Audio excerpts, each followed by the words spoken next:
Hello. It seems Klinklang is first. Good on you. How are you today?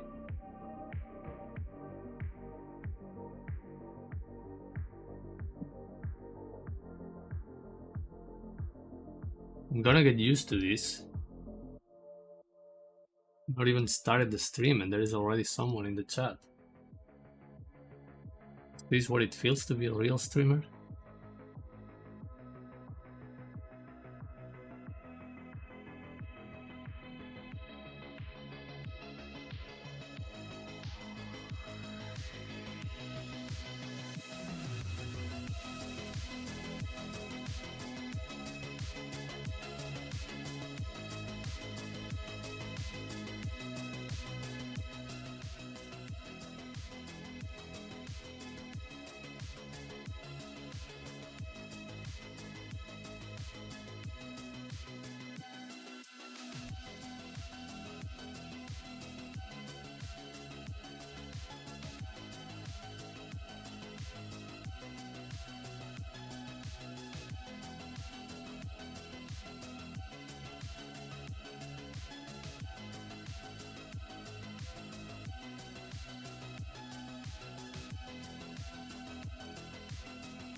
What are you even drawing?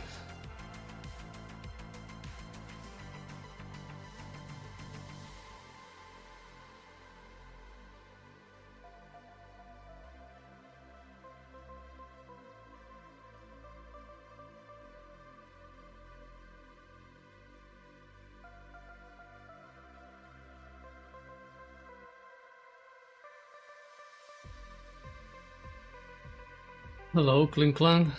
Welcome back. I'm doing good. I just found this weird reference of a weird looking kappa. And I'm gonna give it a go, to a quick sketch for warm up. Still have coffee left, which is always good.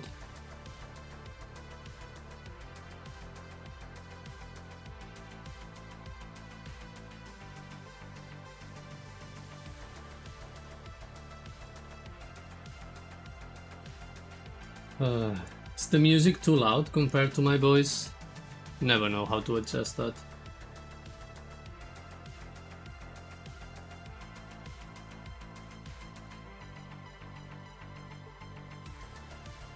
You always keep better track of my subs than me. I'm actually surprised. I was not expecting to. I know it's not much, but considering that I haven't posted a single video and it's all just streaming, it's very weird how all this works.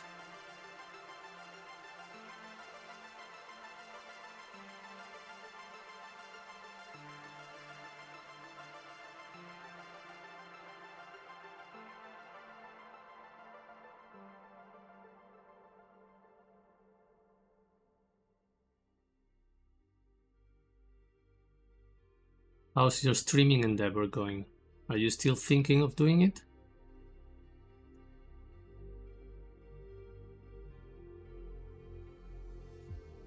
The music sounds very low. Let's see. Well, I guess that's good. Maybe I can crank it up a little bit.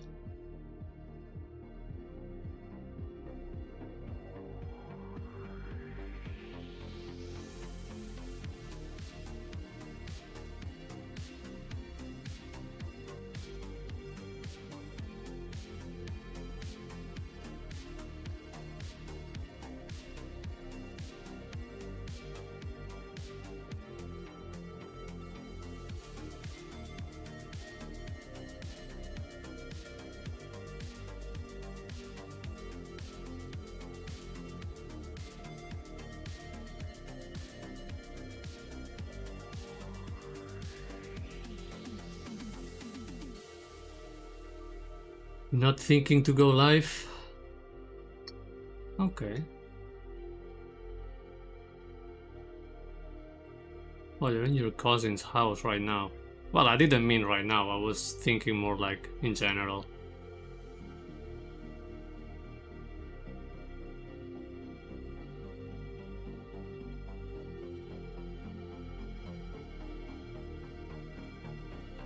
Oh, you get to play all day. That's good. That is really good.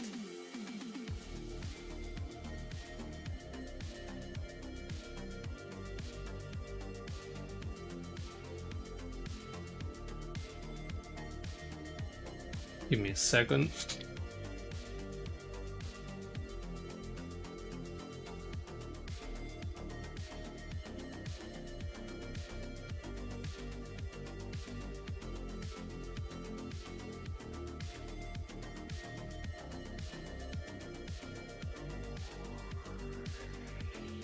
Okay. I don't know if I'm feeling this weird looking guy. In general, maybe sometime. Okay. Guess there is no rush.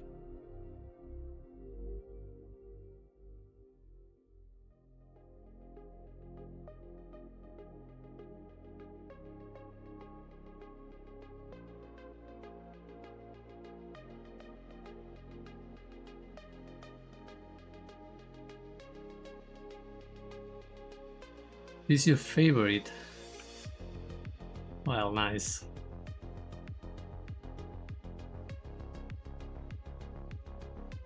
Having a favorite cousin is a good childhood memory. Can't deny that.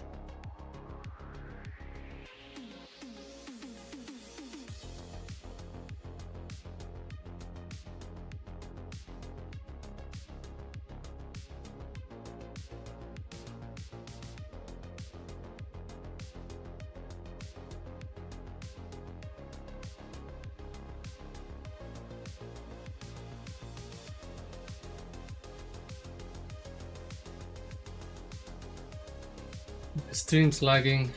I hate that. Check.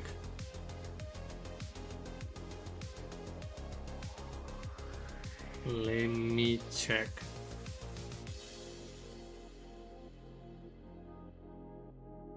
Don't think it's on my end. It's probably a connection issue.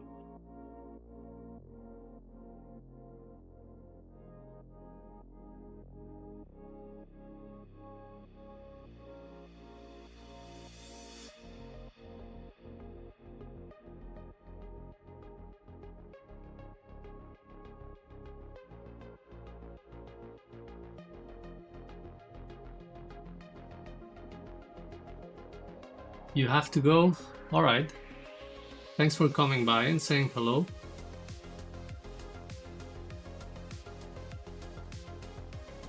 It's all good.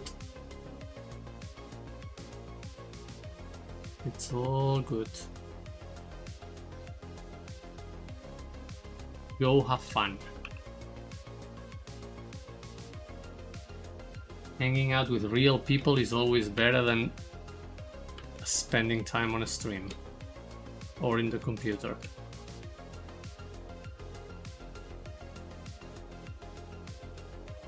Okay, let's throw something different. Give it another go to this color.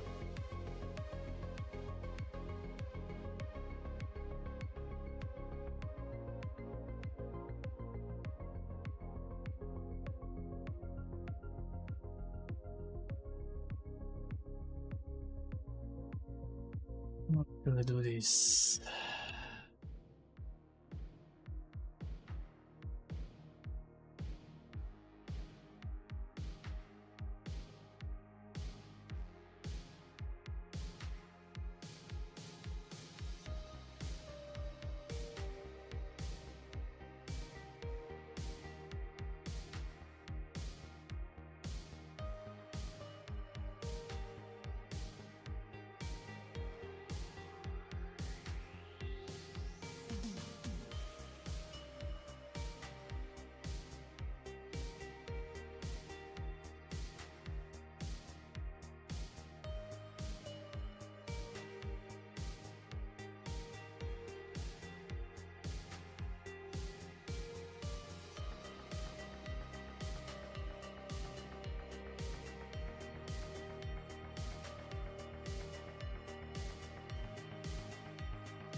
Respot 1996. Man, you deserve more. This is really well done. As an artist myself, I hope you have more success in the future. You are too kind, sir. You are too kind.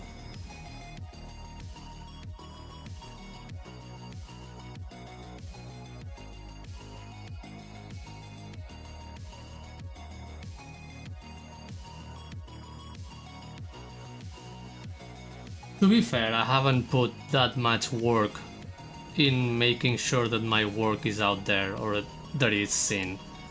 All I've done recently is just click go live here on YouTube, so I don't expect to get a lot of attention for that.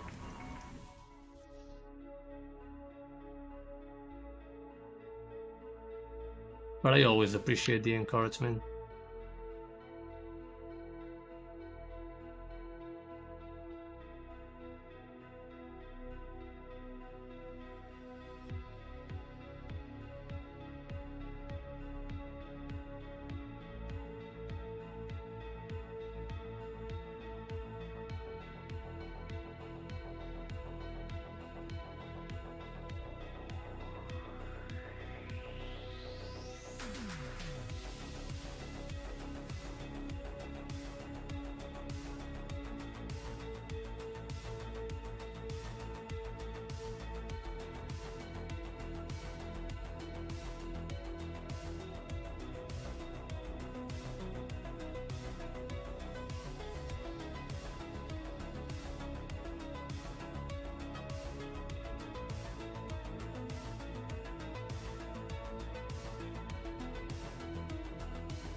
I don't know if I can make this work.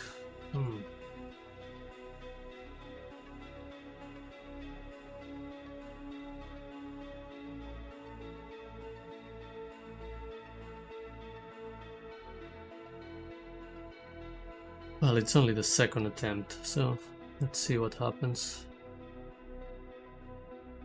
Gonna give it a few more minutes.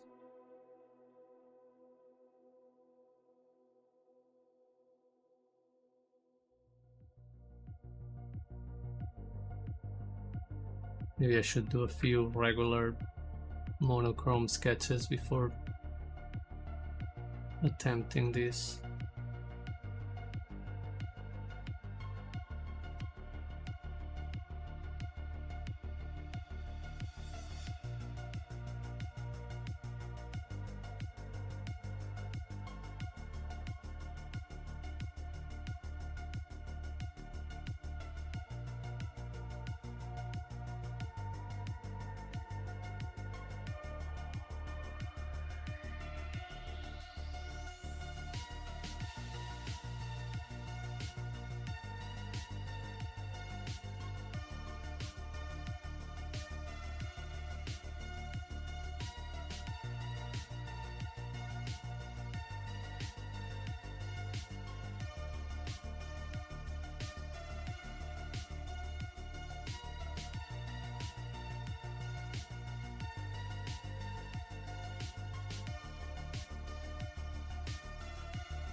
It's always a good idea to add a background when you're doing full color.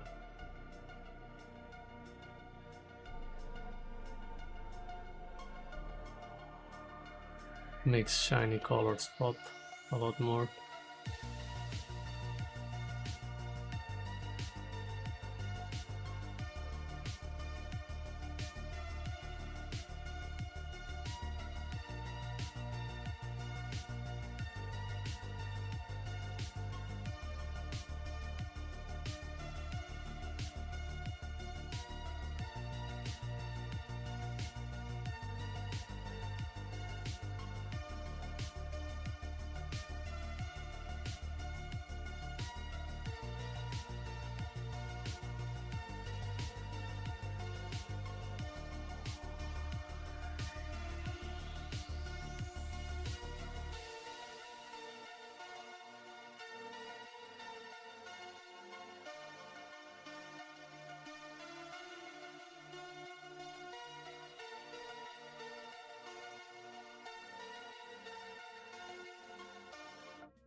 jordialcalaart, hello, welcome back.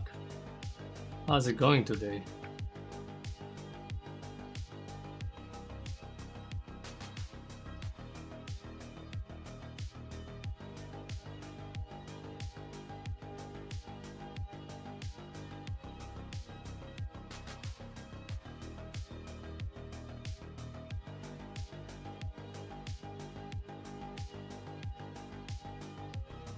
I'm doing good too. Starting a bit earlier than usual, which is something that I intend to make a norm, and still have some coffee. Trying out Chrome brush with color, which feels a bit weird, but it's also a fun experience.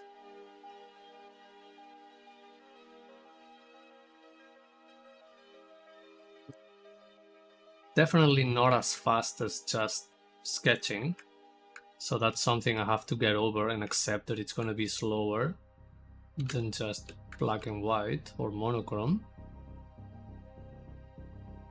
But it's kind of fun because it feels a little bit like wash. You cannot really mix colors on canvas that well, so you have to pick the color you want to use. It feels like this could be a really good painting practice. It forces you to be a lot more deliberate with your color choices.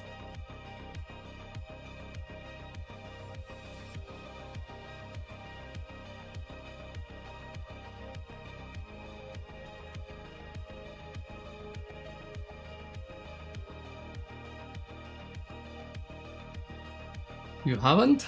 Yeah, it feels really weird. I think you should try it, but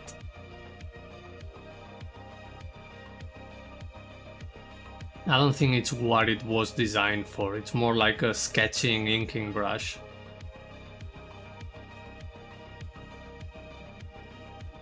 I'm curious to achieve like, because if you go really fast you get like this super light texture. So I'm wondering if I can actually mix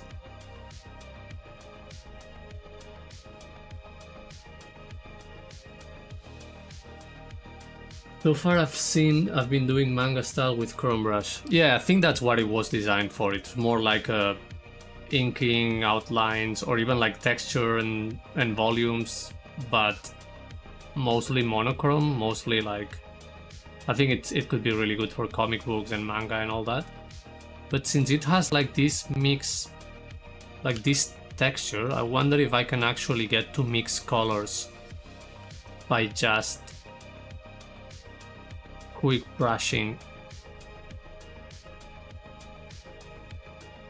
Yeah, I was aiming for something like this, you know, even though I'm using pure yellow and pure blue, you get some hints of green because of the texture and how it's mixing the colors.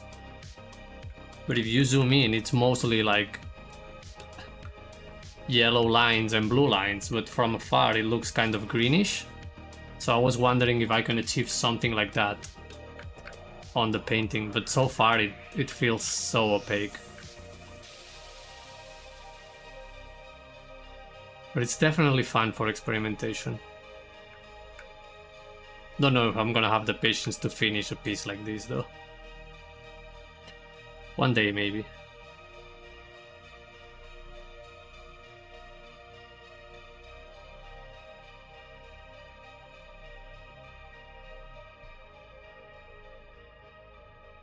Yeah, that was my idea from the beginning when I thought about trying this out. But so far all I'm doing is just painting with really flat colors. Oh, it's not exactly what I had in mind. Let's see how it goes.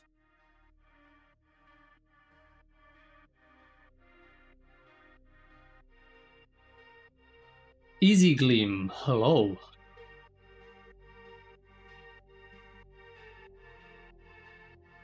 Welcome to the stream.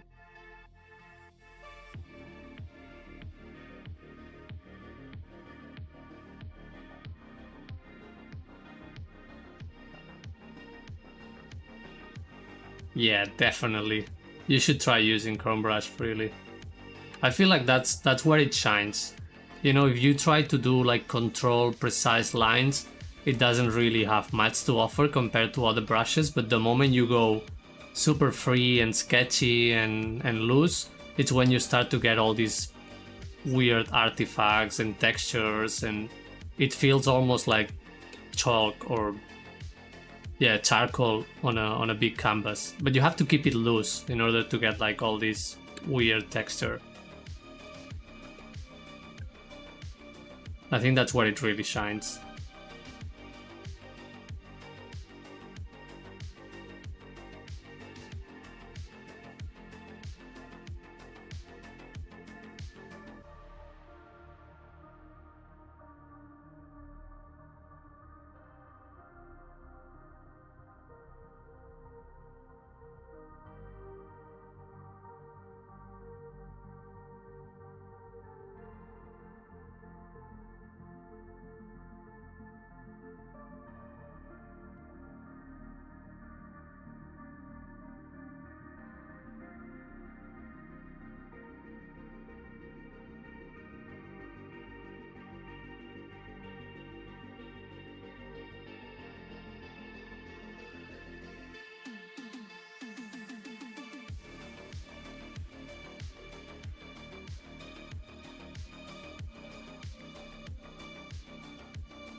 Kling Klang is back.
We got an extra sub?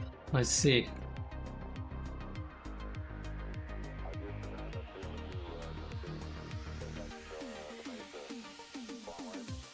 I'm gonna have to turn you into my social media manager.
I want to start doing some live in the future for my YouTube channel, but I don't have a good setup yet.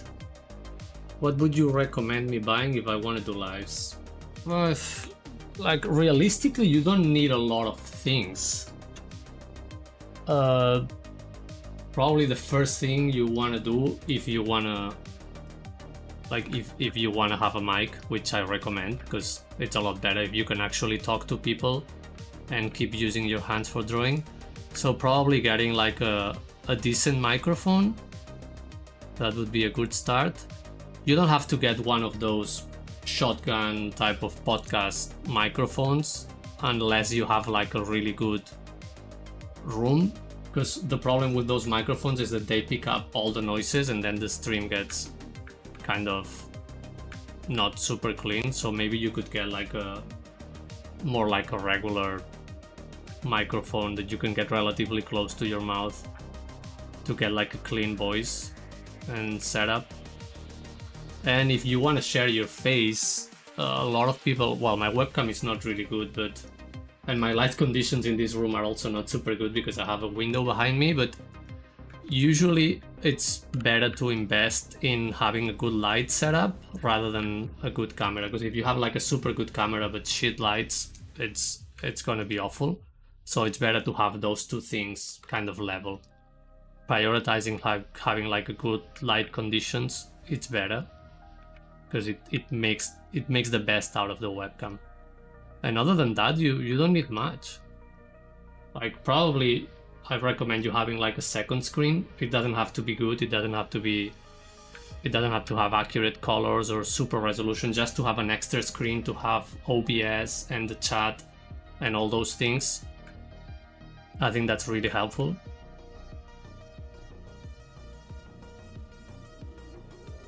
Yeah, I figured, but you can get like some relatively cheap lights on Amazon or whatever, like not like spotlights, but more like diffuse, like ambient light. I have one right here that it's not super good, but if I turn it on, even though I have a lot of light behind, it makes things a little bit better.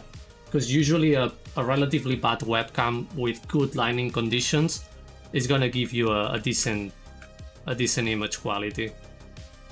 But you don't need to spend a lot of money on it, because people just buy like the craziest webcams and insane microphones, and then like people are here to see drawings, like they're not here to see my face.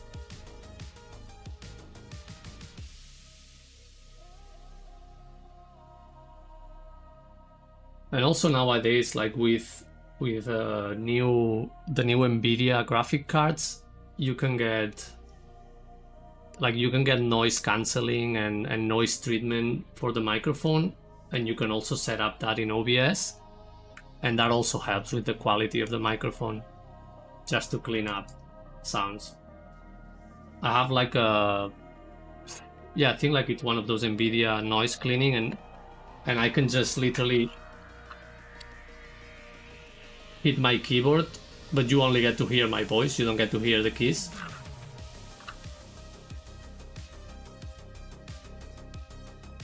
Which is pretty good as well, because I can have noise around the house, or I can move and you don't get to hear clicky plastic sounds.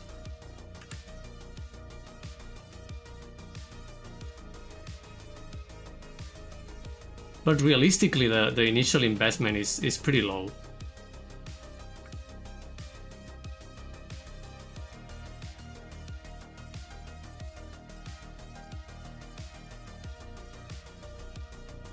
Yeah, there are a bunch of videos on YouTube where you can find about of these things. Like, you can just look for people reviews on what lights to get and get something cheap, or what microphones to get so you don't have to spend a fortune, and how to set up OBS with the right,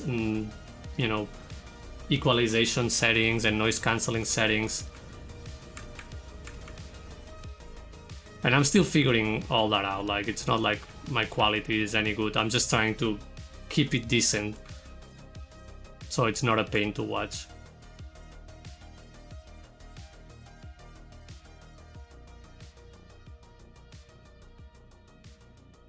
But the hardest step is actually to just start, to just click go live and see what happens. It took me the longest to do that. I was just buying little things like a better webcam, a microphone, lights, and I never clicked live.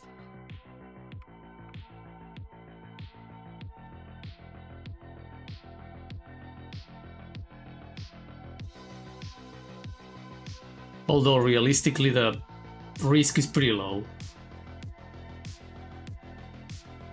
And in reality, you're probably gonna click go live and no one's gonna be there, so it's fine. If you spend a few hours alone, you're gonna get used to being live, and then it's like just being in your room drawing. At least that's how it feels to me right now. So in a way, I think it's actually better if no one's there at the beginning, because it really helps to get in the proper mindset and relax and be comfortable.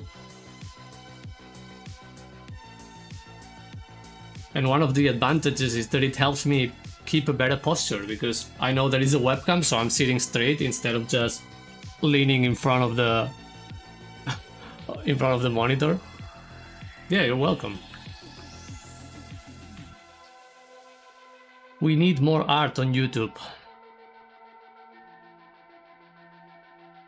So the more people we get to do it, the better.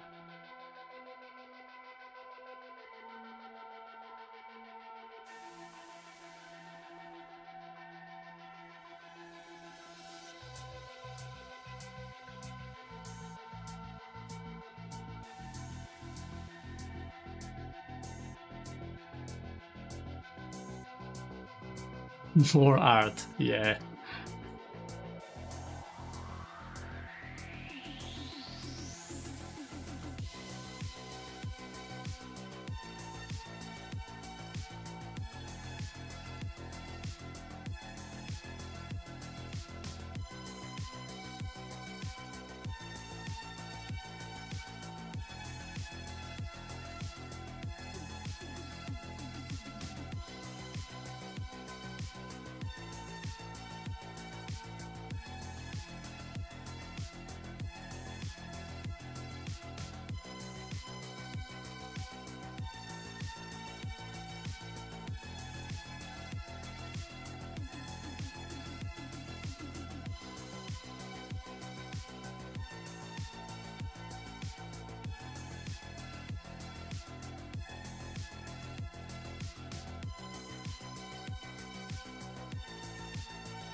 I need to go. Keep up the good work. You too. See you next time, and hopefully I'll see you streaming soon. Take care.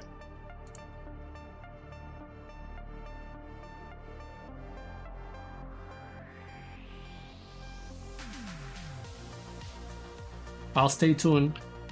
I'm gonna be asking you every day now.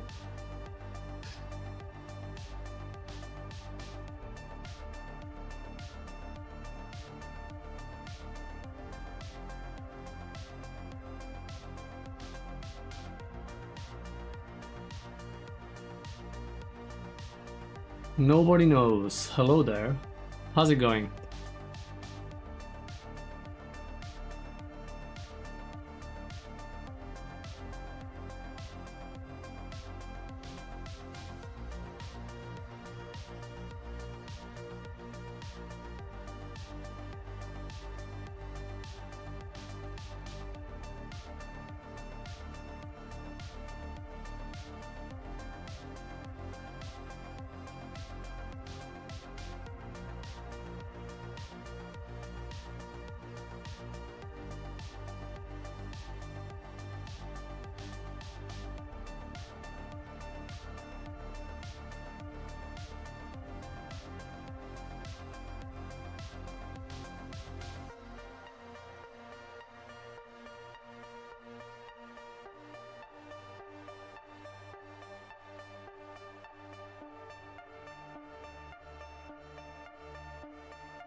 Antian, hello, welcome back.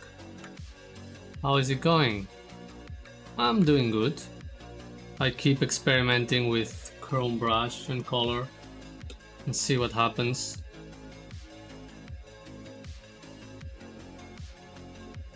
Finding cool ways to make textures and mix colors. It feels really painterly. It's a lot of fun.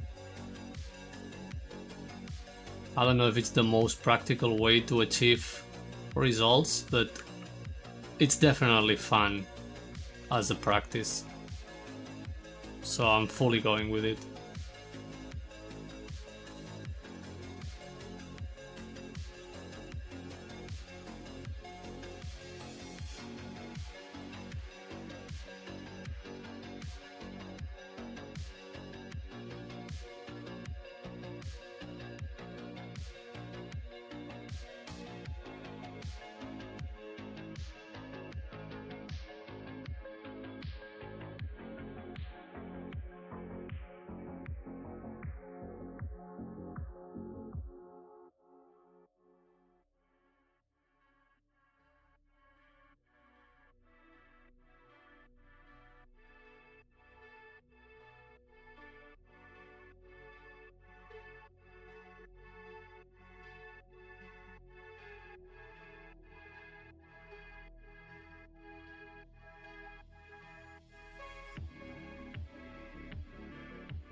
I took part on this 3D competition. Want to make it to the top 100 this time. My head's spinning right now, lol. What type of 3D competition is it? Like, what is it that you have to model? Any particular reason you want to be into the top 100?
YouTuber called PW Nisher.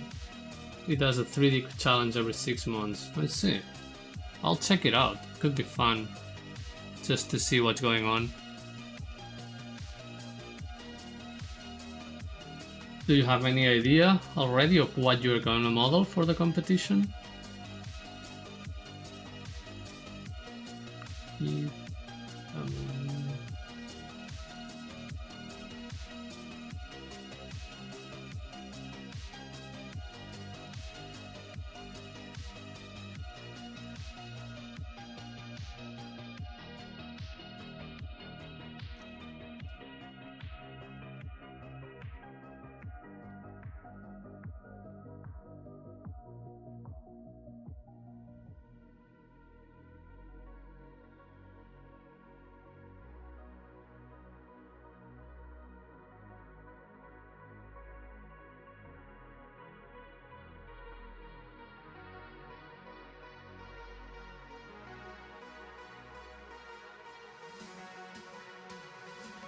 Yeah, see, it's a pretty big YouTuber.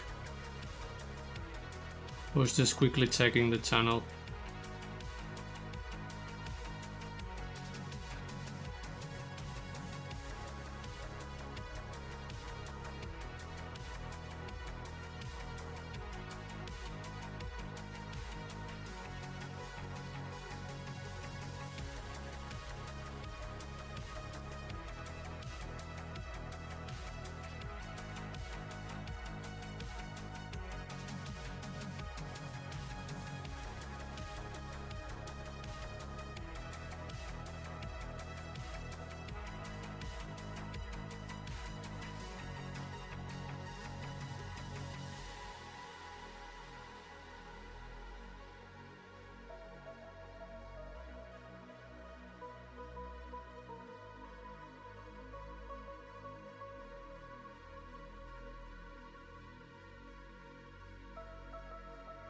But is it like a predefined, like you're gonna render this thing or you're gonna model this thing, or you can just do whatever you want and show it off?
So we made a template and we just change whatever we want with our own theme.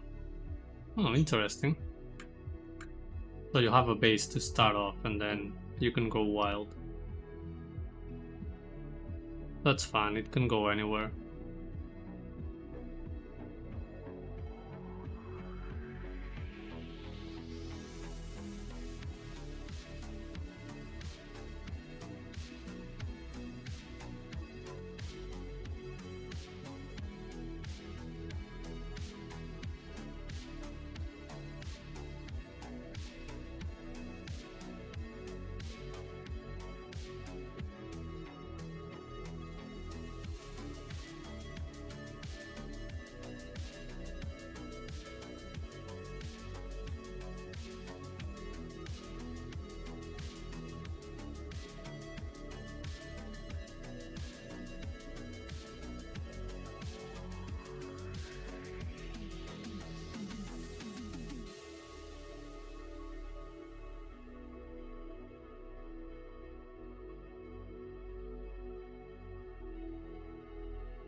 You're doing a robot, but a little bit rusty at modeling. You will get it soon. As soon as you start getting the juice flowing, you're gonna remember a lot more things than you think.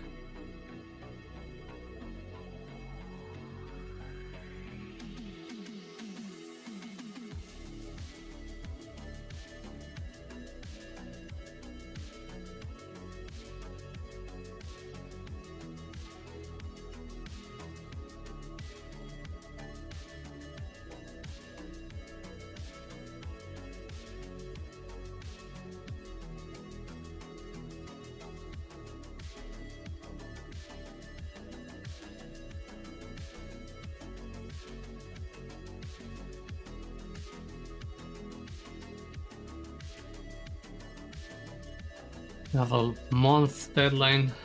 Yeah, I think that's pretty good.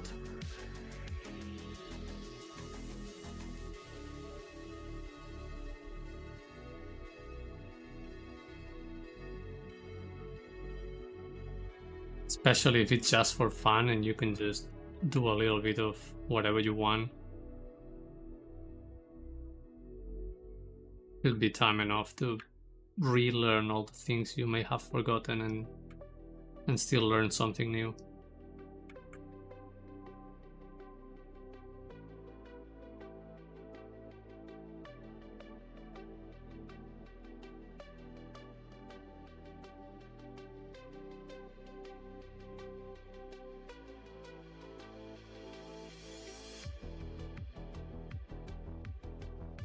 It's just 6 seconds.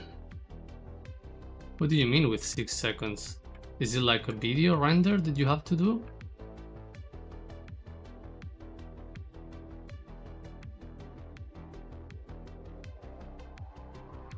Didn't know it was animated.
6-second loop animation at the end. It will combine all render into one video. Oh, that's a lot of fun then. It's cool that he makes something with the final result.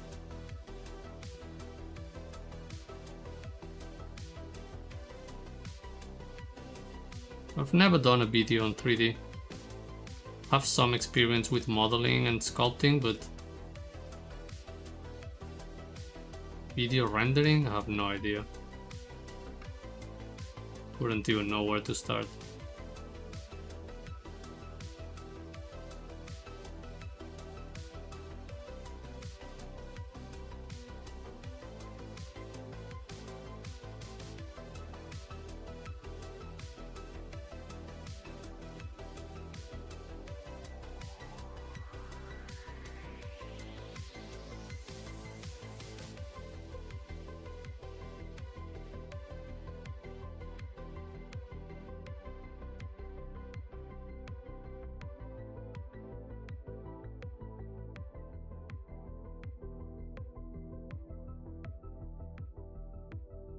Your GPU doesn't like it when you're rendering? Yeah, GPUs are pretty hungry nowadays.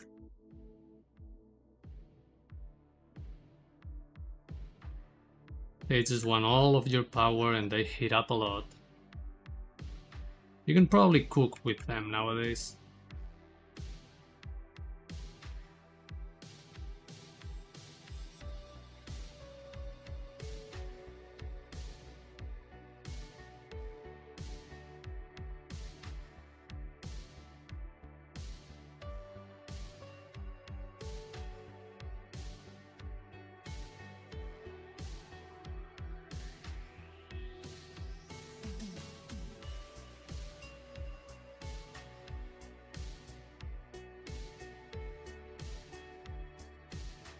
Okay, this is starting to look better than I expected.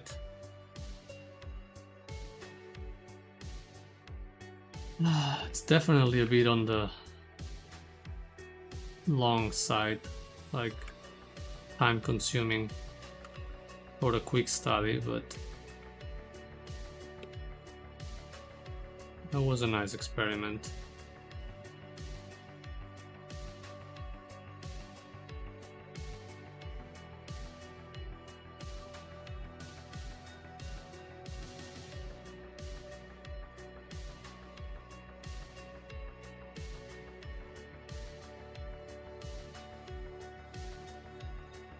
June, hello. I think you only missed 1 or 2, so it's not a big deal. Yeah, I've been skipping a few days lately, so it's alright. We all do what we can. I saw your work on ArtStation, it's really impressive.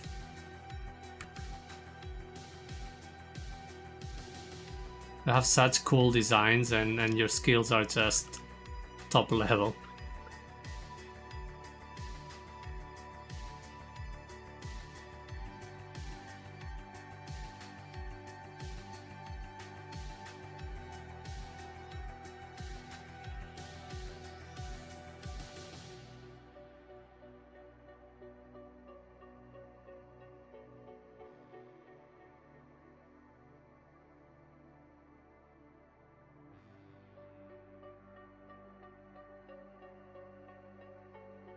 Well, we gotta say it, right? When it's true, it's true. I feel like we don't hear it enough, so whenever you find cool looking work, we gotta say it.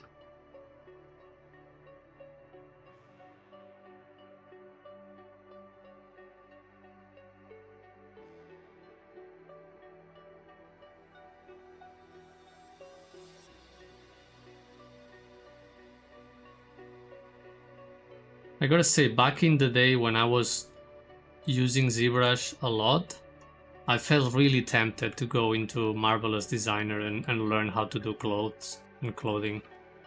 So seeing all those like actual real sewing patterns and clothing was really inspiring me to me.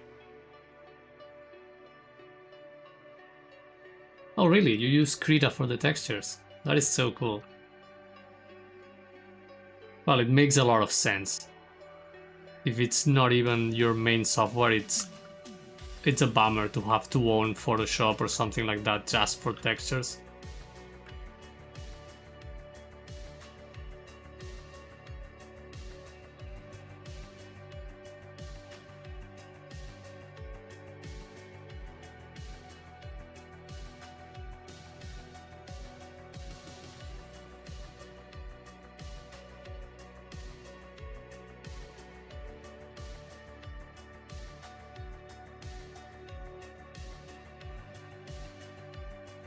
And if I remember correctly, you also wrote a book?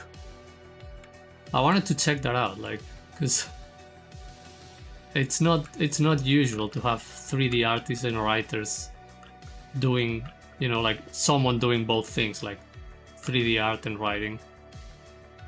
So it's pretty interesting.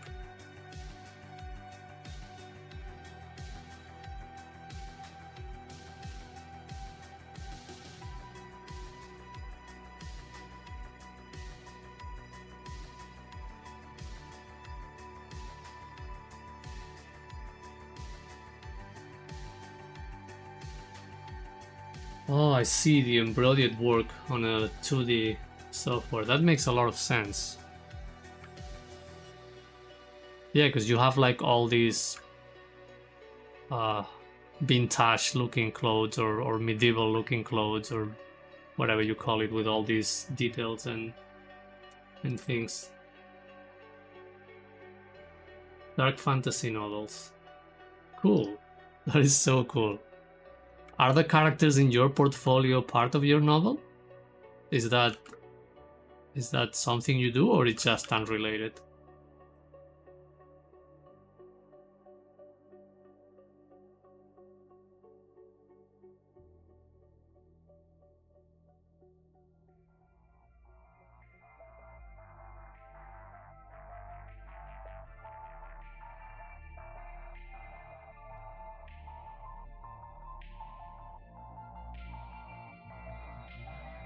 Wow, that is awesome. It goes full circle then.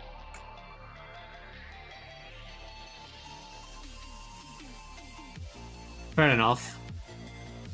Yeah, no, but it's cool that your personal work belongs to like a bigger personal project instead of just, you know, a random mock-up character.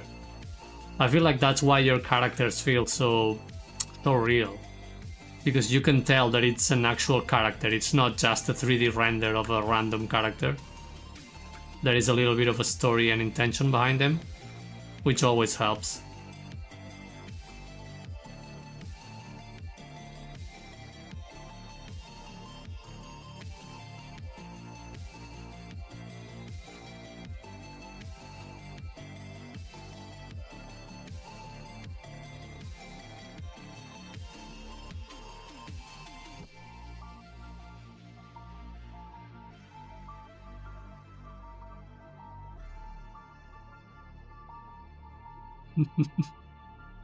Oh, no worries about the language.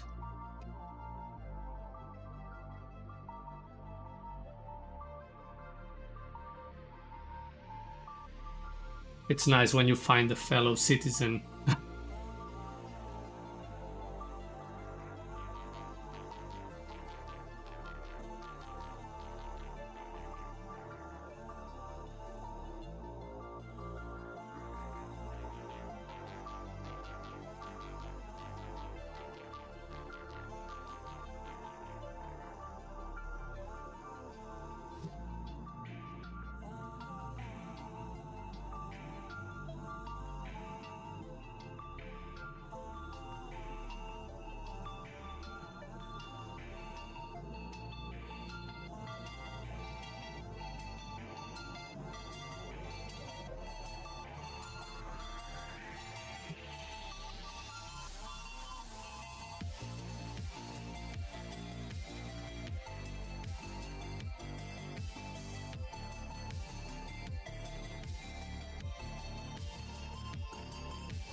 But yes, I used to design the clothes in ZBrush itself, but it doesn't really represent what I actually want, so I learned Marvelous Designer just so I can design the clothes for my novel characters. That is pretty cool. Full commitment into designing everything.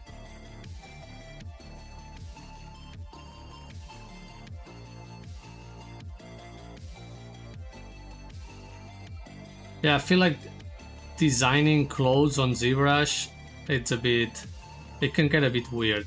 It's fun to sculpt the clothing itself, but it's a lot easier when you have an idea of what the character is already wearing. If you have like a reference, or if you have like a previous render or a particular drawing, or you have a really clear idea of what the character is going to be wearing and how is it looking, in that case I think it's still fun to kind of sculpt it and get done with it. But if you really want to design proper clothing, I feel like it really helps to have the physics of actual clothes laying on top of the figure and creating folds and textures.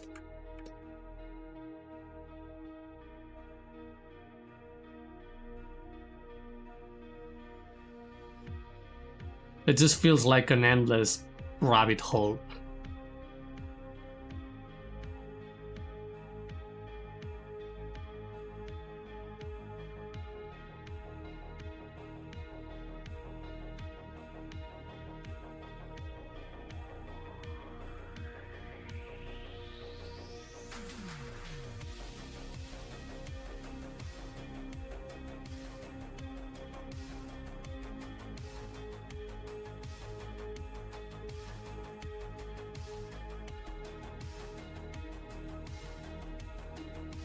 The sculpting is fun, but the designing part, especially when you work in layers like historical clothing, it's better to actually do in a dedicated software. Absolutely.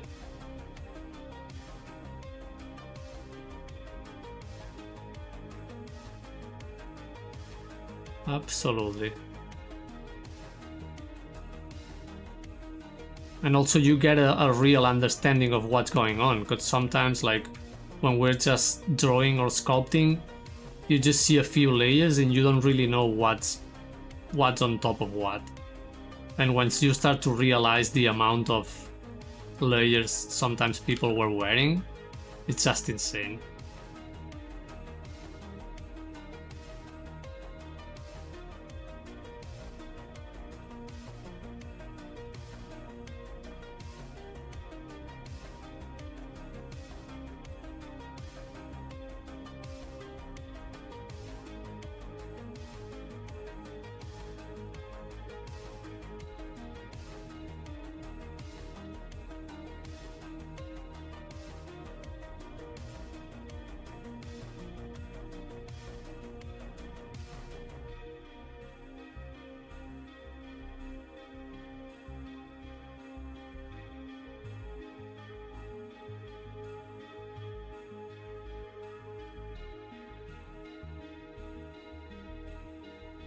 It's better than Maya?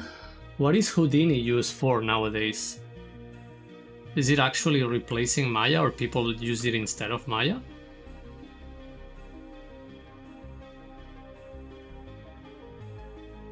I mean, a lot of things are better than Maya nowadays. It's almost impossible to get rid of it for how, engraved it's still in the industry.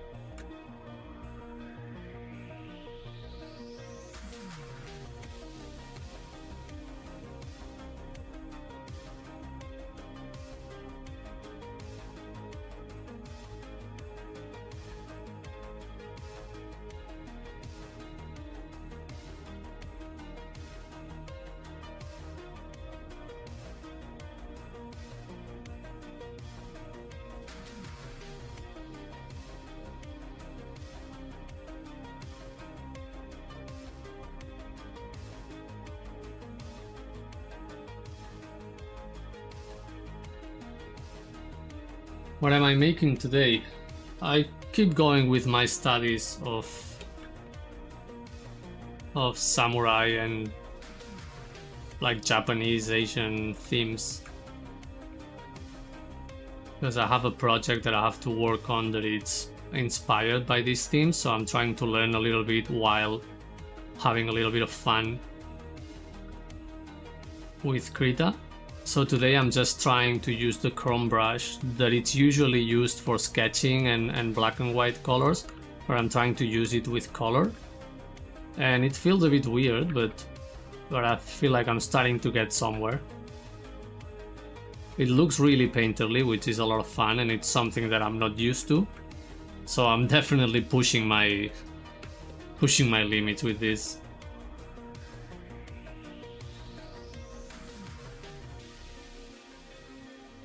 Houdini is used just for the VFX, but devs are progressing super fast and developing it for animation, muscle simulation, character rigging. Oh, I see. So it's becoming like an all-around type of software nowadays.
Well, I'm definitely getting carried away with this, because it's probably not gonna transfer to the things I have to do afterwards, but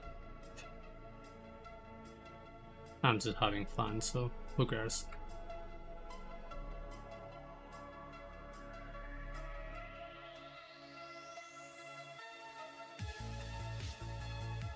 Yeah, the brush looks and feels super painterly, which is really unusual, because usually even if they look painterly, it's more like an effect that you get afterwards. But this one, the way it works, it really feels a lot like almost painting.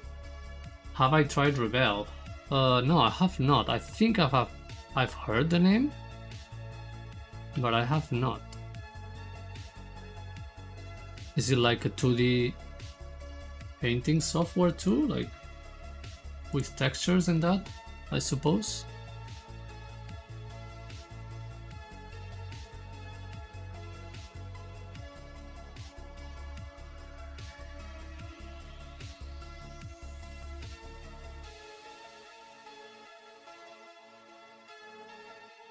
Oh, I see. I think I've heard about it.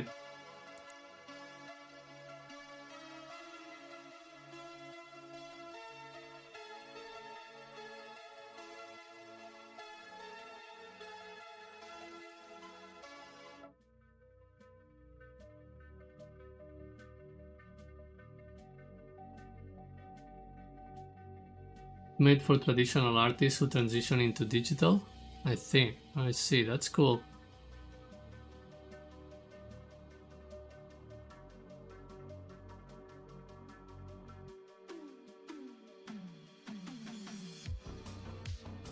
Oh no, I think I might have tried it at some point, like on earlier stages or something, because it rings a bell. But it felt really weird for me, because it's like, for me digital is never gonna feel like traditional, so I just treat it like its own medium, so I'm okay with, in general, with brushes feeling like a digital brush. Has some sort of simulation for watercolors and acrylic and oil painting with color mixing capabilities that behave like real world. Oh, that must be cool, because one of the issues with color mixing in digital is it doesn't really behave like real color. It's all fake. So you cannot really mix colors on the canvas like you would with real paint. So if it has like real colors, like real color mixing, it can be a lot of fun. I should try it for fun.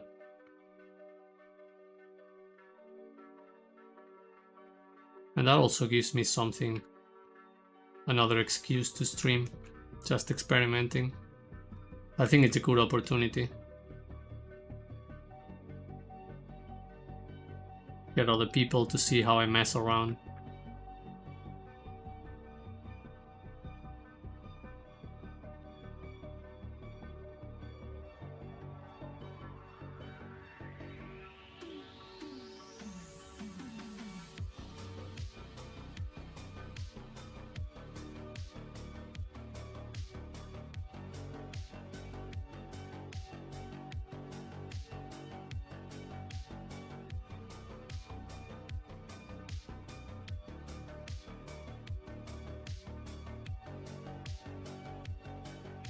Oh, they have a new version.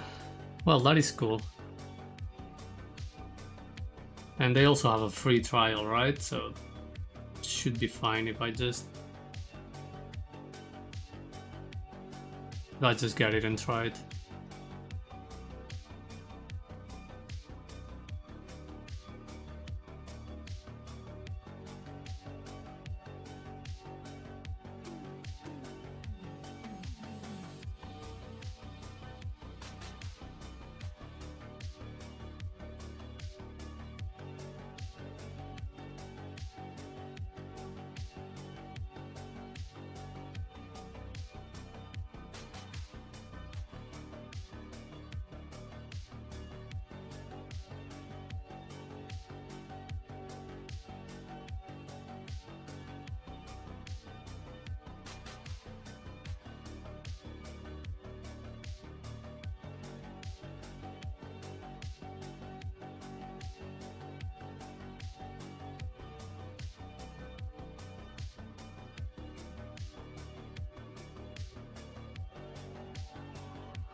See.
Am I familiar with the artist Gerald Brom?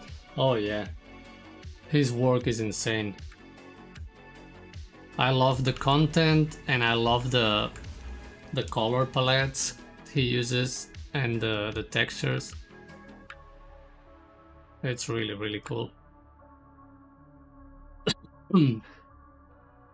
I should probably do some studies of his work because there are a bunch of things I would like to learn, but I have not been doing a lot of color recently, so I'm a bit, separated from all the color usage and textures. I've been doing mostly ink and black and white work lately. But yeah, definitely a big influence for my more personal work.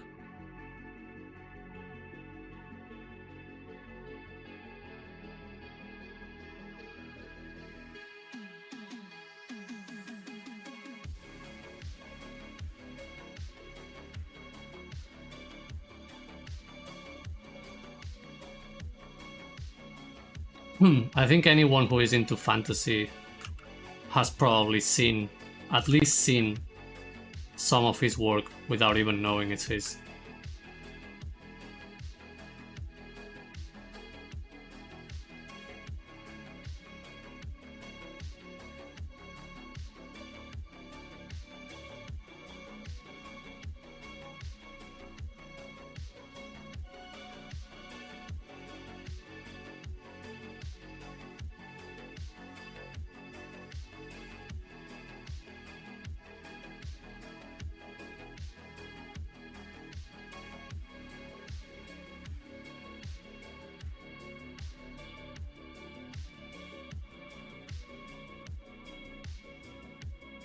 And I think he's also a writer, right?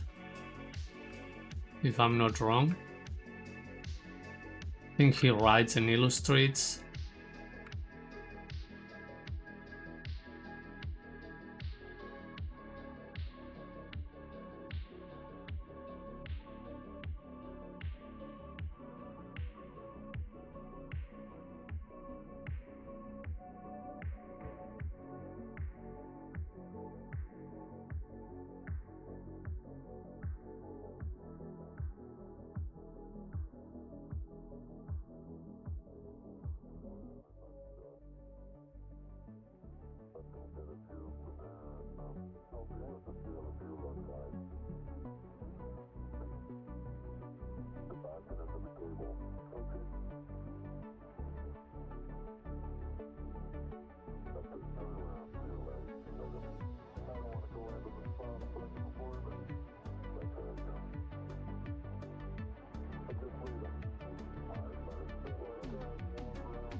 Okay, I think I can call this done.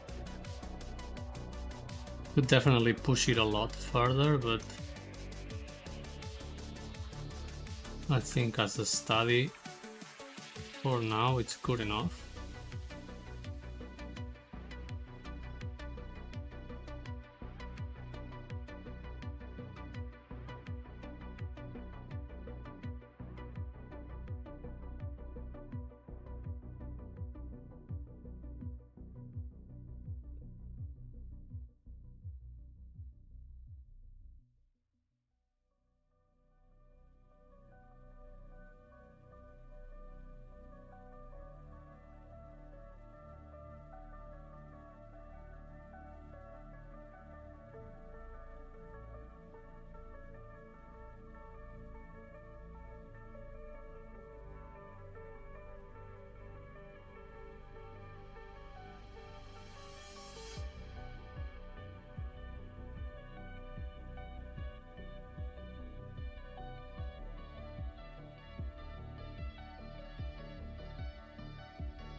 I think I'm gonna do a few quick sketches to loosen up.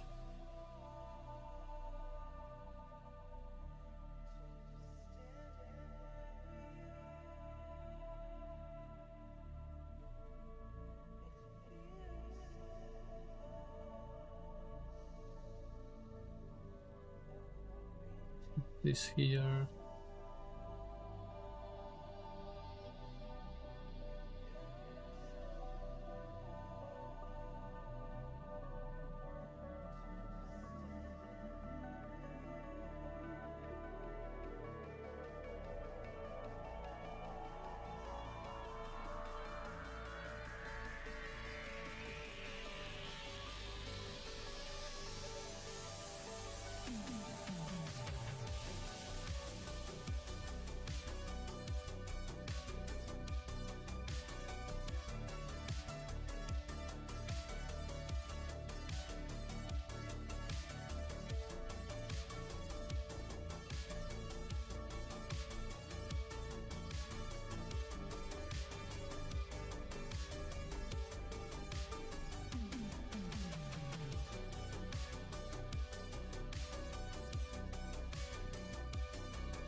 Krishna, hi there. Just returned from college. Oh, I see. You were just starting college recently, right? How is that going for you?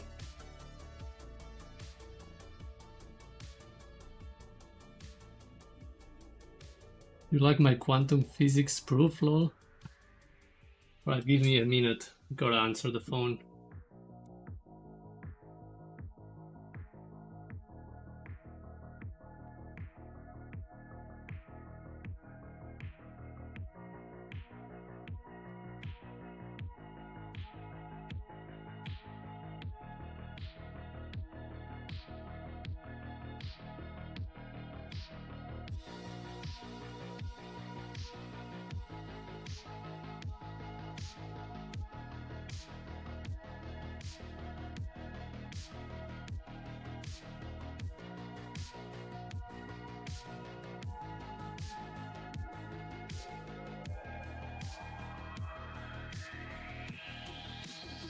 Alright, we are back.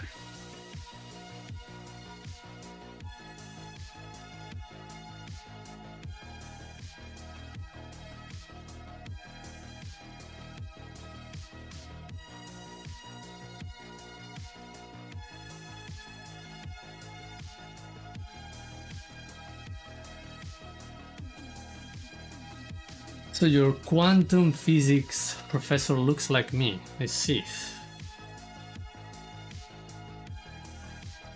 Maybe we are the same person.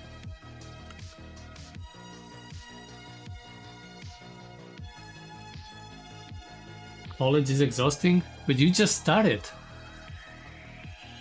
I hope you are still excited and the energy carries you through.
You made it past the first week at least.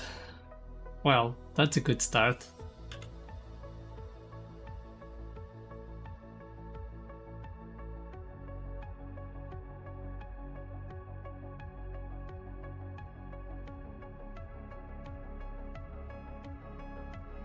Do you have to travel to a different city during the week?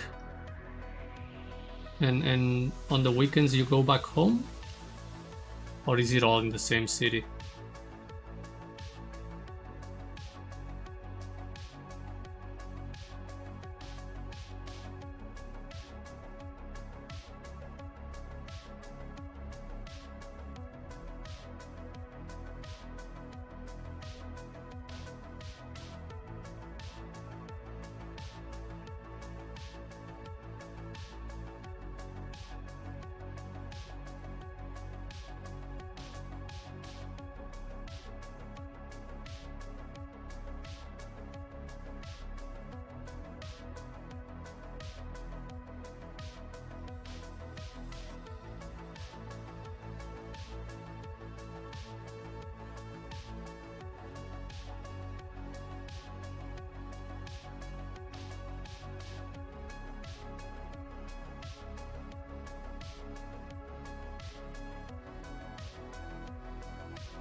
Just returned from making coffee.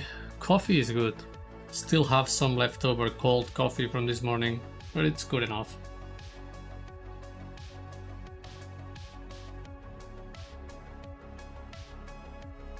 I've become so addicted to coffee recently. I don't even take it for the caffeine anymore, it's just I like the flavor.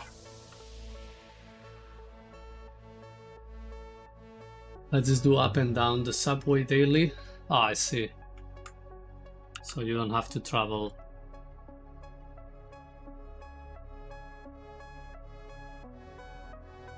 Well, I guess that also helps with the exhaustion.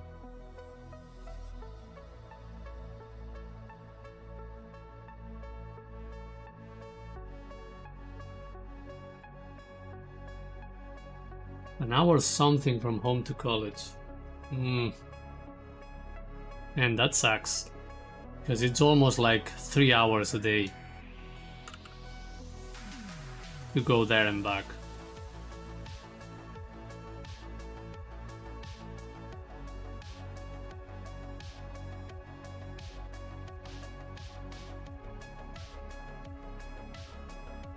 Well, I hope you get to do some homework or assignments or read a book or something in the subway.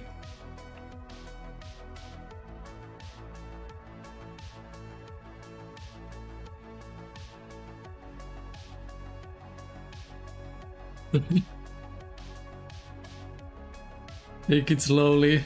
Yeah, sometimes I take it too slow too, but I try to limit to 1 cup a day.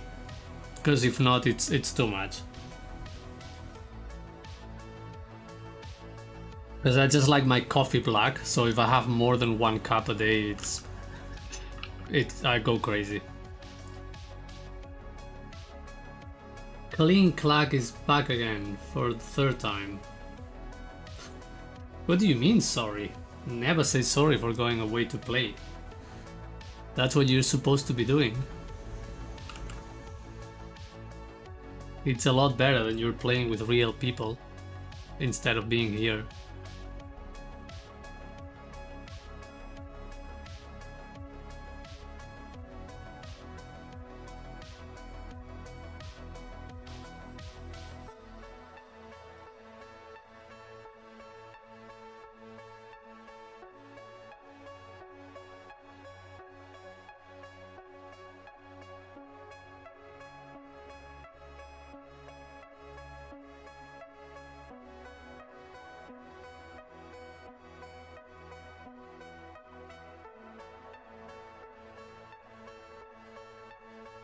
Oh, it's a crowded subway. Oh well, then I'm sorry for you. Because, you know, if it's a long trip but you get to sit and zone out, it can be beneficial. But if it's super crowded, that sucks.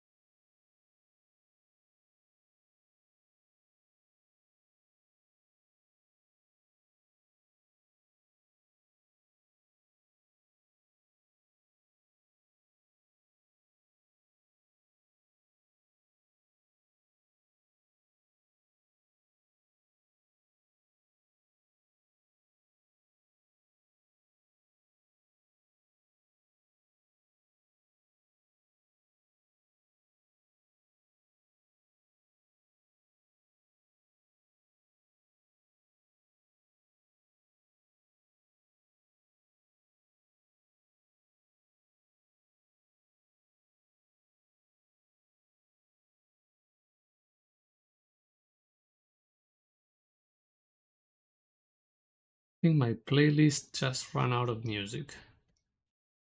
Probably go find something else.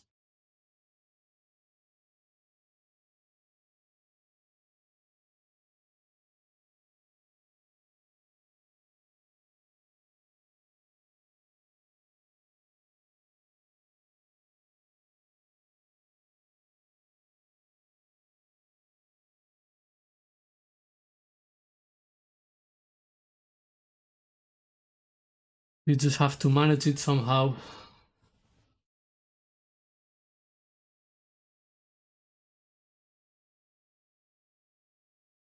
Nice. Have a good rest. You need it.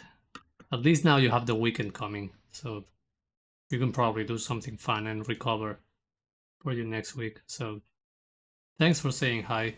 See you next time. Take care.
Give me a second, I'll be back.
All right.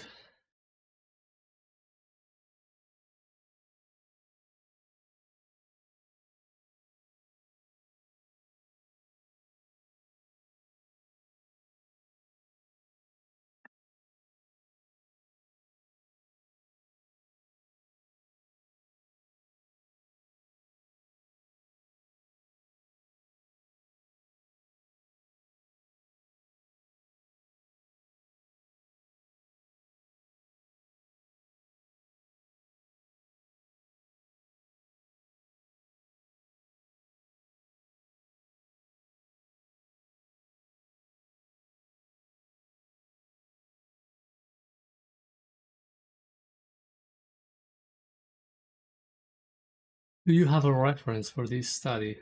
Yes, I do. I'm mostly doing studies from reference right now.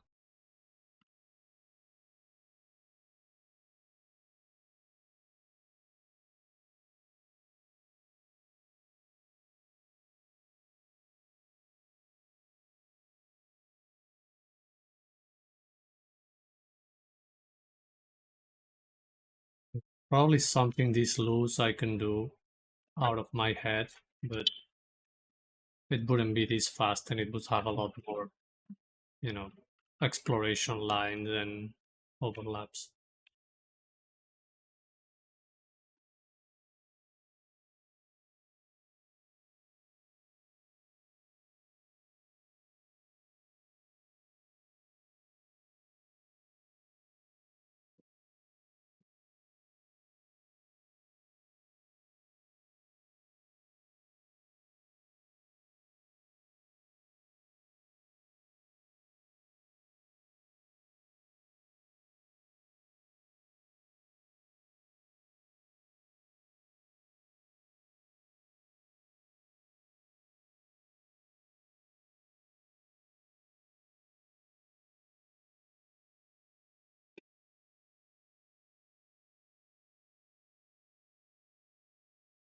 I'm just trying to get familiar with the subject so I don't need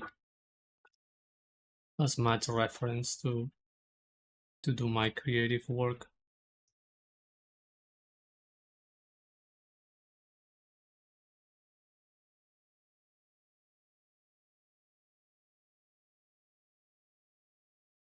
You gotta start somewhere.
adding data to my visual repertoire in my brain.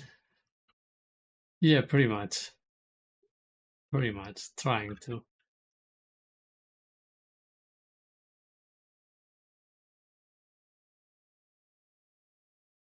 It's also fun. It helps me keep the streams like chill and like playtime. So it's something that I do regularly, even if I don't have a particular project in mind. One of the things I find most relaxing about drawing when you just have a cool reference and draw without much expectations.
Could you tell if someone's drawing is a study from a reference or drawn from imagination?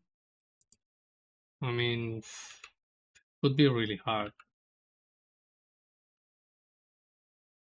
Depends on the artist. Like sometimes you can recognize the reference because even though we have endless reference libraries nowadays, because every photographer is doing a reference back or something like that, I don't know, it's really hard to tell because artists draw in so many different ways.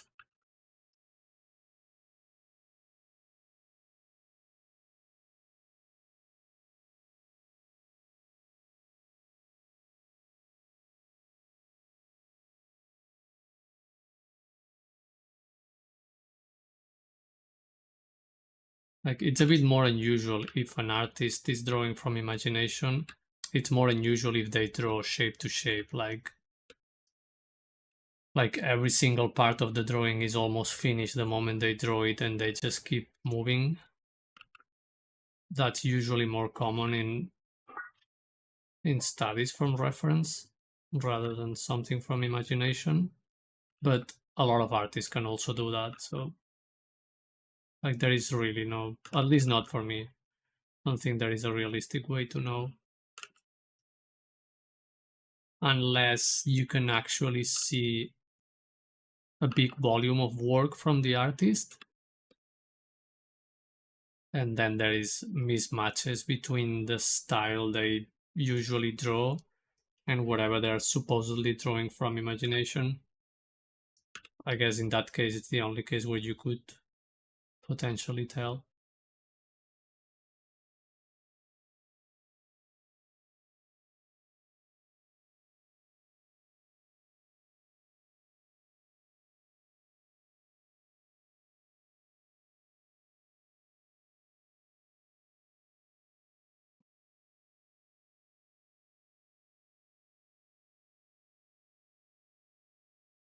But at the end of the day it doesn't even make a difference.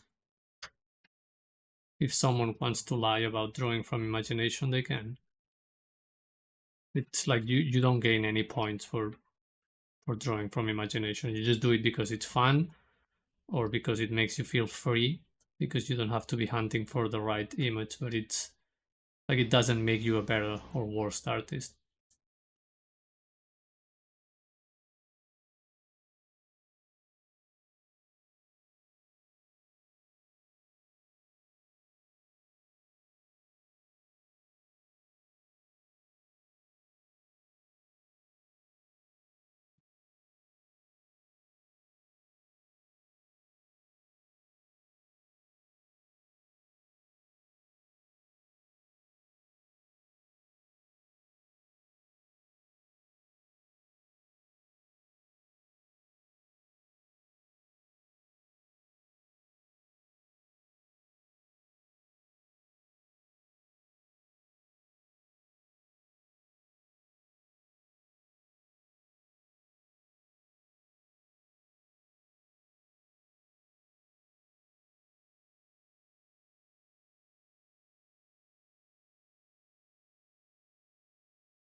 That someone might be trying to lie. Just curious if there is a way to tell without asking. Like, not really.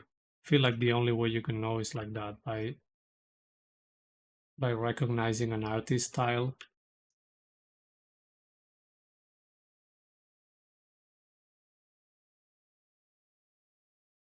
If they usually do like super stylized and then all of a sudden it's super realistic, it's probably a reference. But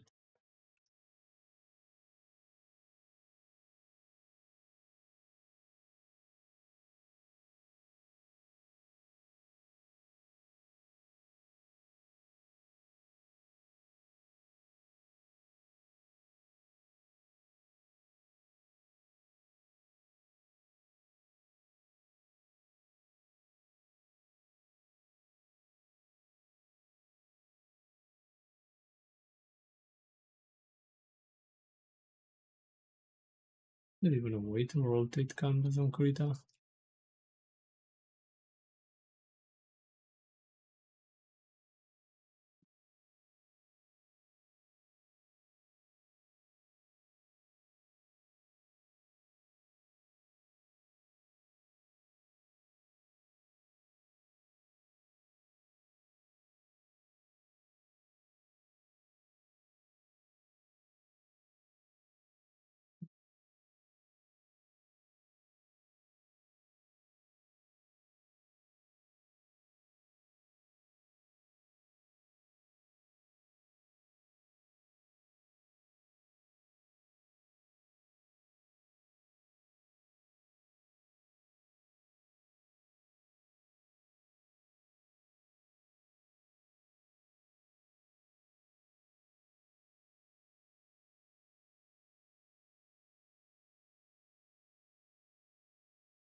Yeah, I'm gonna do one more quick sketch and then I'm gonna go have lunch.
Jonathan, hello. Welcome to the stream. A bit quiet right now, but we are still drawing.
Hello, V.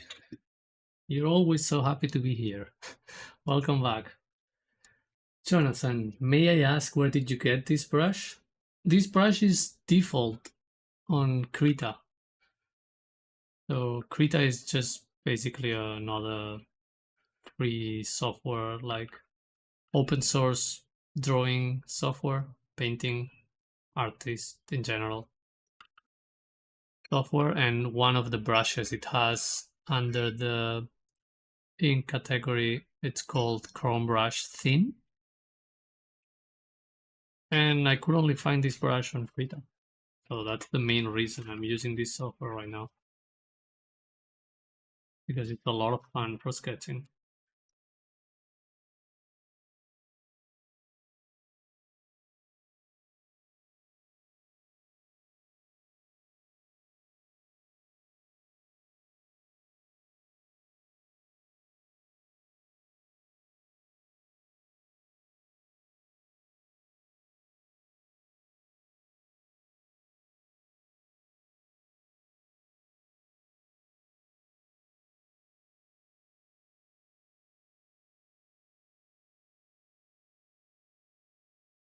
How have I been today? I started a little bit earlier than usual, which is good.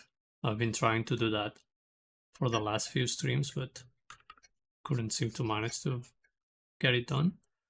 And I've been experimenting again with Chrome Brush and using color instead of the usual ink, chalky, charcoal looking sketches that I do with it. So I got this study finish. And I think it's pretty cool. It looks really painterly. It's a lot of fun. It makes you think a lot about the colors you're choosing, because you can't barely mix colors on the canvas, so you have to go and color pick the right color for the right stroke in the right place. That's a lot of fun.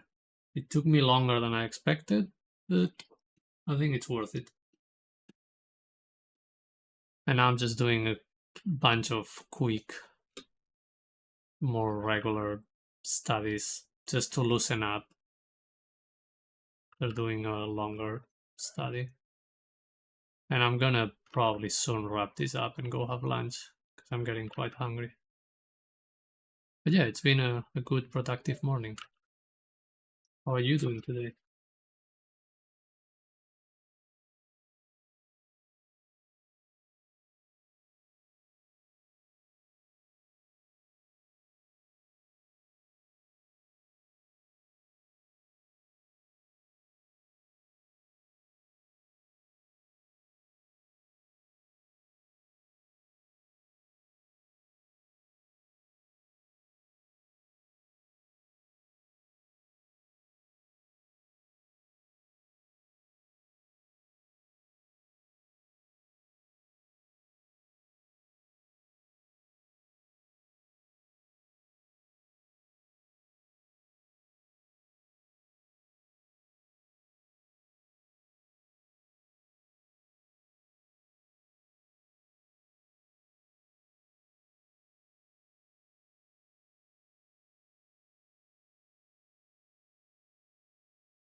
Pretty good. I woke up from a nap after classes, but I'm still sleepy. But I had work to do. So yeah, working with your video in the background. That's really cool. That's why we stream. In June with the question, do you have a favorite artist, Jordi? And that's a really tricky question. My favorite artist probably changes every day, but I have a lot of artists that I like for different reasons. So it's really hard to decide. But if I had to pick one that it's always on the list in terms of inspiration and work and quality and what do you do with your art, it would probably be Kentaro Miura, the author of Berserk, because I really love his style, and also I love when artists do something with their work rather than just making the art, like they make a comic book or a story or an animation, or like there is a whole project behind the art rather than just making pieces. I've always been more attracted to that type of work.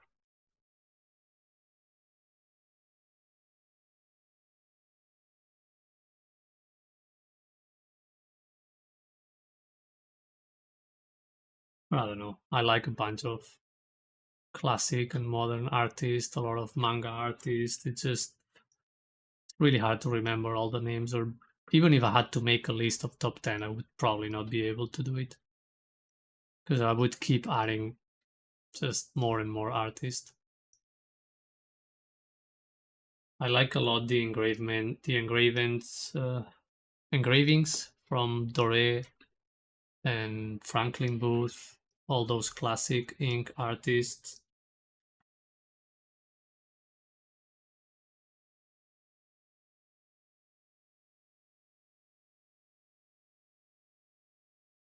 Yeah, exactly. It gives a lot more meaning to the art pieces, I think, which probably all of them have a meaning behind it, but I feel like when it's a personal story or a personal project that it's not something that someone hired to do, it becomes a lot more meaningful. And I don't know if I'd be able to do something like that in my life ever, but I really admire it when other people do it.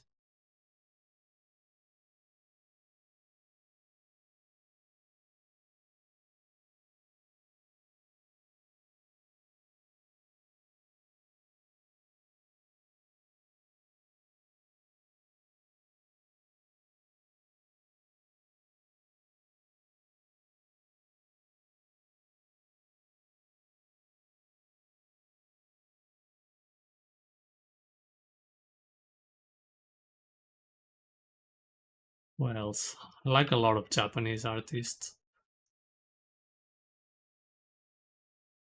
Obviously, Yoji Shinkawa or Amano, all the all the concept art from like older video games generation. I think it's amazing as artists.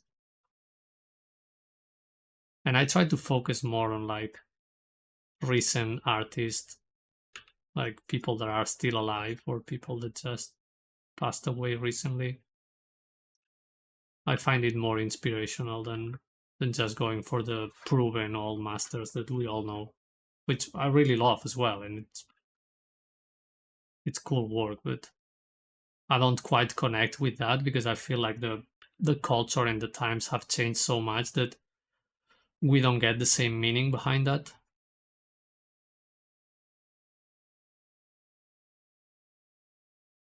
So it's really hard to get a real connection with what it means.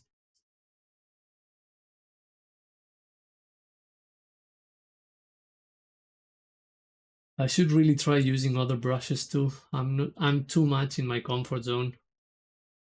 Well, I think having a comfort zone in art is a good thing because we have bought. I'm I'm I'm writing about it, and I will probably make a video about this at some point.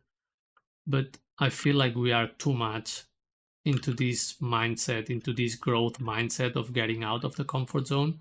Like that has become almost like like a catchphrase that we just drop here and there all the time. But a lot of artists try to embrace that mindset where when they don't even have a proper comfort zone, where they don't have something that it's what they regularly do or what they go to, and if you don't have a safe space, if you don't have a like a healing spot or like recovery place for your art, it can be really exhausting and frustrating. Like it would be like trying to work out really hard, but you don't have a bed where you can go to sleep and you don't have proper food and proper meals. Like, yeah, you're doing the hard work, you're doing all the stuff, but all the growth happens when you can relax.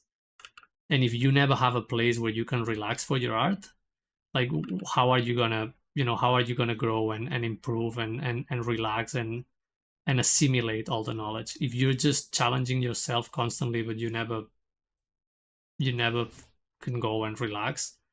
I don't think like proper growth is gonna happen. Like you're gonna train yourself to always be anxious and worried when you're working in your art, and I don't think that's the right approach.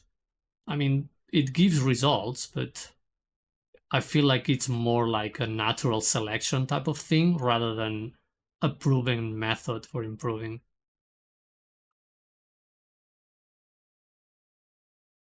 'Cause it takes a long time to actually develop a comfort zone with art.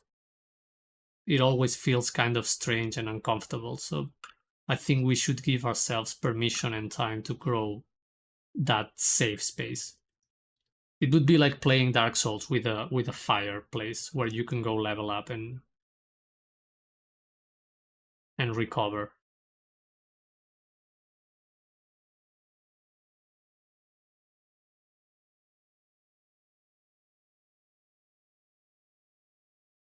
So don't worry too much about staying in your comfort zone, especially if you do art as a hobby or as a, you know, something fun or a distraction or a healing place.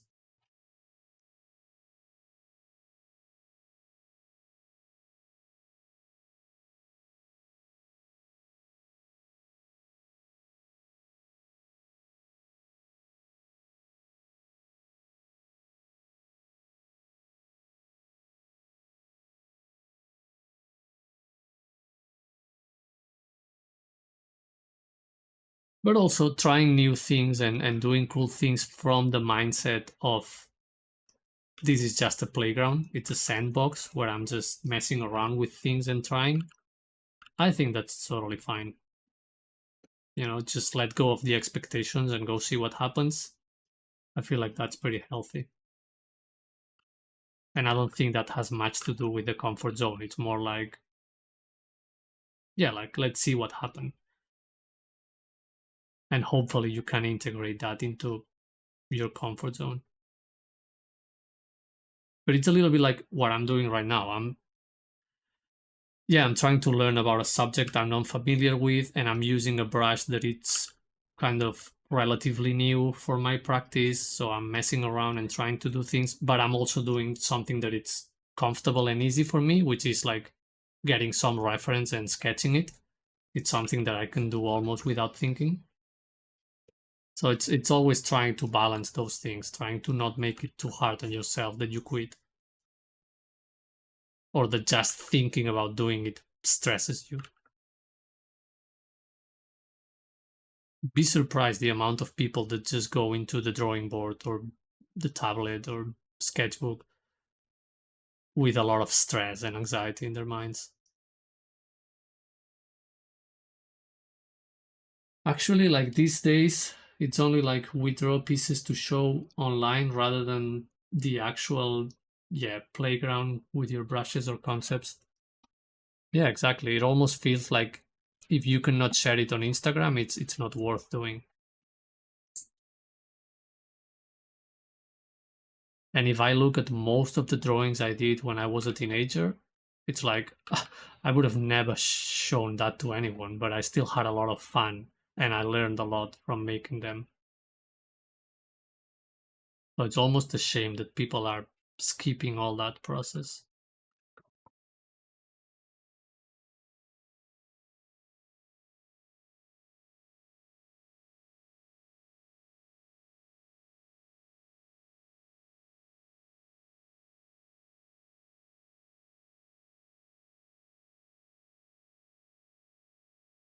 Blessing Osom, hello from Nigeria.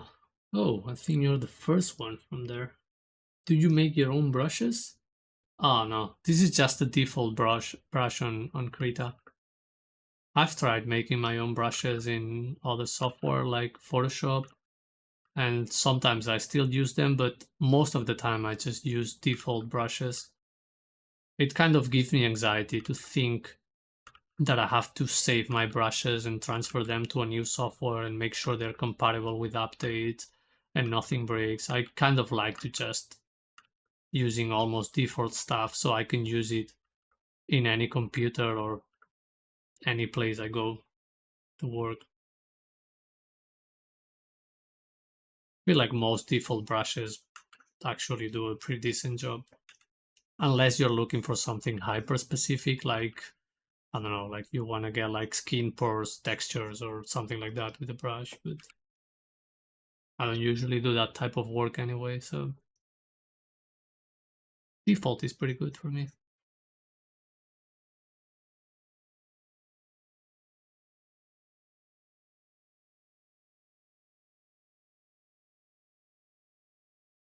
It also helps to just stay away from the brush mindset and just focus on the brush work rather than the brush itself. Just find something that feels comfortable or fun to use and go for it. Like you can replicate so many effects with completely different brushes. It's just the process and the work, the brush work is going to be different.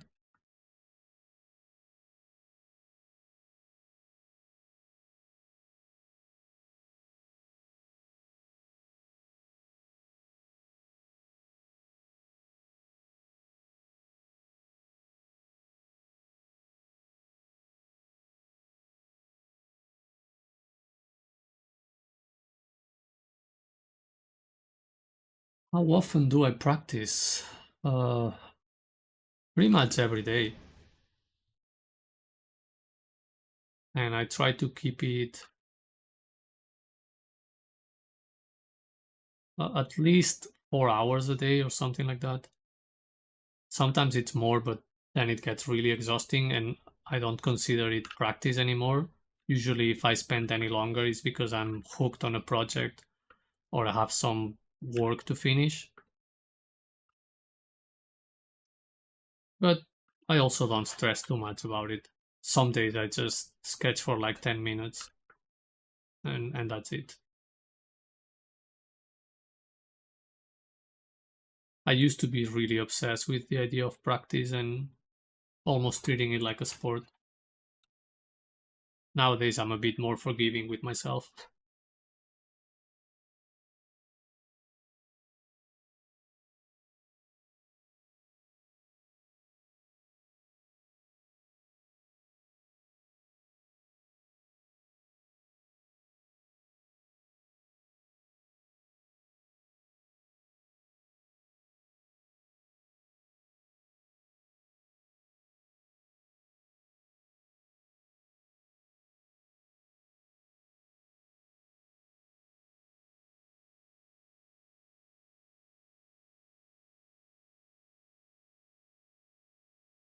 Yo is here. Oh, you're waking up early today. I see. I see. I like that. I bet you didn't even have your morning tea yet.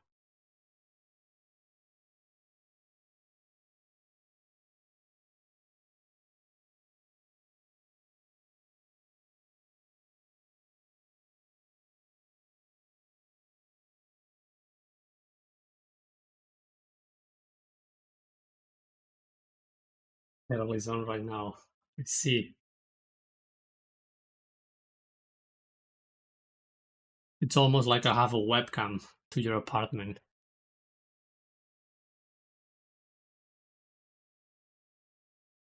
Can't help it.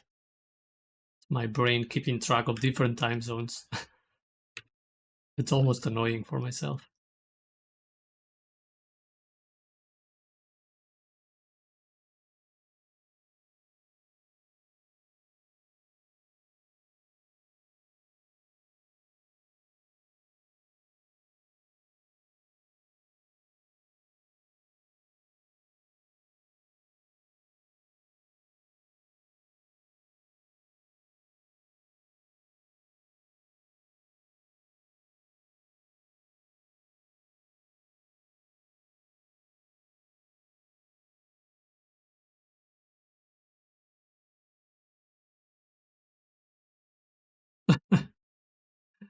You have that thing too?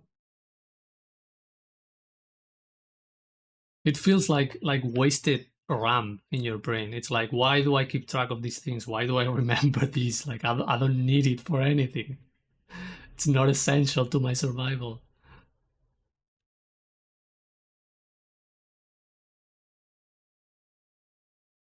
These tattoos are really cool. I need to find more cool reference of this type of art.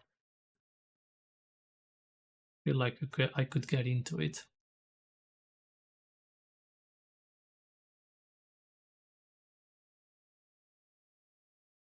I can't read your name because I cannot read that non-European alphabet, but which brushes are these? I know they're default ones, but what's the name?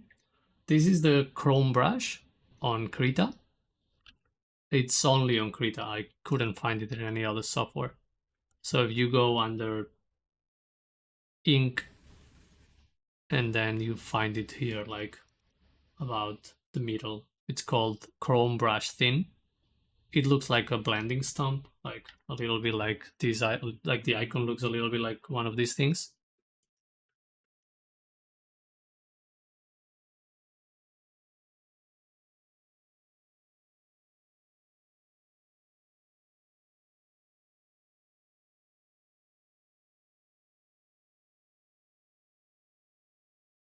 Esai Tanya 212 says, "Hey, hello, welcome to the stream. We have someone on Twitch as well. That's cool."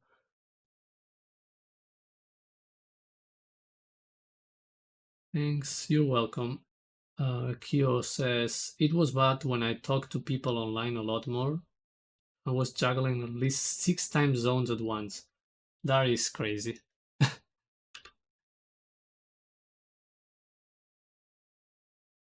Yeah, there was a period of my life when I was in New Zealand that I had like a bunch of different time zone like group friends.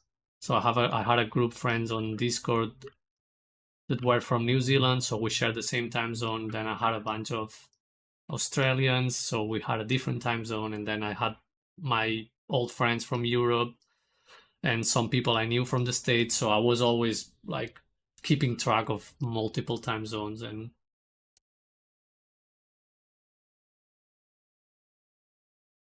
so yeah, that's crazy.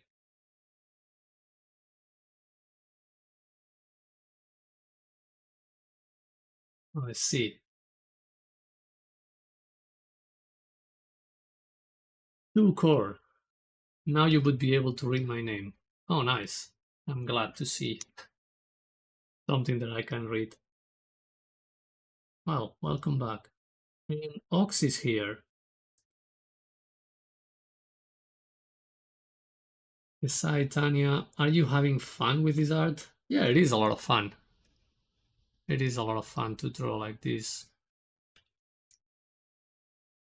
Like, I don't know what to call this, like this type of statues. I have to do a little bit of research on the subject and see what this is about and what's the function and read something so I know a little bit more about it.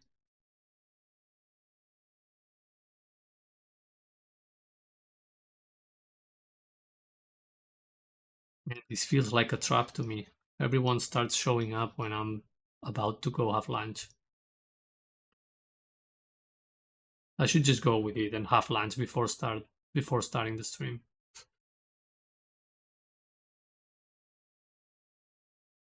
Or just have lunch on stream and become one of those IRL YouTubers.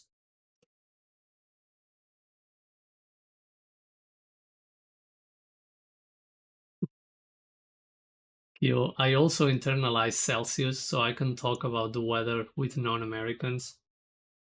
I mean, let's face it, Celsius is superior. We should all be using Celsius.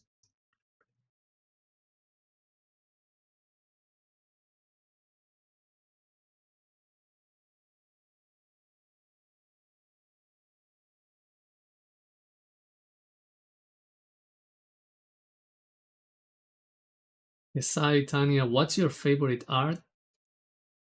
Uh, Favorite art? Like, I don't know, I like ink in general, and I love like concept art, like especially the old school concept art when the drawings are like super loose and sketchy and everything is just about the design. I love character and creature designs, like especially when it's like a super loose first attempt kind of generation drawing. I find that really interesting because most of the information is already there in the drawing. You don't really need to clean it up or quote unquote finish it. I find that really appealing.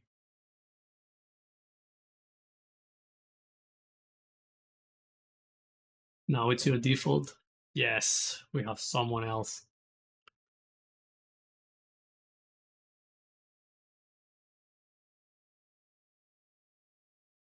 It just makes a lot of sense. Like it's based in water, you know, like zero is the point of freezing water and 100 is the point of boiling water. It makes a lot more sense. It's based on something. Also, conversions are usually not too bad, but the conversion between Fahrenheit and Celsius, it's like, what the hell, dude? It's not just like multiply these or divide these. It's just like a bunch of random numbers that I will never understand.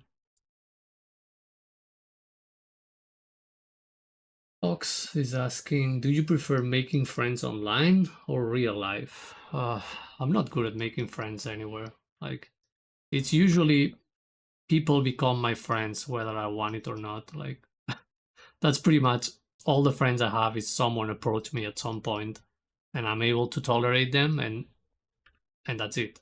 We become friends. So I'd say it's easier online because I don't go to many places or I don't interact with a lot of people. But if I have a common hobby, it's fairly easy for me to quote unquote make friends. Like if I go to a climbing wall or if I meet random people at a mountain hut or something like that, it's relatively easy for me to talk to them because we have something in common. But then like in the general world, like going outside on the street, it's like I barely talk to anyone.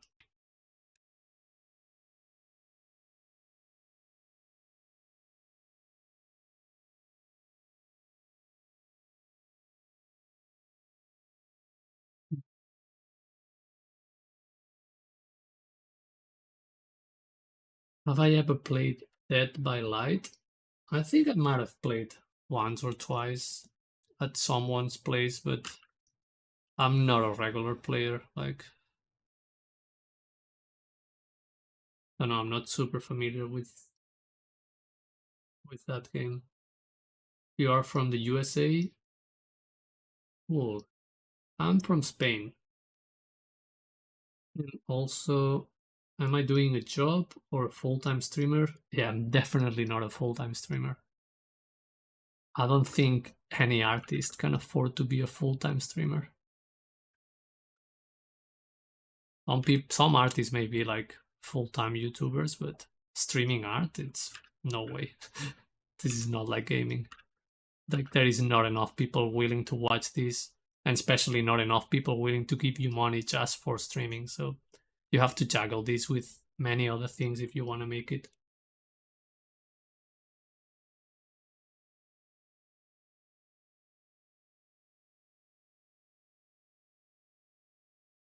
And you didn't Hoser do it? I do not know who that is, but I should check it out and be wrong about my last statement.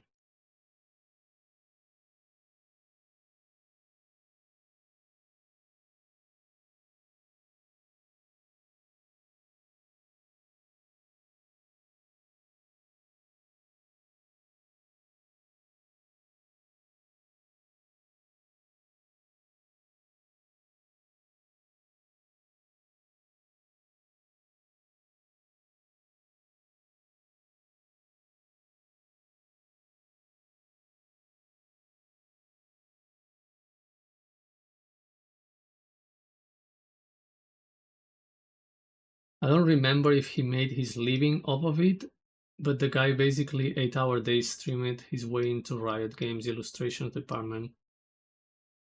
Oh, I see.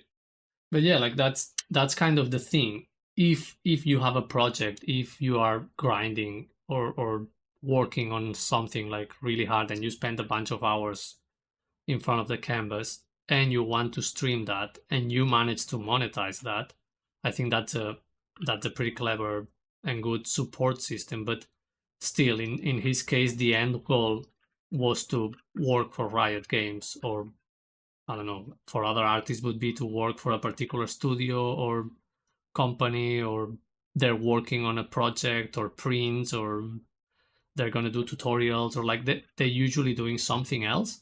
It's not like, or at least I haven't seen any artist that is like a full-time streamer like gamers do. Like they just stream and they get enough money from that.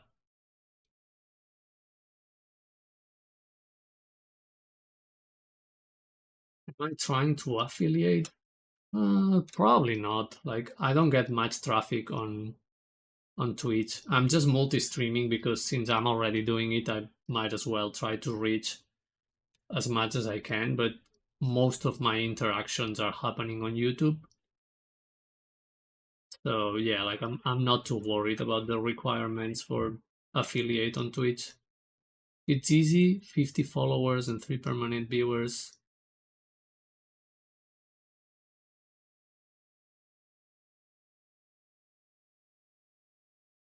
Oh, I see. You run a Discord community that supports small streamers and YouTubers.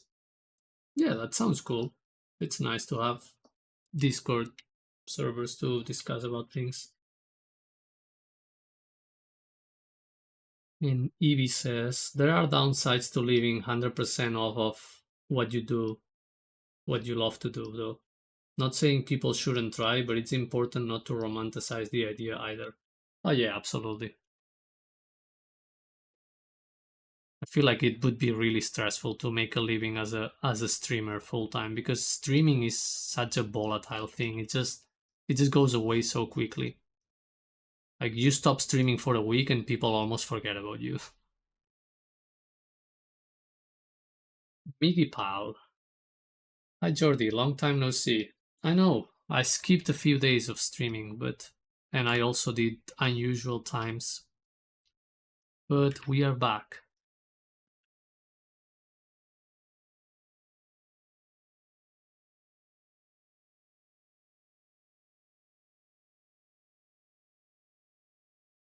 The drawing is amazing. Well, we try to make it amazing, no? It is a lot of fun.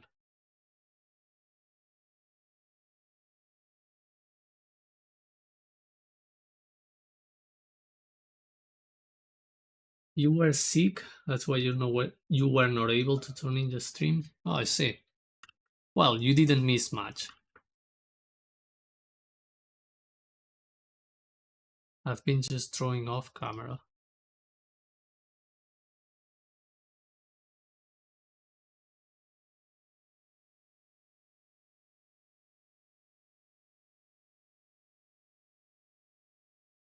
Like also streaming art, it's kind of in reality like it's, even though most people are here because they're artists themselves and they want to see some art happening, it's kind of hard to really keep it entertaining or interesting, because all you can really do is, I don't know, like to, at least what I find interesting is when I see a white canvas and I see a drawing happening.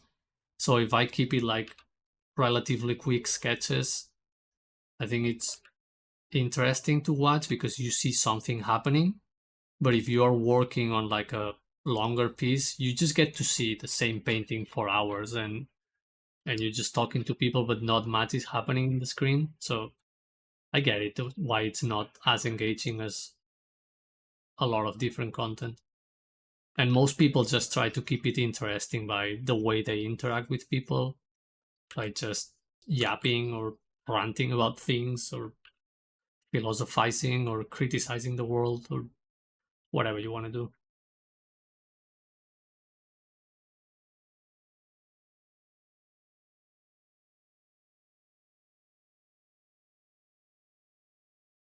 To just be yourself. Exactly. It reminds me of Sumie painting style. Yeah, I really love Sumie. And this type of brush really helps with the look. But Sumie is it's a lot harder than this, because like if you want to stay true to the philosophy of the Sumie style, like you have to try and make it with one brush stroke, or just very few brush strokes. And that requires a lot of planning and thinking.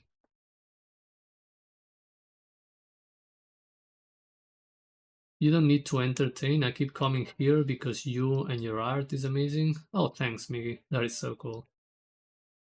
That's why you have to foster an audience that doesn't value entertainment and prefers company. I see. Yeah, that makes a lot of sense because most people are not here to be entertained. People are just here to chill and hang out. But when you think about the big numbers, the people that make money, like most people are looking for entertainment. They just they don't want company or chill. People are here to be entertained, to distract themselves from the misery in their lives.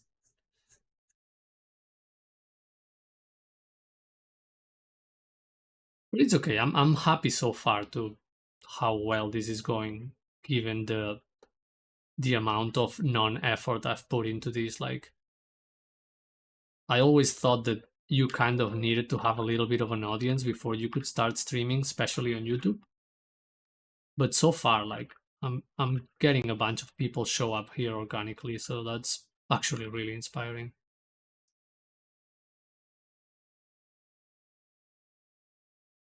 You drop a Discord username. I don't know if I have a Discord on on my on my link tree. Probably not.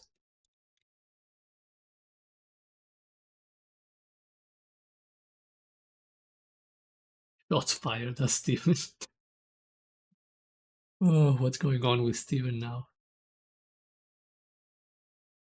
He's got a much bigger adventure in his life right now. Yeah, I don't want Kyo saying I don't want big numbers people. They can keep feeding on those stuff. Yeah, unironically, I think it would be awful, at least for me, to be streaming art and have like a bunch of viewers like gamers get.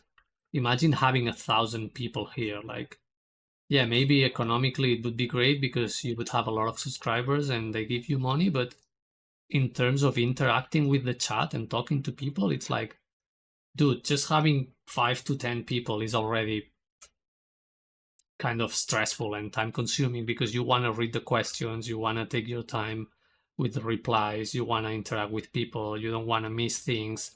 And if you have 1,000 people and the chat is nonstop moving, that's, I don't know, that's super stressful.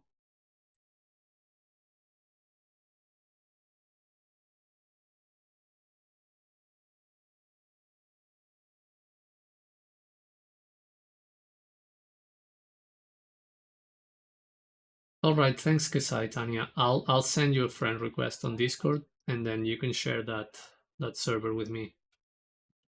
It's just right now, it's I don't even know where to find my Discord username, so I'll do that once I'm off stream. I think your biggest strength is your willingness to interact with audience and answering questions. I feel like I got mentoring session. Yeah, I feel like that's what an art stream should be like, or any stream in general. Like this is a two-way communication channel. It's not just a TV where I'm just doing my thing and I ignore everyone. Like it's like the whole point of this is to connect and interact with other people.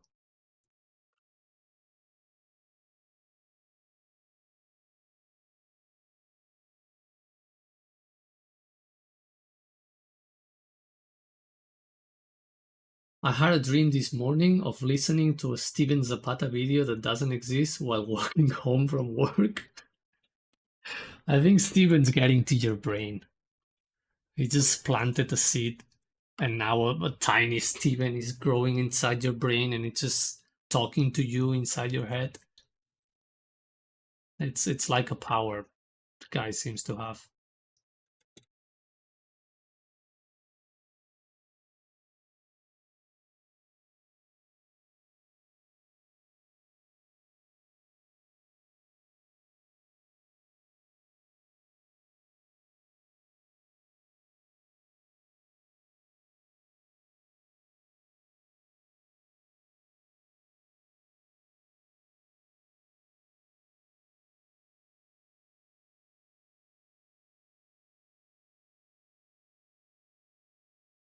Sadly, you must go work a job. Someone's got to do it. Someone's got to keep the world running. All right, take care. See you next time. And keep sharing your animations. I want to see them.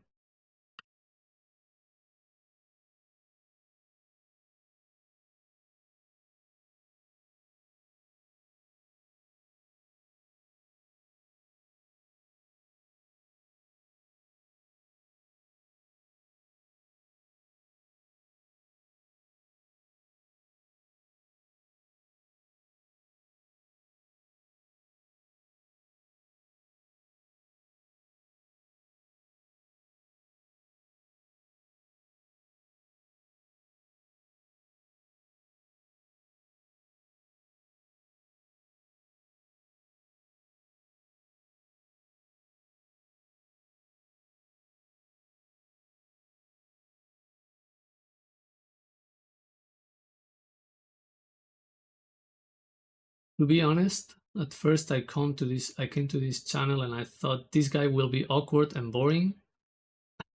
And I'm almost 40, start my art journey. I'll try to talk with you. Talking with you is kind of fun. That's why I'm back. Oh, I see. Well, thank you, Mickey Pal. I'm glad you're having fun here and you keep coming back. And it's never too late to start the art journey.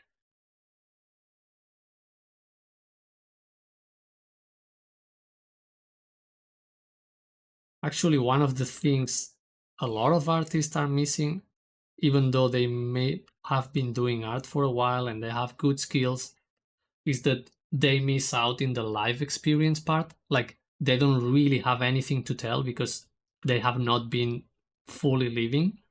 They have not done the things you do in life that break you apart so you have something to say.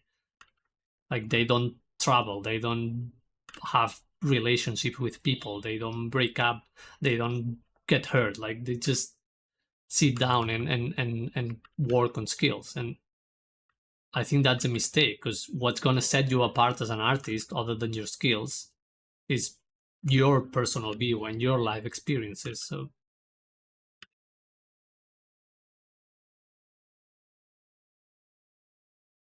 nowadays, it's almost like people just get their life experience out of someone else instead of just, going and living. So if you are older when you start your art journey, you probably have like a bigger baggage of experiences and things you've lived through. So the moment you polish a little bit your skills, just enough to communicate whatever you want to communicate, like, you will have a lot more to tell than a younger, more skilled artist. So I wouldn't worry too much about, being old.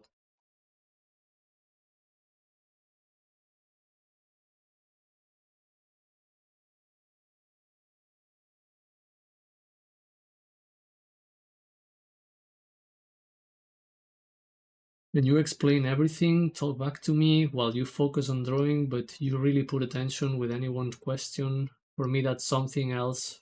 Most men don't do really care about each other, but you're different. Oh, I see.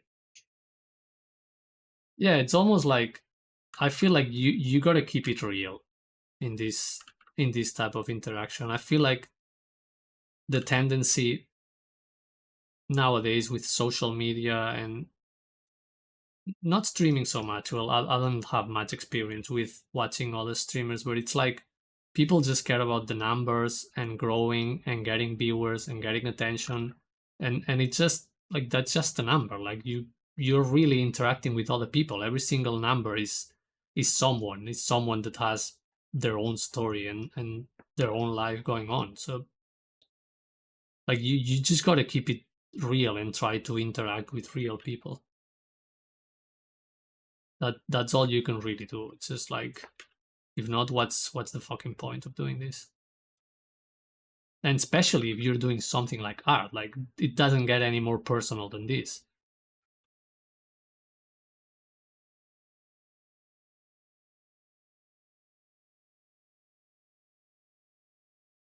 And that's what I find really cool about starting this YouTube channel, that it's like I have like 150 subscribers that came out of nowhere, but it's not just a number. I can just go back to my subscribers list and I can probably recognize every single name because they've been here and they've talked to me, or we have interacted in a way or another, and I have probably seen your work on Instagram or a page wherever you share it, like, because I try to pay attention to whoever is around. I get it. Like if numbers start getting too big, it's impossible to do that with everyone. But if we keep it small, it's totally doable. Like if I just don't want to interact with people, then I won't be online. That's it. Like I'm not gonna be here to ignore people. And yeah, I agree. Like men have a tendency to be like to not communicate and not talk to other people and not share things. It's something we kind of have to fight back. I feel like artists in general are different in that sense. That's my opinion to you. Just want to be honest. Bro, sorry if I judge you at first that you're boring and awkward at first, even before you start talking with you. Oh, that's totally fine. Like, I get it. I'm just a dude drawing in my freaking room, and I spend like most of the my time just staring at a screen where I'm sketching. So, of course, it gets awkward. Like, what else do you expect?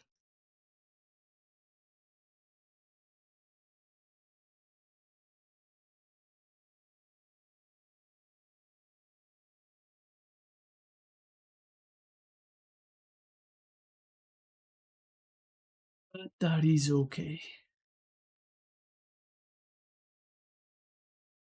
You just gotta enjoy awkward.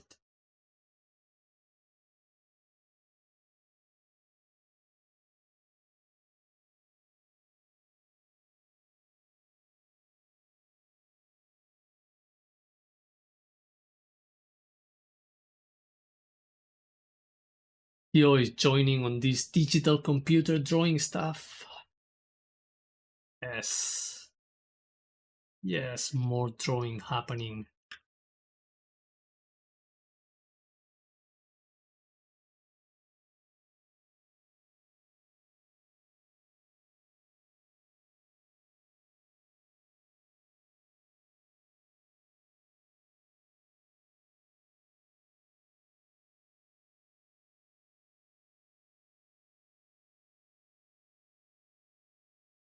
Most artists are introverted. Sometimes you forget that.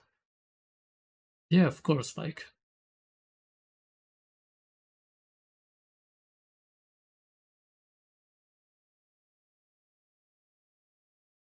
you don't sit in front of a sketchbook because you love talking and interacting with people. You just do it because you like your own little world. So of course we are all introverted.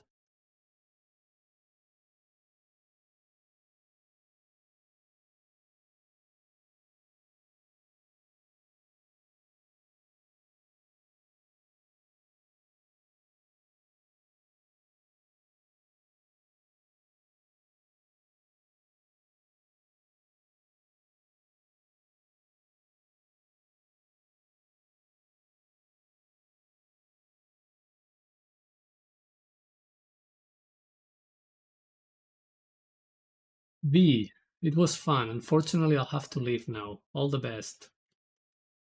Good on you. Thanks for joining us and interacting with us. So it's always good to see recognizable faces or names or whatever this is. I'll see you next time. Take care.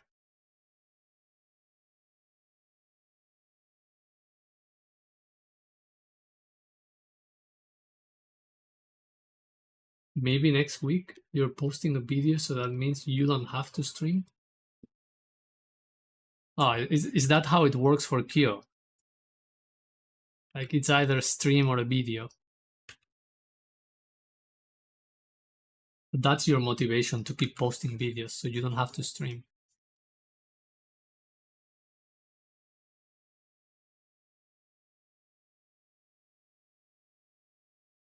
Yeah, it can get a little bit like that.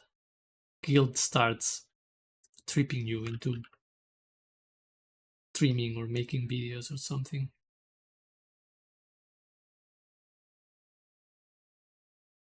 Should probably make a video and see how that works, but I have a bunch of ideas, but I'm not convinced with anything yet. I don't even know what type of channel I want this to be. So for now, I just keep streaming.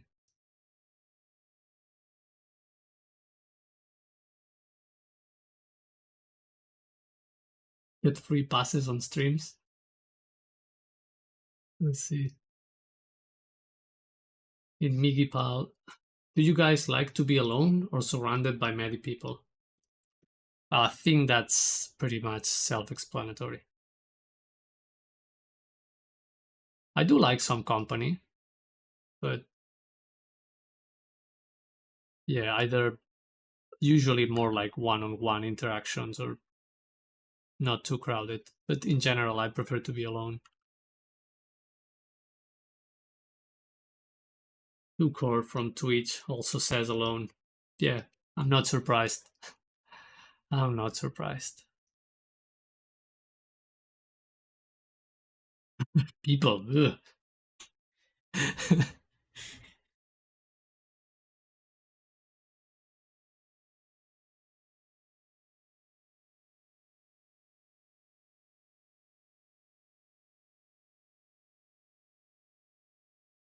And Kyo likes occasional company and maybe one good group conversation a week. That's what fuels the healthy alone time. Yeah, I agree. If you have like a nice healthy group to interact with, it can be really it can be really good.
Does it make a difference to you if the group conversation is in person or online?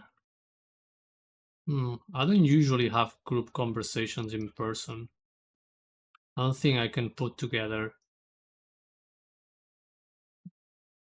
like more than one people in a room to have a conversation with.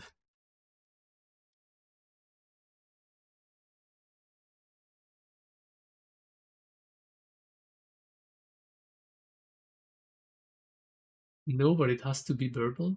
Never had a group one in real life. Yeah, I feel like it's hard in real life.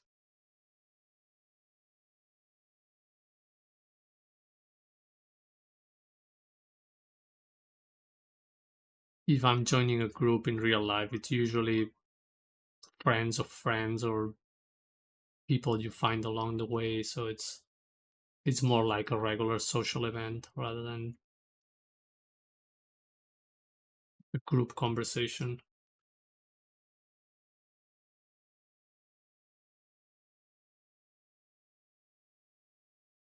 How would it be like a non-verbal group conversation?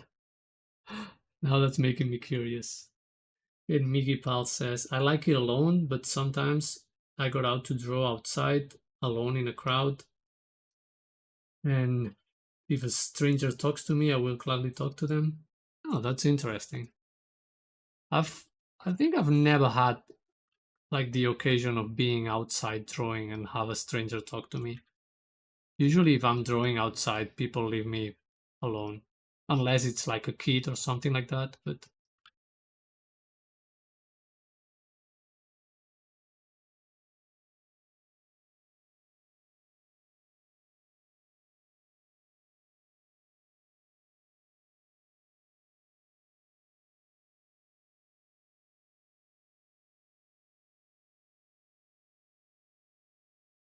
oh, text chat chronically online. Yeah, no, I hate that because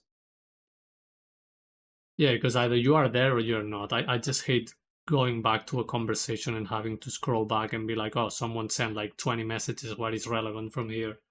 Instead of just being there present and listening. I get that. Here in Spain, we have the bad habit of talking over each other. It makes it hard to have good conversations. Yeah, because everyone starts talking even before you finish talking. So it's kind of, it makes you feel like no one's even listening.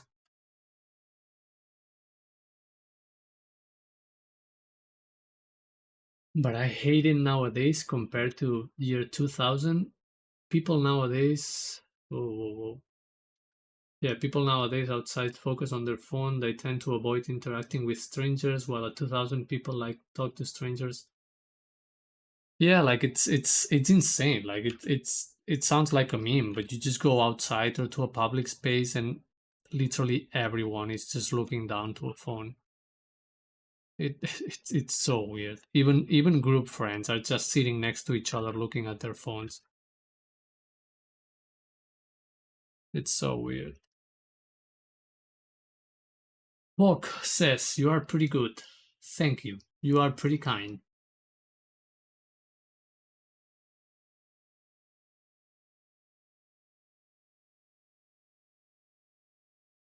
Evie is trying to do better in that area. You're trying, but come on, let's face it. It's not gonna happen.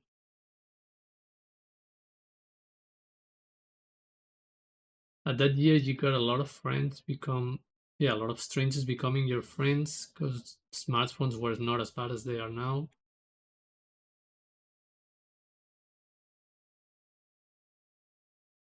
Yeah, I don't know. I guess people just go outside to,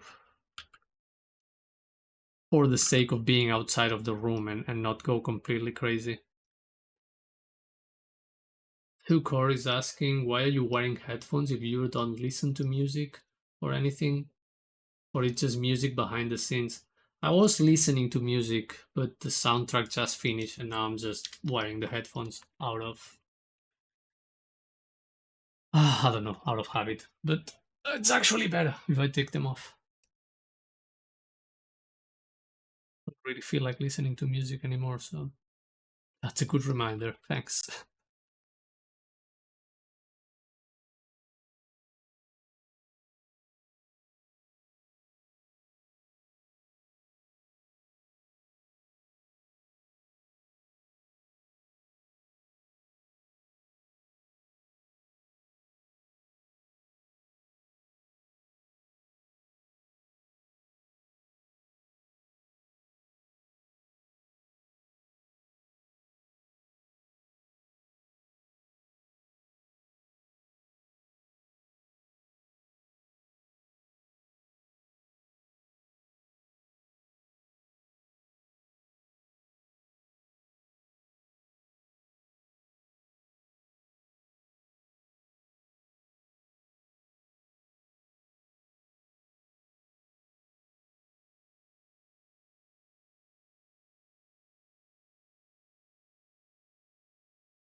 Is that thunder god of Japanese? I forgot his name. Raiju? It might be. I haven't really done much research on the subject. I just found this cool looking statue, but it could be.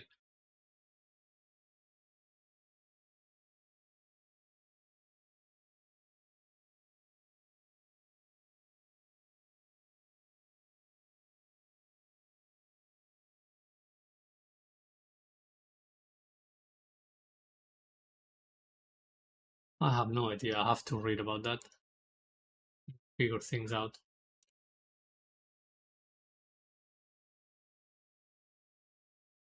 And Kyo says a new phenomenon I've observed over the years is going to the library and noticing people also going to the library just to look at their phone, no laptop, no books or anything, just phone and leave. Well, yeah, that's true. That's true. I haven't been to a library for a while, but I remember being there and just seeing people sitting on the couches, just chilling. Maybe they just like the quiet space and they go there, to like if you think about it, like it's not like you have many other options in a city to be on a chill, quiet space. Like if you go to a cafe or something like that, it's gonna be pretty noisy and busy.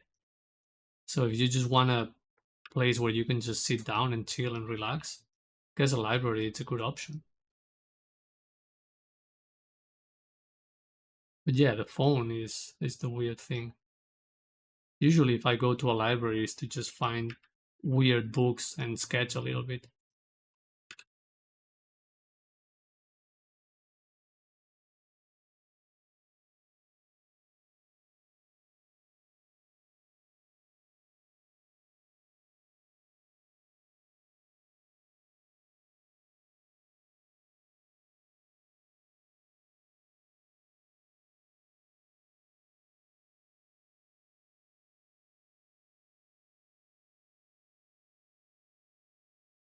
I'm glad they went to a library at all, but it's just interesting, especially when they're watching TikToks and Instagram reels.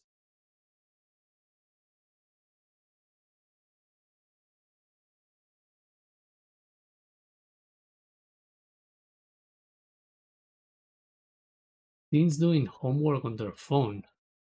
That is insane. Oh, but I guess it makes sense. I grew up with computers, so my default is going to the computer, not using the phone. But if you grow up with phones like nowadays, I guess your default will be the phone.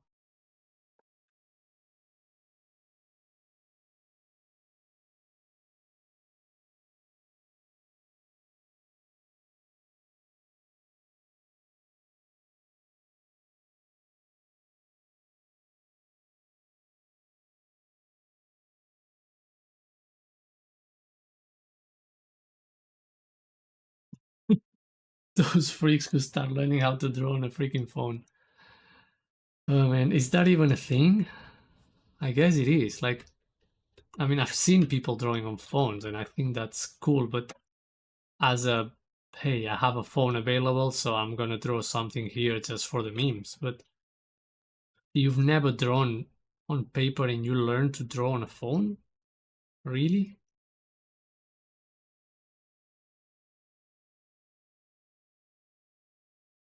The information like shorts, reels, TikTok can make your brain burned out.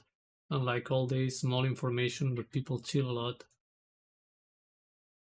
Yeah, I feel like it's creating a lot of new mental conditions that we are not even aware of because of how exhausting that is.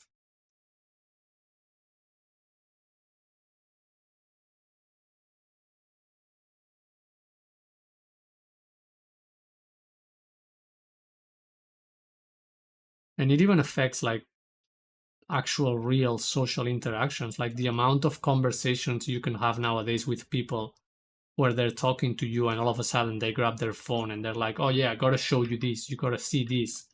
Have you ever seen this?" Or and it's like, dude, just chill, just chill. It's okay to be bored.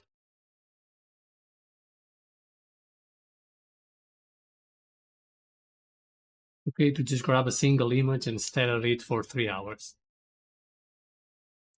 There is more information there than you will be able to process in your entire life, so it's okay.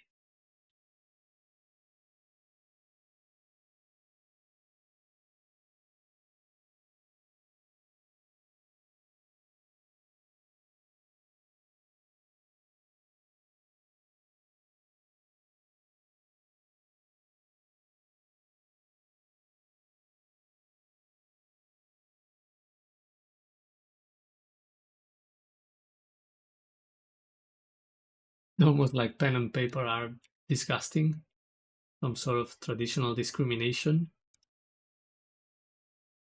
Yeah, like it's just I don't know if it's like it's like I don't think it's even a conscious thought. I feel like it's just not available. Like if I think about it, when sometimes I've been a few days or sometime at someone else's place, or you go to friends or random house, like for whatever reasons you end up on a random house, like that's up to you people. But like the amount of times I've been to someone else's place and I'm like, do you have any paper? And like they have to remove half the house just to find some copy machine paper.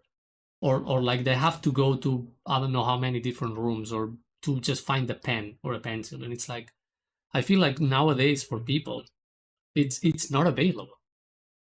Kids don't see drawing with pencil and paper as an option because it's not even available in front of them. It's not accessible.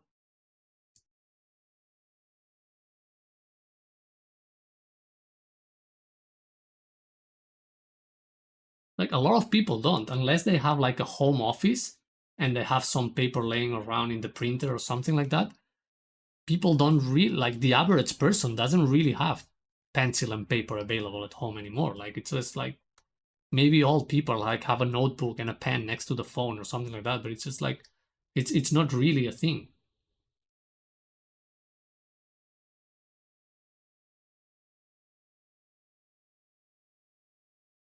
Like in the average house, unless it's like a student or something that it's constantly taking notes or writing on notebooks or studying something, it's kind of not the norm anymore. Like so it makes sense that kids just go to their phone to draw because that's like that's the tool. That's the tool you use for that.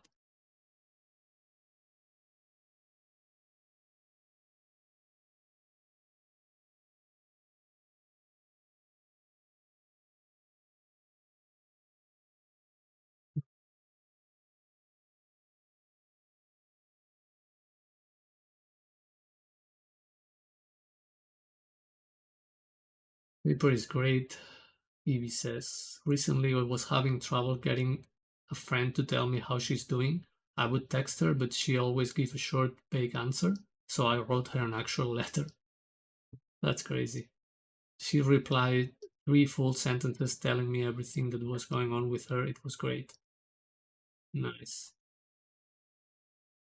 Well, 3 full sheets, not sentences. Well,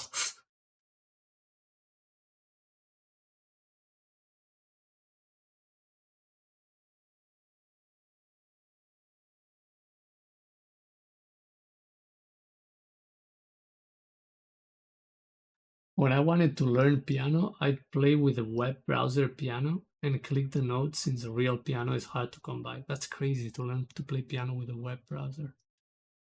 But yeah, like you would think that drawing is a lot more available, but it's like it's just it's not only that it's like people don't have much paper or drawing tools laying around, it's also like you don't get to see it happening. Like all you get to see online is just people drawing like we are drawing right now, like drawing on a screen. So why wouldn't you go and draw on a screen? It's just like you can't really blame them for doing that. It's just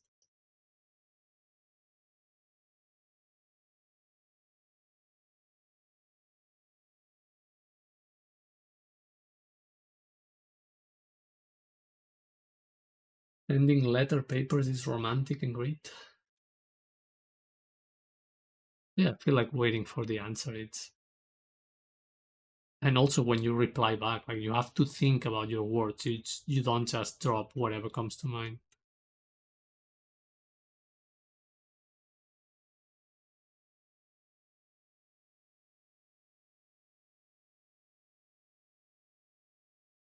Yeah, then we have power outages and people go crazy. Like it happened recently in Spain. I didn't even realize that there was a power outage because I was outside running and then I came back home and I was drawing on paper.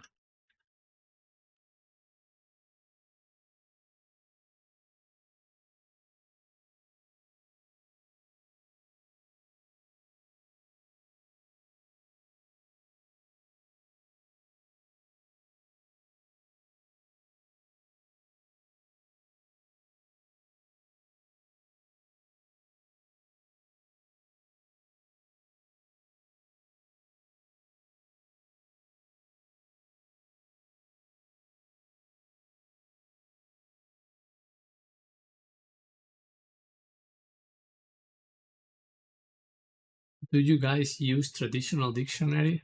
Oh, I think that's a bit too far for me. I wish I could say yes, but no way.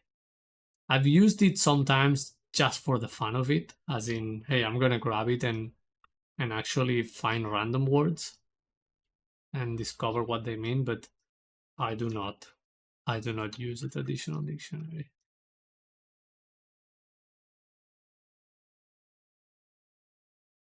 Wish I could say that I do, but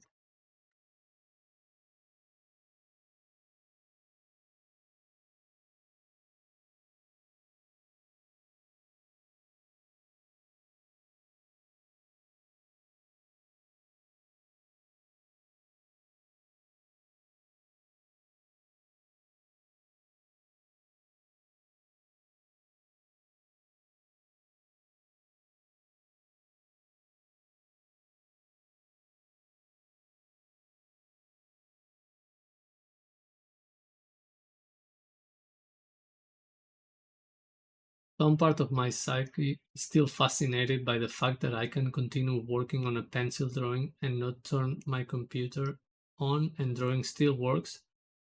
Maybe I still have some unlearning to do. Yeah, that is true.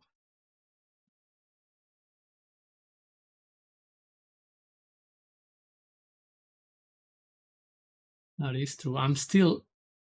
I cannot, I cannot get away from the idea of my work getting lost, even when I'm working on paper. Like sometimes I feel the urge that I should save or I should just make a copy of the drawing. Like, like when you're working digitally, it's always like, okay, I gotta save these on the cloud, or I gotta save these on my extra hard drive, or I make a copy of these just in case, the hard drive dies, I lose all my data. And it's like, it still gives me anxiety when I think about a sketchbook or a paper, as in, this is it, this is what it is. Like, it's either this gets burned, or disappears, or lost, or it's gonna exist almost indefinitely. But yeah, we are all affected by the digital world.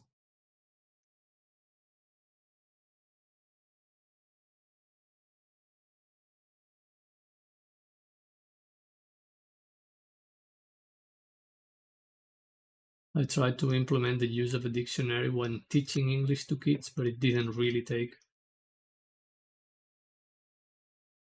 Yeah, no wonder.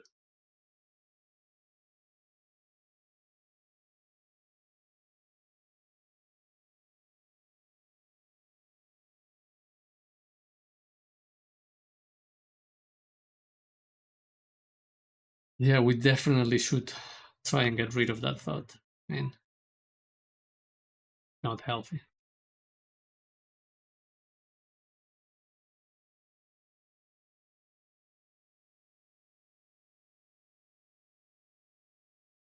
Or the fact that I sometimes can grab some watercolors or acrylic paint and make like a particular effect or color or decision, and my thought is like, oh yeah, it looks almost like digital, and it's like, it should be the other way around. Why is it the use of color or effect or glowing effect or something a little bit more advanced makes you think of a digital tool instead of being just what it is?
That was the same to me, but I learned that I would only have Pinterest to thank or rely on to draw, and if Pinterest algorithm was off that day or didn't have access, my chances of drawing were ruined, so I had to change that.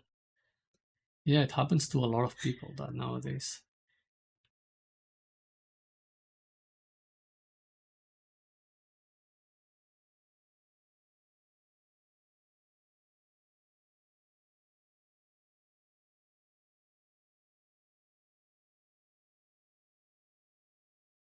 The fact that we need to see images before we can start making our own.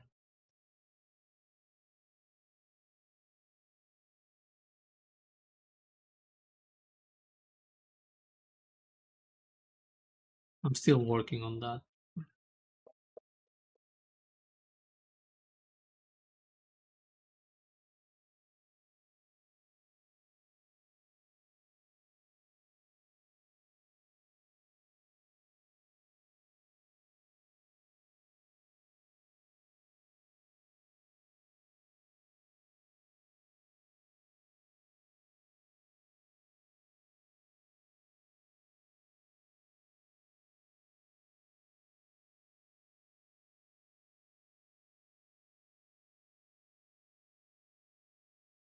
If it wasn't for my stream, the first image you would have seen this morning would be yours.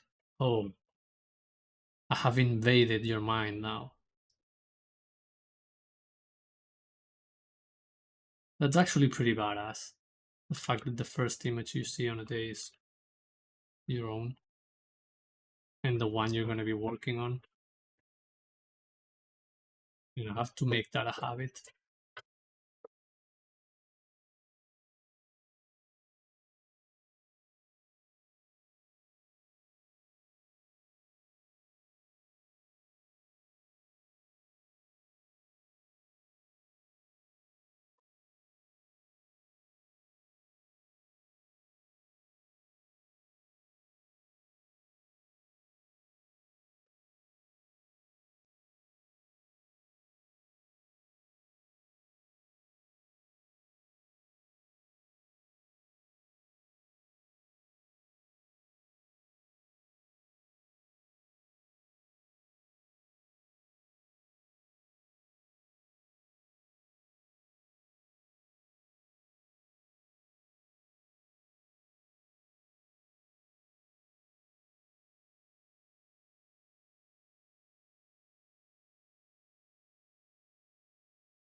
Hell yeah, leave that thing at home.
This topic feels so deep.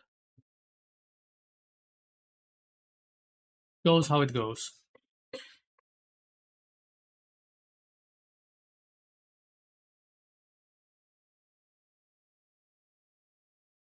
This is what happens when we get away from distractions.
By the way, is it hard for you guys nowadays to have real friends? I think it's always been hard. Real friends are hard to come by. Especially most people, either they keep their friends from childhood or maybe university at tops, or then they rarely make any new friends. Or at least that's the case for me. Like the only like real life close friends that I have are like from high school times.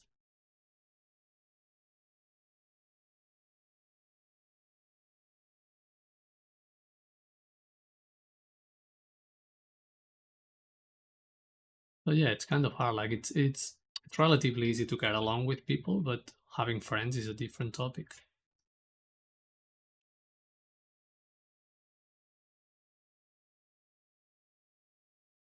Sukor from Twitch. Is this brush that you use with default settings or did you change something? This might have been slightly modified, but I feel like it works really, really similar to the default one. So I might have changed a little bit of the pressure of the pressure sensitivities or something, but probably the main difference you might be finding right now if you're trying it is that I use it like at a really big. If you look at the cursor on the screen, it's like pretty huge. So if I press really hard, it makes like a super thick line. So I use it like really light touch to make thin lines and then I use like really fast strokes to get these almost half tones. And I feel like all the trick is in that, like either going slow to make full dark, going fast to make these half tones, and pressing really light to make these thin lines. I think that's like probably the main difference you are finding if you're trying to use it right now.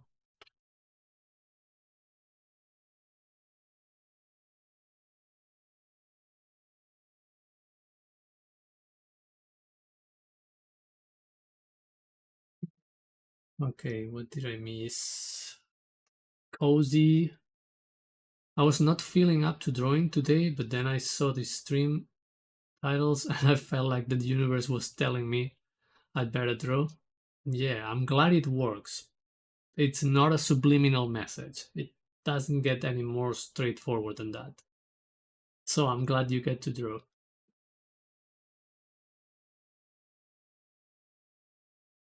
I think my assumption is that I'm not going to find people to connect with as deeply as I wish stops me, well, as I wish. It stops me from even bothering it. I'm okay for now, but maybe in the future maybe the future me will have different thoughts. Yeah, I don't think you can really like you can really hope to find like it's not like you go out there looking for friends. Like I feel like the best thing you can do is just to go out there and share your thoughts and opinions and do the things you really want to do and hope you find people along the way that kind of align with that.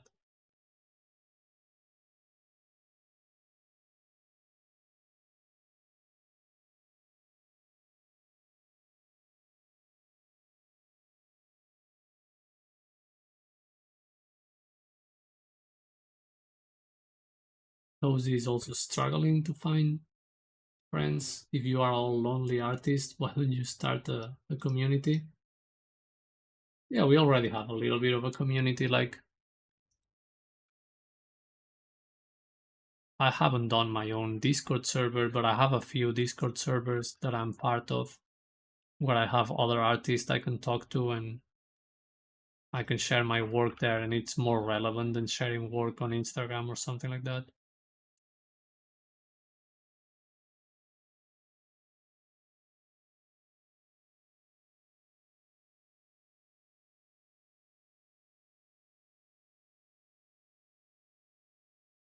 And Ox is asking, do you have tips to increase tablet pen control?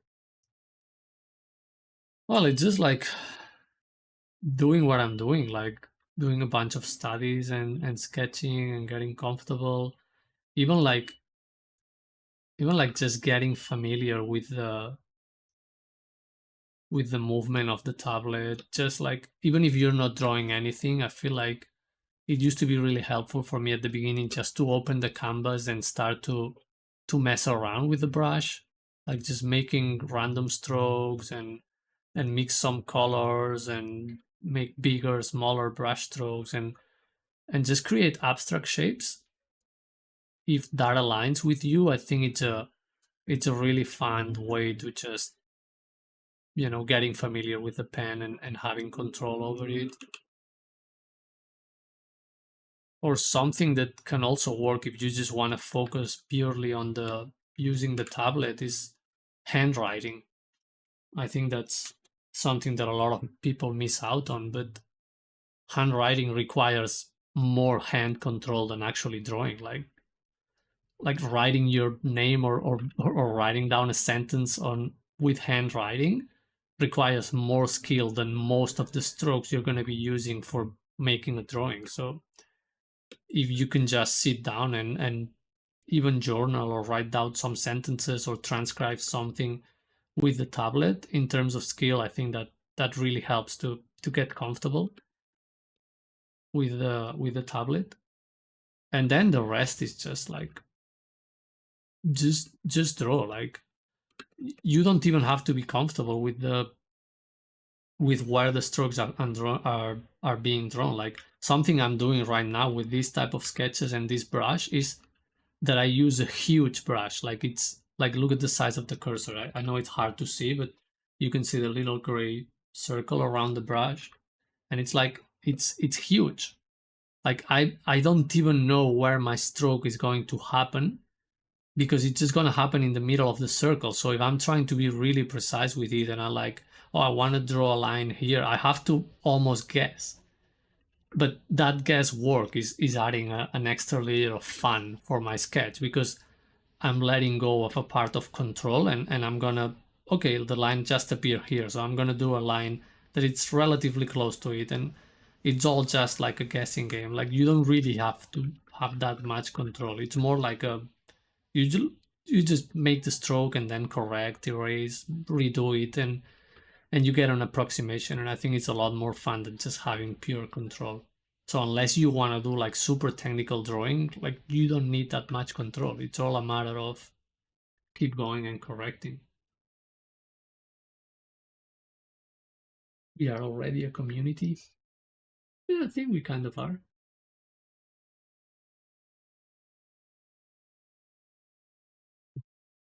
Yo has the best tips. Grip it firmer, don't let it run away. Threaten if it steps out of line. Incentivize obedient. Yeah, just get the stylus to do what you want to do. Like just draw on your own.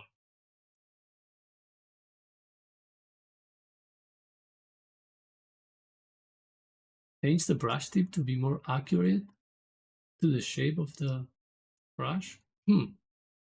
Also, if you are transitioning from pencil to paper, I mean from pen and paper to digital, and you're using a regular pen tablet, not a pen display, a cool trick you can do is to grab an actual piece of paper, whatever your favorite paper is or whatever you're used to draw on, and put it on top of the tablet and then draw there.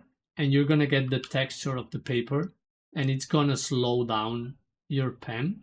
Because one of the things with digital tablet is that it's a piece of plastic and it's sliding a lot faster, so you don't get any resistance from the tablet. Even though nowadays like they have like some texture, that texture goes away pretty quickly if you use it a lot.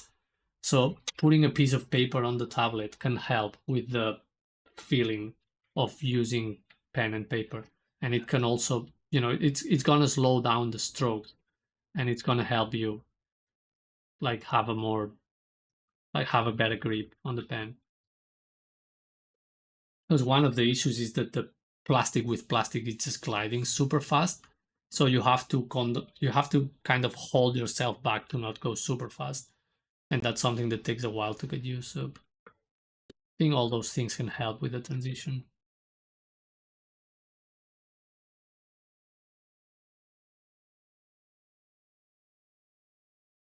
Theo is some kind of wizard. Well, he kind of is. You just gotta check his work to see that he is a wizard.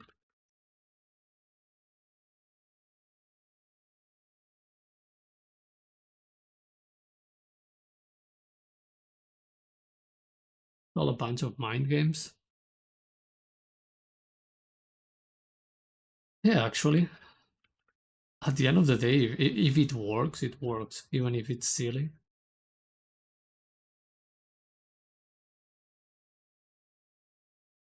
You can also try asking nicely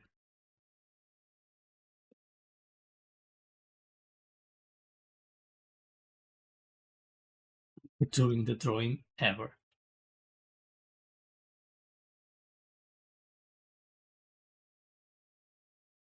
You just gotta be there. Not even super present. You just gotta be kind of physically there and let the drawing happen. It will sort itself.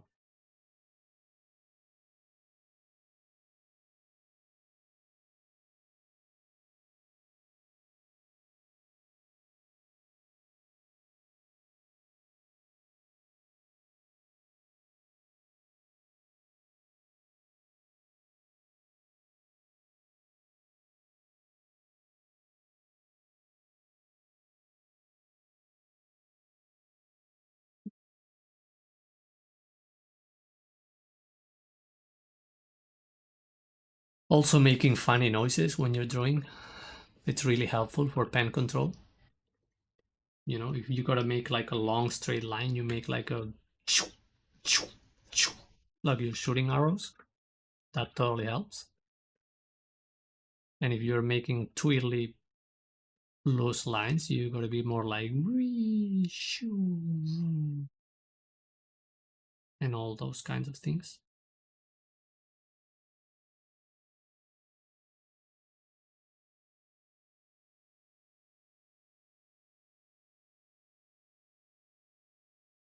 The sillier you can get, the less you're gonna worry about control. And the less you worry about control, the more things are gonna go the way you want. Or a way you don't dislike. It's not even about the way you want it.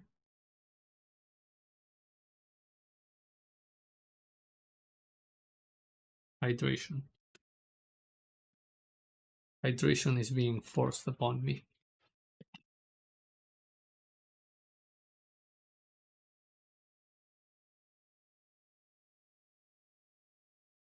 Oh man, I'm actually sweating.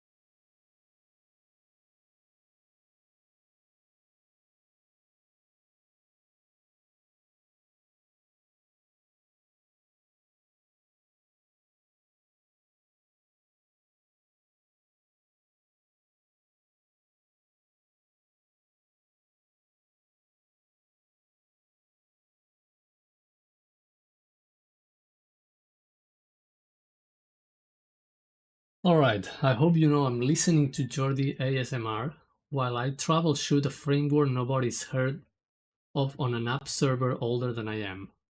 Wow.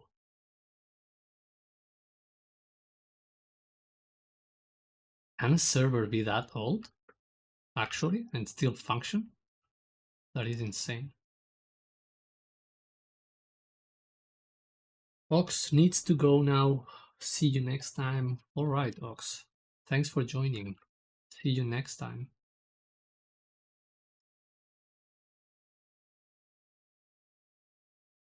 Remember to keep the stylus on its place. You would be surprised. Oh, I see. I see.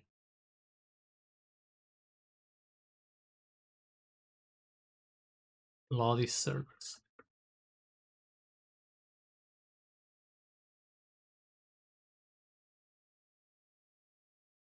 Should probably remove all the noise filters from my microphone so you can get to hear the tablet scratchiness, all the.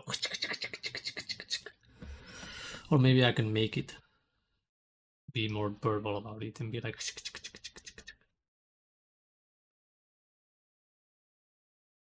That would help with the ASMR. And then troubleshooting is a lot better.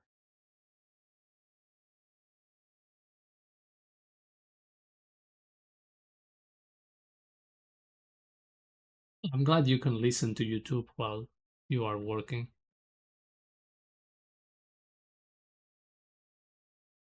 Hopefully that makes you a little bit less miserable.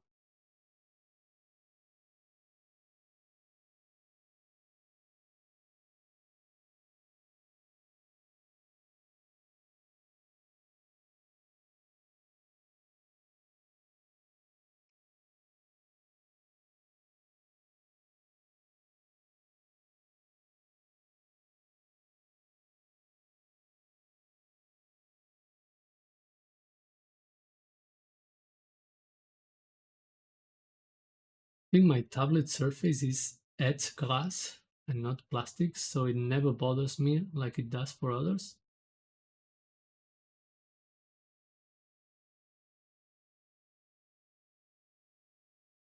You see, edge glass.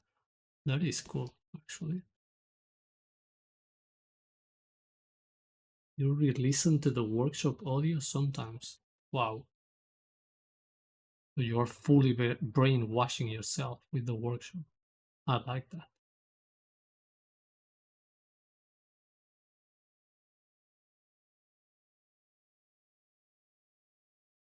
I may have re-listened to the workshop a few times already, so I feel you on that.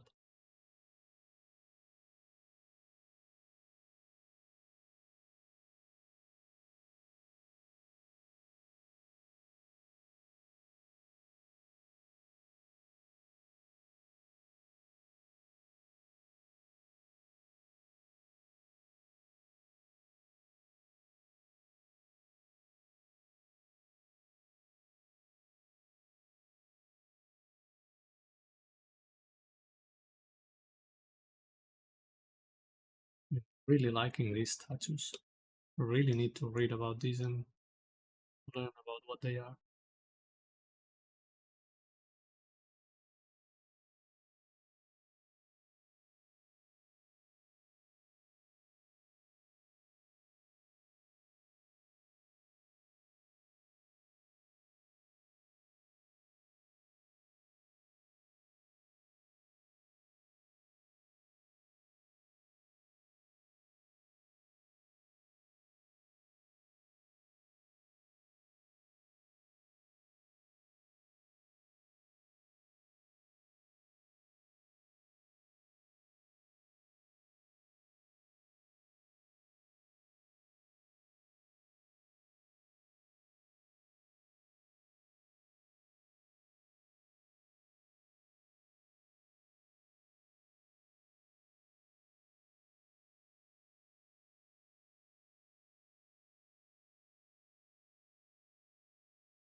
Do you have any advice for getting a drawing out that doesn't seem to want to work? Getting it out. Getting it out.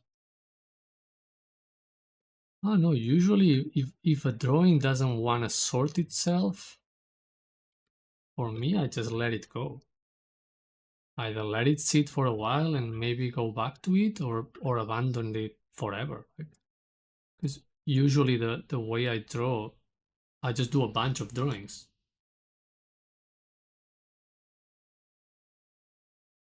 So usually I just do as many drawings as I can and go with whatever wants to work on its own. But that doesn't always work, because sometimes you just want to get that thing done, and then you don't have any way around. And then it's what Kyo says, you have to force it. So it's either you let it go and move on to something else, or just sit down and assume that it's going to take longer than you want it, and you start breaking it down. Start breaking down the pieces and be like, okay, what is it about this that it's not working or that doesn't want to come out? Very casual, not harmful advice. Yeah, we got to be careful with the wording here, because we all know that forcing means grabbing the pen and holding it like this if you can with your fist, and like forcing the drawing to happen. Like the harder and deeper you push onto the tablet, the better the drawing is going to be. But that's how you, like, when I mean breaking it down, I mean like you break down the tablet and then the drawing will emerge. You'll carry the boats and the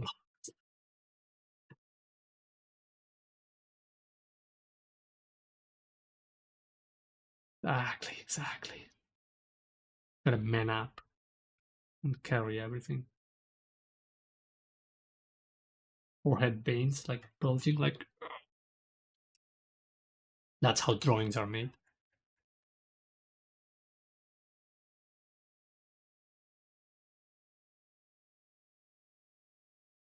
Easy Gleam is back. Got knocked out for a while ago. Flu sucks. Oh, you're sick. I see. That really sucks. Well, but seriously, so the drawing doesn't seem to want to work.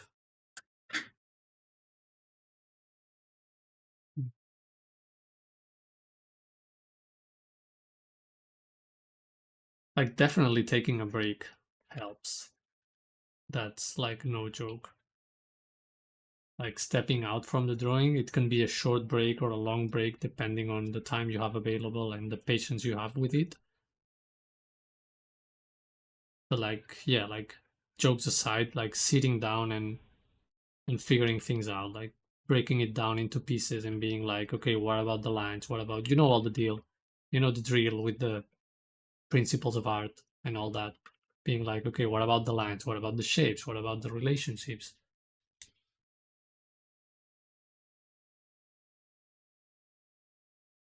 Really, if I look at the drawing from afar and I pay attention to all of those things, I will identify at least one thing from all the principles that it's not fully working. I would be like, okay, the contrast is wrong here because all the attention is going to this place, or the anatomy is wrong because this is too long or too short. So it's an issue of proportions and ratios. So if you just take, it's like troubleshooting in a way. Like it's what you're doing right now at your job. You're just trying a bunch of things and seeing where it breaks. So you got to do the same with the drawing. Try a bunch of changes and see what it breaks.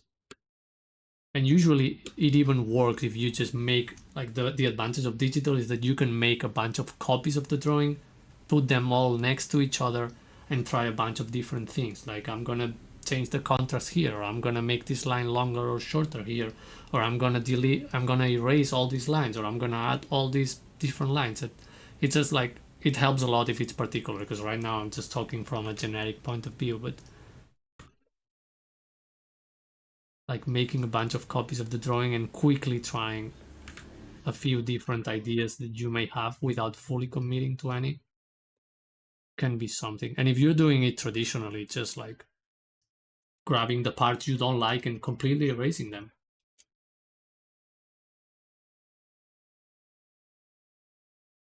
Oh, I can't turn the drawing off and on again. You'd be surprised. That's called taking a break.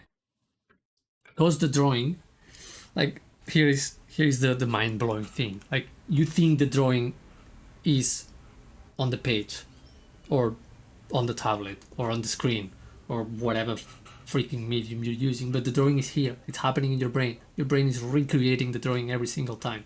So if you take a break, you're actually restarting the drawing in a way. That's why sometimes you make a drawing that is freaking awesome. You go to bed, you do your life, you do your things, your human mundane things you need to do to survive. You go back to the drawing and you're like, actually, it's not that cool. It kind of sucks. And you get disappointed. And then you suffer because the drawing was not as good as you thought. And that's because you restarted your brain. You took a break, you went back, you got disappointed. That's my personal experience. It doesn't have to be yours.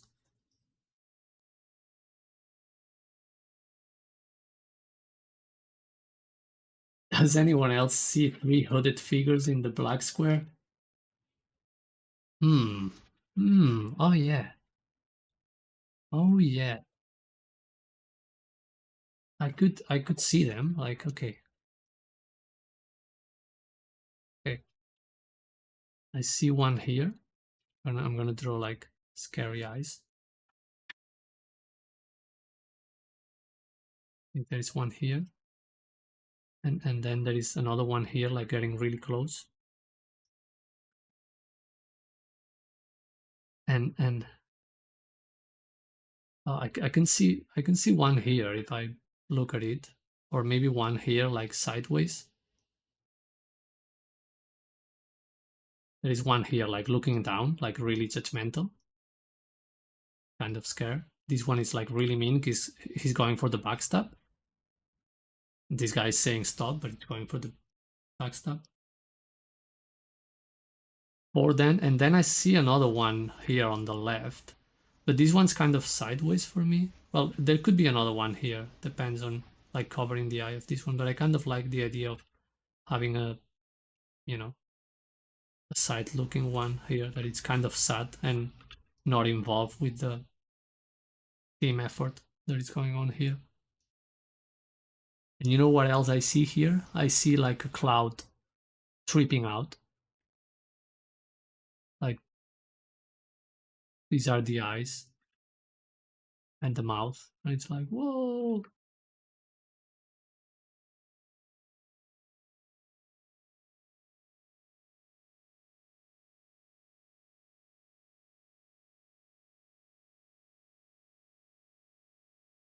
So yeah, now we cannot unsee this.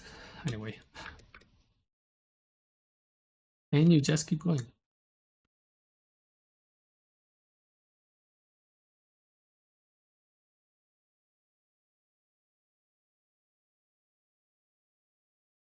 All the figures having a group conversation? No, they're all too busy looking at their phones. No group conversations here happening.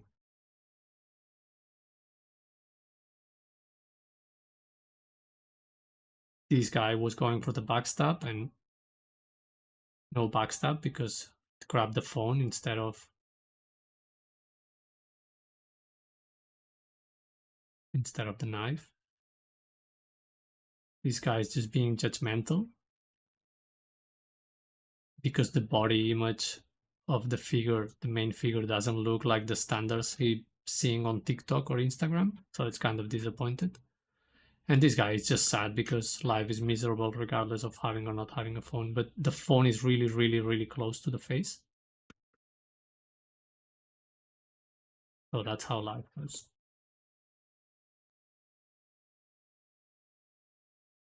And this guy is just tripping balls because, I mean, he's a man bun.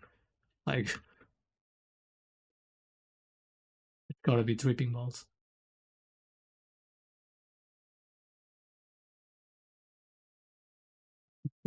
The four are tempting the focal figure to join them on their phones, but the main guy is all nah, I'm good.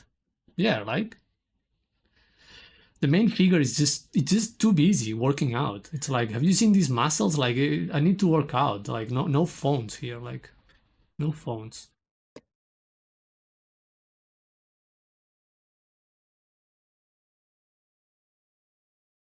Really like a Japanese deity. Yeah, I'm pretty sure it is. It's just I don't have the context for this reference. I just thought it was cool and saved it. So I really have to dig out and do some research because I definitely want to learn more about this figure. Looks really cool.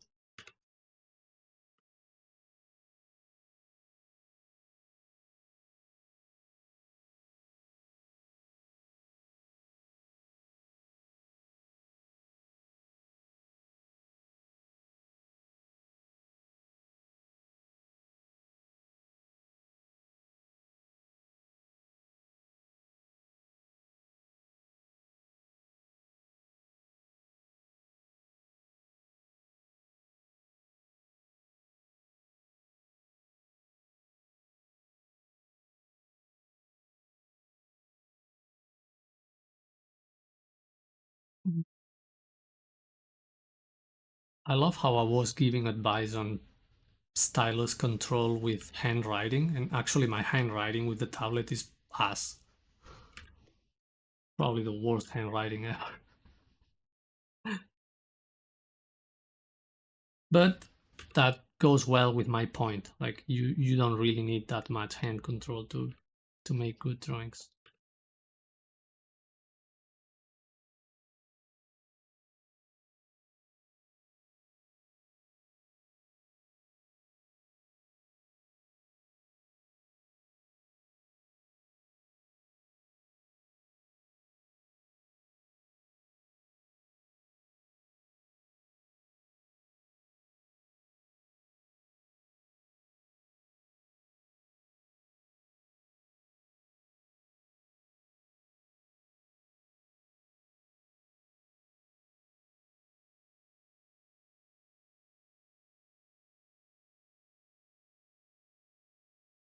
Going a little bit crazy on choosing art pieces I like and envisioning myself on doing. What? Okay, what were you experience looking, choosing the stuff you envisioning yourself doing? Okay, let me reread that. Was your experience choosing the stuff you envisioned yourself doing? Yeah, actually, that's something that I only started doing recently, but I think it's a good exercise. Like, you gotta look at the stuff you like and be really honest about what you like and why you like it. And if that thing is, well, I'm assuming the question is going a little bit in this direction, like in choosing the stuff that you envision yourself doing. It's just like the first distinction you need to do there is what is the art that I enjoy looking at and consuming, and what is the art that I want to do myself, because those can be two very different things. And I feel like that's the first division you could do in that regard. Like literally you can physically do it, put in a folder all the images you find really really really cool, and narrow them down to just a bunch of them, and then be really honest with yourself about, like, okay, what is the stuff that I enjoy looking at, and what is the stuff that I think I want to make, and start making that separation, because I think that's a really good step into figuring out your opinions and your taste. That's gonna narrow things down a lot instead of just having all the possibilities available.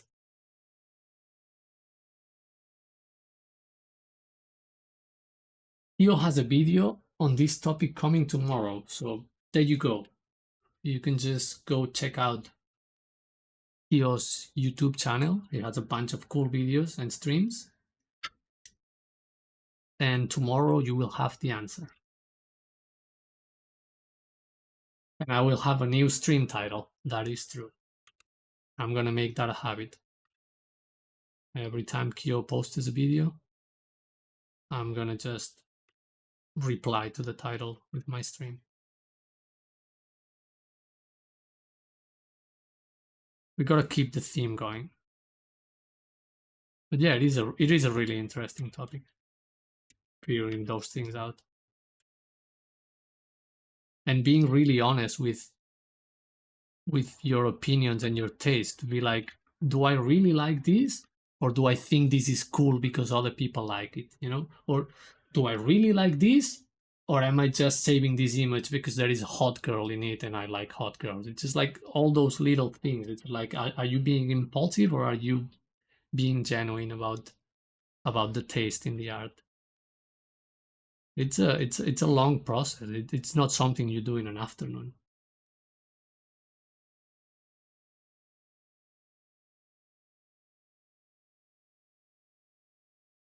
Yeah, man, I'm curious to see what Kyo has going on for us with that video, because it is a really important topic, and I never paid attention to it during most of my life. That's why I'm still so lost when it comes to art, because I just want to do everything, and most of the stuff it's not even because I want to do it. It's because I think other people think it's cool, and it's kind of dishonest in a way for the personal art. I mean.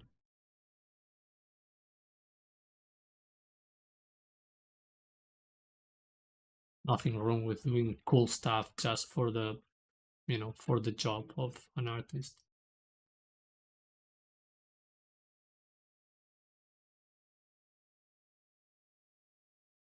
Your art style really activates my pareidolia.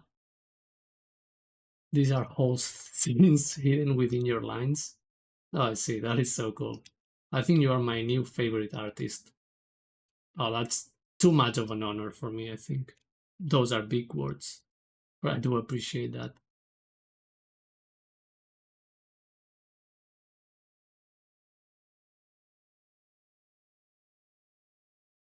New favorite artist. Look at that. That's gonna inflate my ego. Just like these muscles.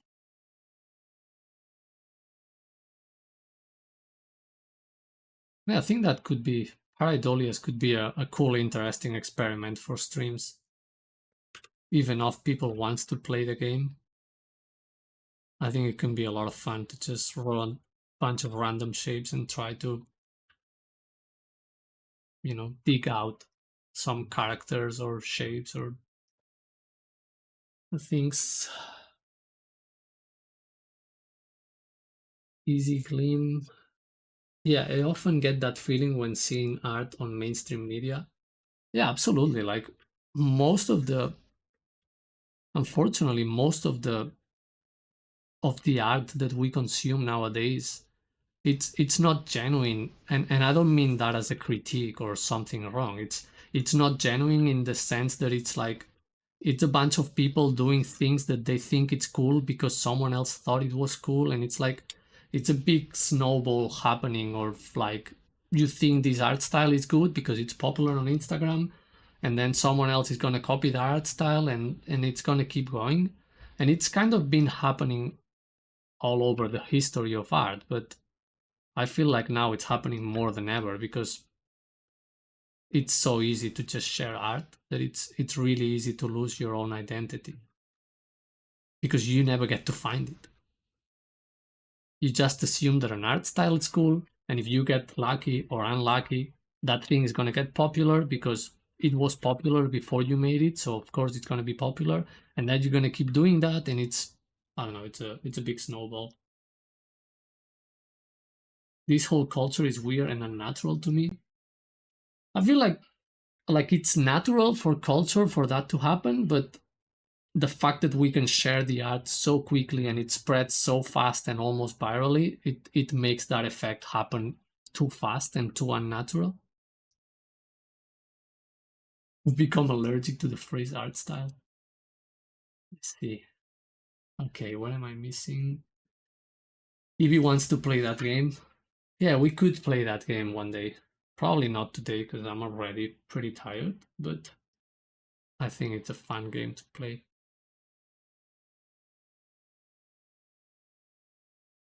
Cozy. I have been wanting to embrace it in my work as well. Embrace, like, you mean the pareidolia effect, or just going and doing your own thing, regardless of what the world thinks it's popular or cool? Well, I guess both things lean onto the same. Yeah.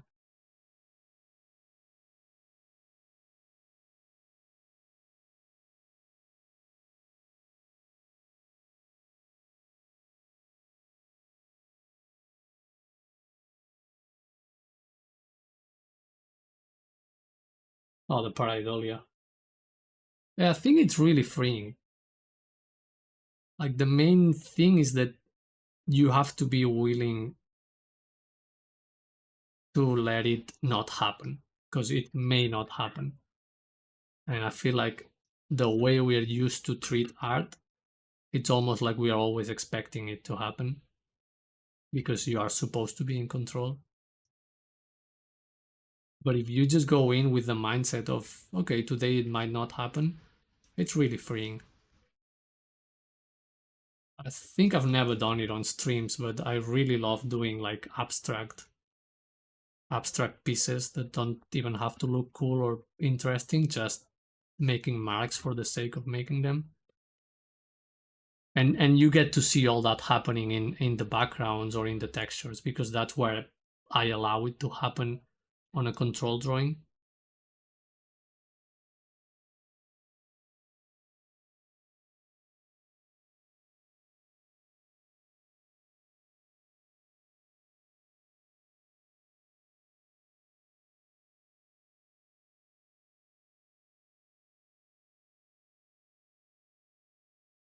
Forgot to mention, came from Steven's past stream. I've been watching Kyo's VODs and yours. Oh, that's so cool. That is so cool. Man, I did not expect Steven to mention our names on that stream. It was just like, yeah, go people, go see this. So that's so nice that you have been watching. Thank you so much. Well, and I'm glad that you can be here for the real thing, because yeah, BODs are kind of meh. I feel like the cool thing with streams is being there.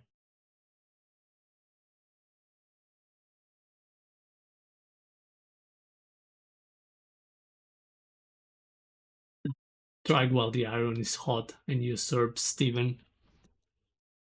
Yeah, that's true. He's going through a weak moment right now. He's not gonna be super active because he's busy with real life. So now it's our chance. I'm gonna start my workshop. I'm gonna do my design course. We're gonna design backgrounds with lots of hidden characters. In cozy, we can catch up. Yeah, let's take advantage.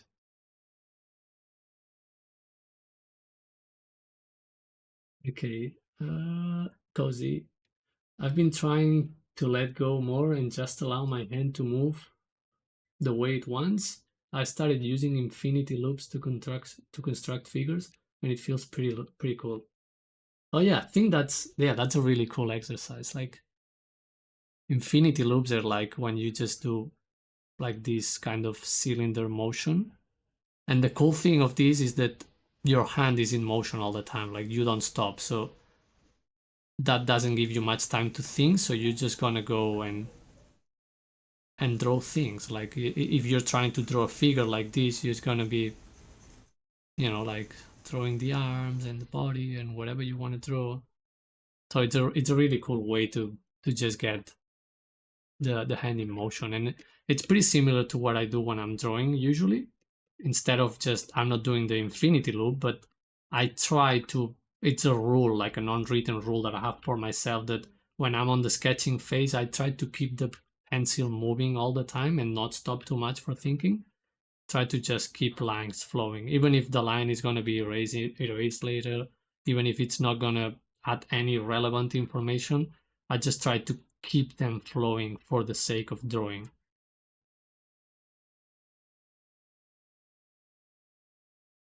It doesn't really help with the analysis phase, but it does help with the fear of just getting marks on paper. Uh,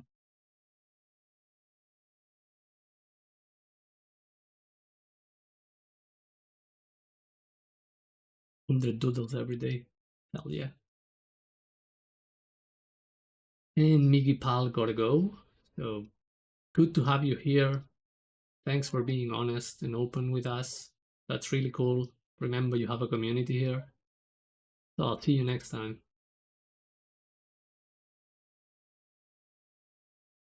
Maybe saying you are on the one that had a dream about newbie, you know? Oh, yeah.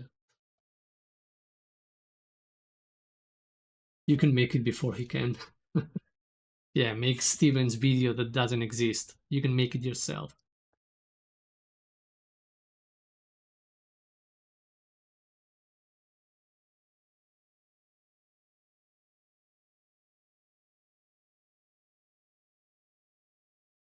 We can just doodle 100 finished artworks on a day. Easy. Yeah, you can just call them finished. I was worried I was being too messy, but I think you have reassured me. I don't think you can be too messy when it comes to art, especially not on the creative phase, you know? Like, messy is, I don't know. Creative process kind of has to be chaotic and messy. That's where all the good ideas happen.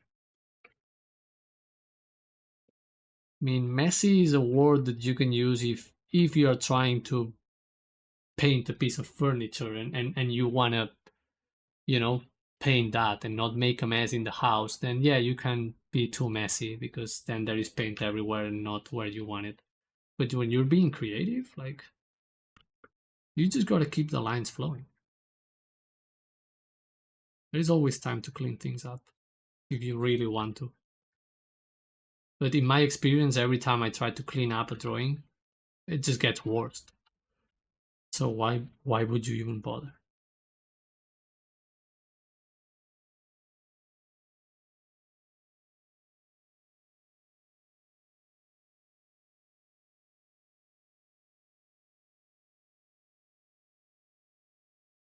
Who defines finished? The art or God? Your pick, but not you. We could argue that they are the same thing.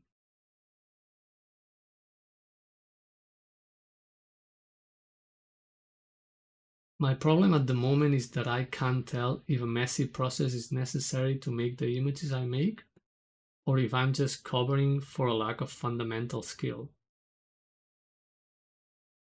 I think they're both the same thing. Like, yes, the lack of skill is gonna make you be messy, but the way you build that skill is by being messy and removing the things you don't need to achieve the art you want to make. So it's almost like they're both the same thing. You need to be messy to know what you need to clean up from the mess before it becomes the thing you want it to become. So if you don't allow yourself to be messy, you're also not allowing yourself to do the thing you want to do, and you're not allowing the self to be the thing it wants to be. So it's almost like goes hand in hand. Like, yeah, probably we are all messy because we don't have a clear image in our head of what we want, but you have to be messy in order to know what is it that you don't want. Like, if you don't have anything to correct, if you don't have anything to fix, you have nothing, and if you have nothing, you have no art. So it's better to be messy and have something to fix than having nothing, because then you have nothing to fix because there is nothing to make.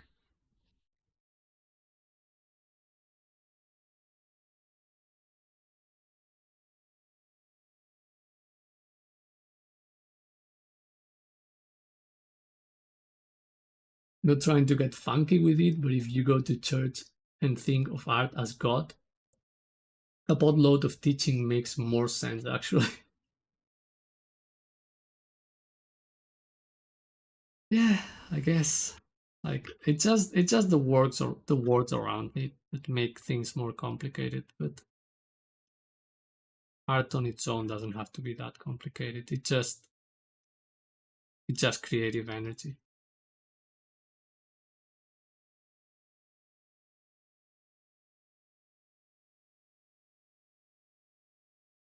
Being the part that comes naturally is the part you'll go through the whole arc of avoiding or correcting until you arrive back where you began, because your soul knew what it wanted all along.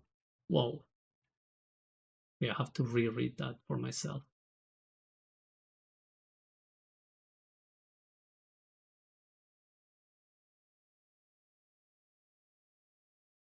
Yeah, yes, I think it is. It's almost like all the art journey, all the arc, it's a whole long story where you're trying to give yourself permission to do whatever it is that you wanted to do from the beginning.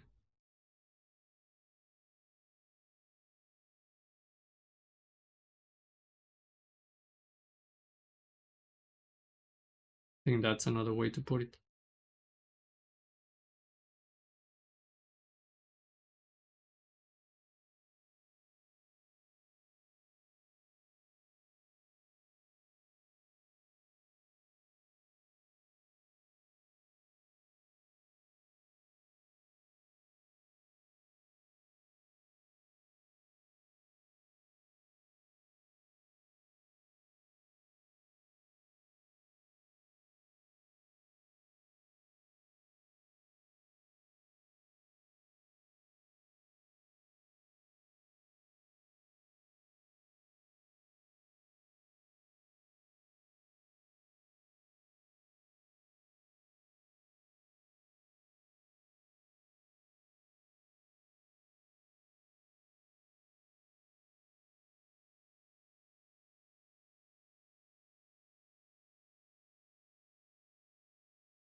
Almost like right now I have more fun doing like the abstract backgrounds of a piece like this where I just add some shading or the textures in a particular volume rather than drawing the actual features or the anatomy or the face or the custom of the character or whatever it is that I'm drawing in the subject. And I'm trying to incorporate more and more a little bit of that fun, the fun I have when I'm just doing abstract textures and random direction combinations and noise. I'm trying to incorporate that into the actual figurative drawing, and it's, I don't know, it's an interesting process I'm going through at the moment, and it's still really hard. Like it's like I feel like I'm not fully allowing myself to do that, even though I feel like it's the thing I should be doing. It's the thing that it's gonna make my drawings be more unique and feel more fun overall and interesting.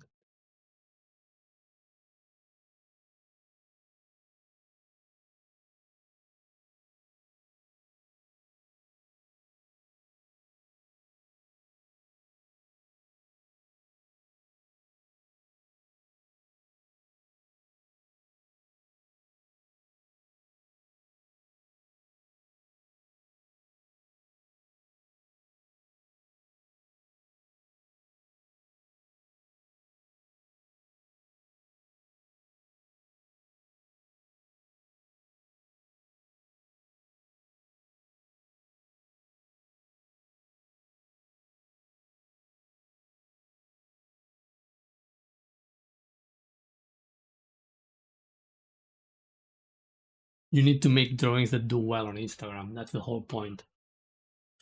Yes, that is wisdom. You should, unironically, make a video titled like that. You need to make drawings that do well on Instagram. You know, that way you can lure all the people in, and they're gonna be like, oh yeah, this guy's gonna teach me how to do drawings that do well on Instagram. Yeah, because that's what I need. That's the only reason I make art for. You know, like I just want to share it on Instagram. It's not even because I want to monetize it and make a living out of art, because I like making art and I want to be able to do this all day. So if people give me money, I'll be able to do art all day. You know, I just want it to be popular on Instagram because it gives me a dopamine release every time someone clicks like, and I don't even know who they are. It just, that's the whole reason to make art. You know, it's the dopamine rush. I just need the attention. I need people to look at me. That's why we make art. Gotta do those furry art piece now. I've been enlightened. Look, if furry is what you are into, like just go make it. I want to see. I want to see good furry. You know, I don't want to see the furry that it's make because it's like, oh yeah, someone asked me to do it, so I have some skill. I'm gonna do some furry, so you know people can look at it and go on about it. No, no, I want to see actual genuine pieces of art that include furry. Like something you make for the good reasons, you know? Something you make just so it gets popular on Instagram. Because that's the metric.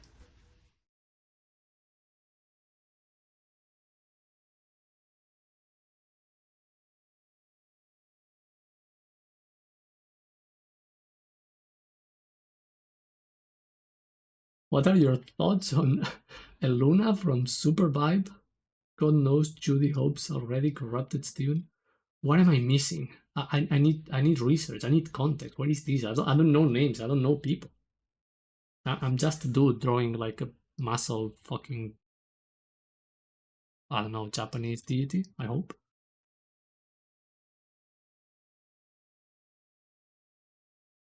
But I'd had so many sponsorship deals and subscribers already. If I gave the public what they think they want and not what I think they need.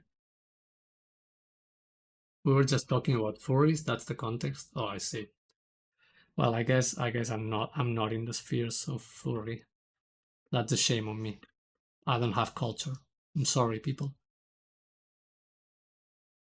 I'm not only from the wrong continent, I also don't have any culture on the furry spheres. It is a shame. It is a shame. Yo, just give in and give people what they want. Just just treat the public like it's God, like it's art. Just surrender and let it be. Let it be. Just let it go.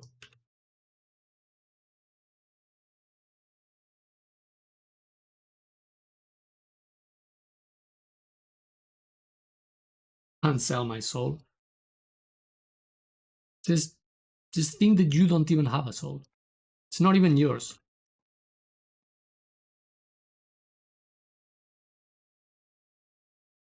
Te indigna.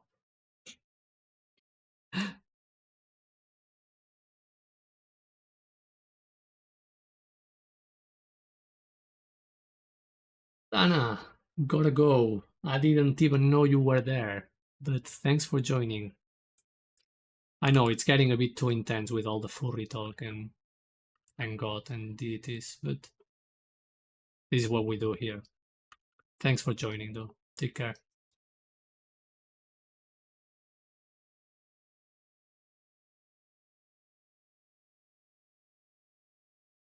Me indigna el hecho de que no hacen, la gente no hace arte con furries. Solo hacen furries por las visitas, pero no hay, no sé, es furry, mundo del furry en general. No sé ni hablar español ya.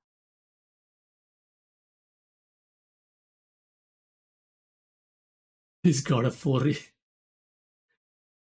I mean, the physical manifestation or representation of God can be whatever you want it to be.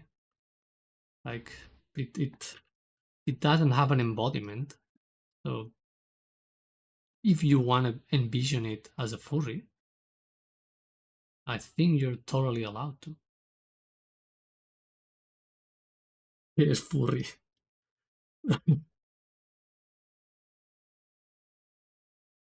Furry son animalitos.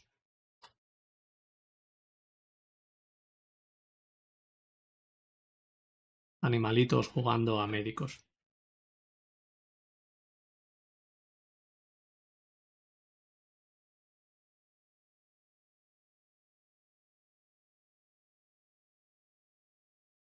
I'm 23 and I feel old now. I don't even know what those are.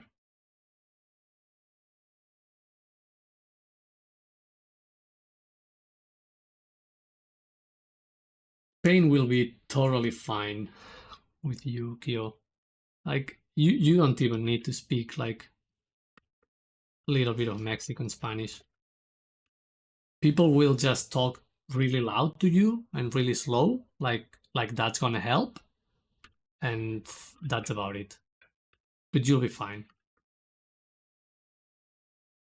You'll be fine. You just show them American dollars and they'll be like, oh yeah, give me money.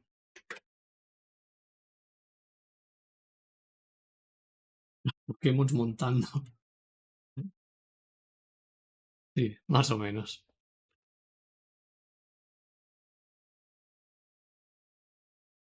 Son todo diferentes formas de porno.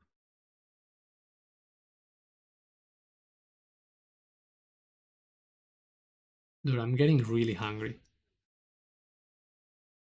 I keep doing this to myself.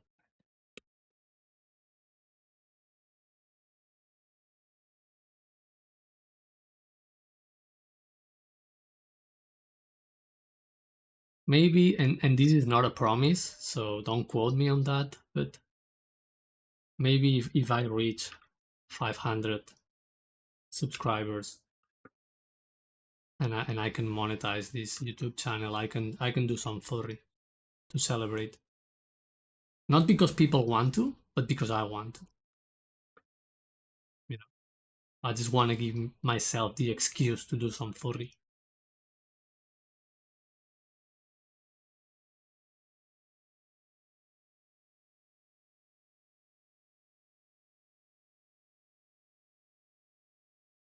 But I will have to censor it. I will pay you. Okay. I think we officially have the first commission coming from this YouTube channel.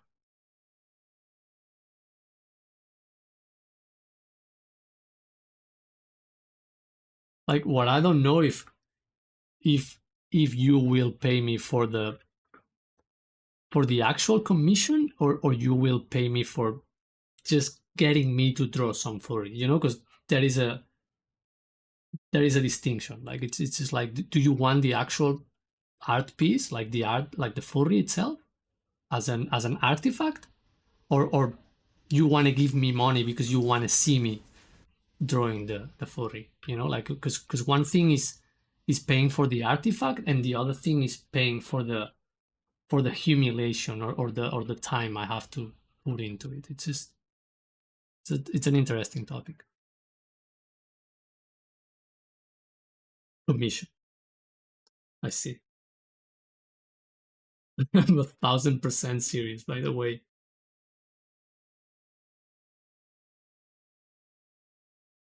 If you will bring it up when it comes. Yeah.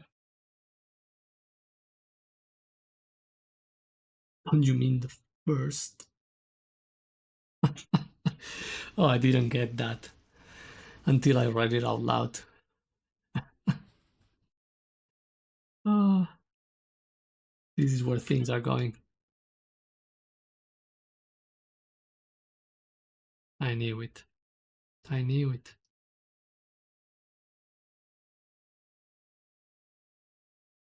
I knew it will come to this.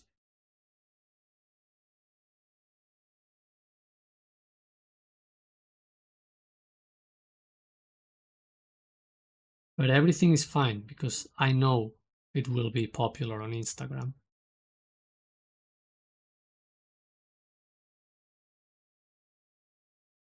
Ah,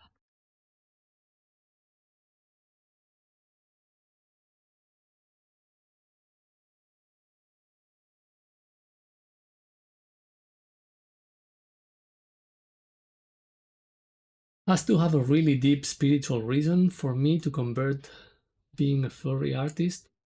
Well, like what else do you want? Like it doesn't get any more spiritual and deep than furry.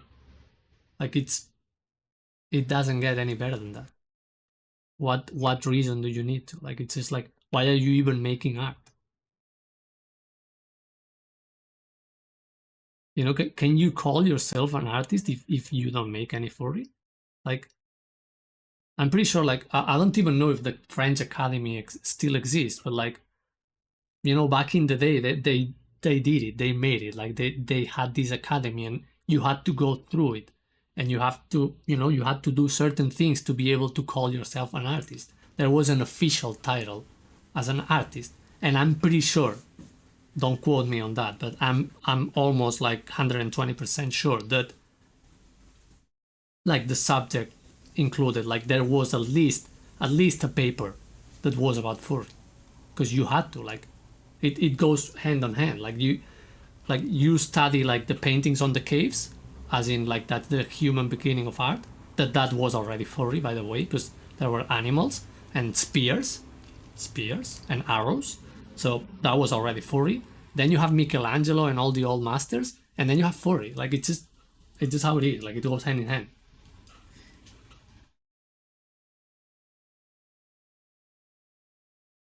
I hate this drawing. Did it do well on Instagram? Wait, yeah, it did. I feel so much better now. Exactly. Exactly. That's exactly how it goes. Is it your favorite piece? Like, are you proud of it? But you post it on Instagram and it gets ignored and it doesn't even get a like from your mom? Then it's shit. You should have never done it. It was a waste of time. Quit art forever, for everyone's sake. And if you can, go find other artists and tell them to quit. Because they should. They should. They should. Like, what the hell? Instagram knows best. That's it. The algorithm gods know. It's better for the economy. So it's got to be good. That's it. That's the argument. I'm not going to discuss about it.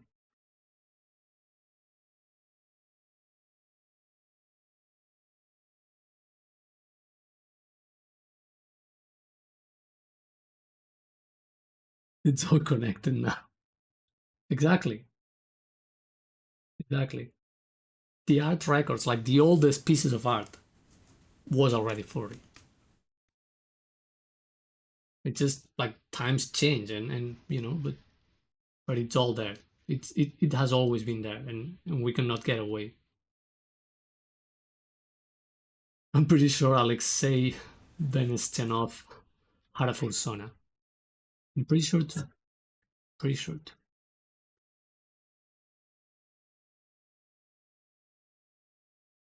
Or it's just a fake artist. That's the alternative.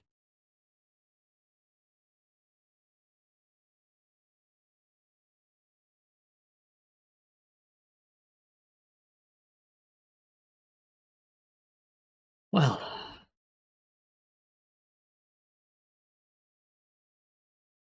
I think as a reward for today's conversation on my next stream, I should probably draw Revenant's feet because that's a hot topic nowadays.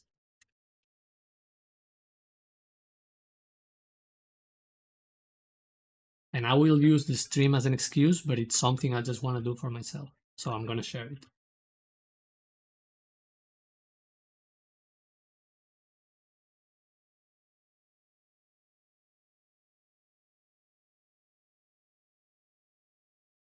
Setting notification right now. I see. I see. The thirst baiting is working.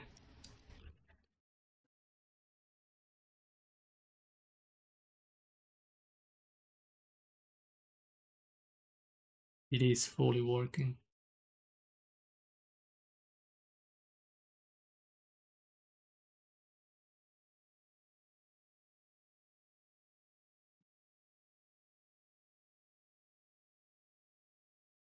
Okay.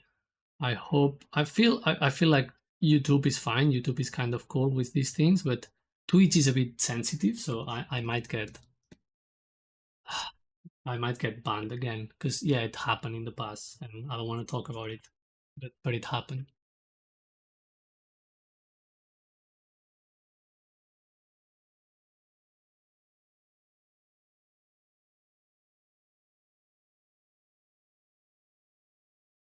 When is your 24-hour stream? I thought about it, but I think like 24-hour stream is a bit pussy. I thought about 72-hour stream because I think I can make it. I can make it without sleep for 72 hours and get right there before dying, and then I may die live. But I think 72-hour stream it may happen soon. Something I should totally attempt. Okay, but just people look at this. Like I know you are all into furry, but if if we ignore that these are pseudo human feet,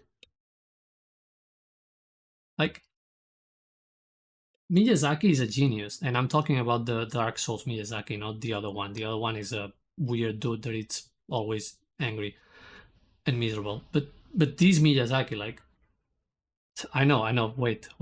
I don't know how to do layers here. Give me a second. Give me a second.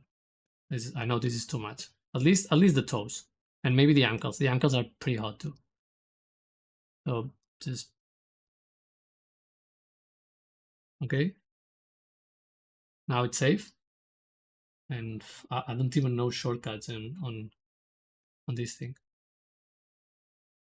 I'm sorry for sensitive viewers, but okay, now it's safe. Now we can keep talking because I'm pretty sure I'm already banned from Twitch, but it's okay. I don't even get many viewers from there, so who cares about Twitch?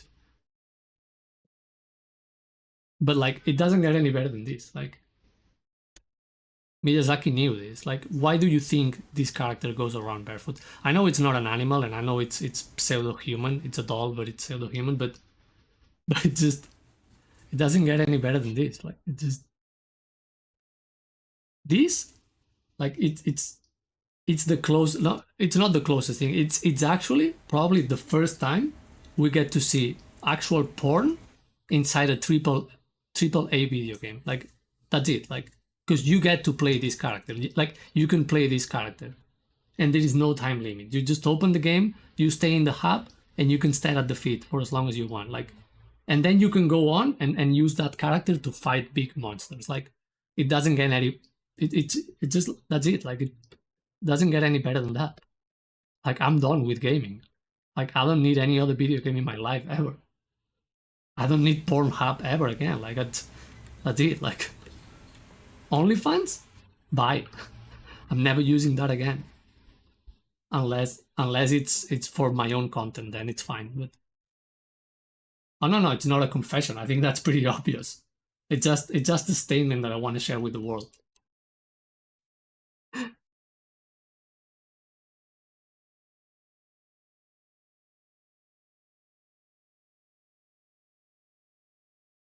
But yeah, I gotta draw this just for learning purposes because I know Instagram is gonna love that.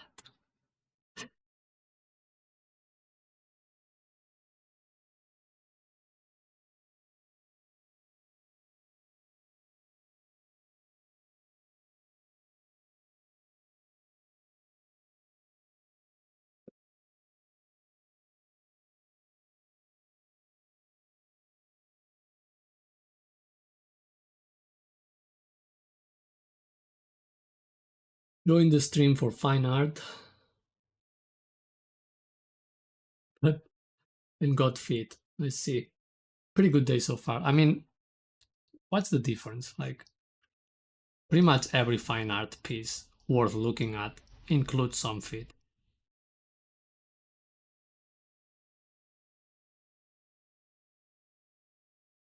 Michelangelo and Leonardo, like they're probably the best artists of history, and they both have feet. They're drawing. Like, come on, like like it's.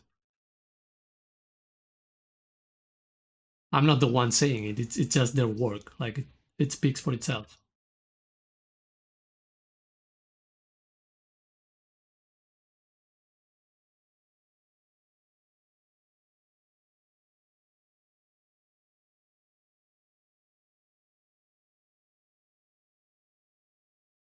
That's the key. Yep, that's how it goes, Kyo. I just enlightened you. You just gotta give feet to your figures. I know you like drawing the figure, but you're missing the best part. You're missing the best part. That's what your art's missing. You do that, and you become popular on Instagram. Like, boom, instantly.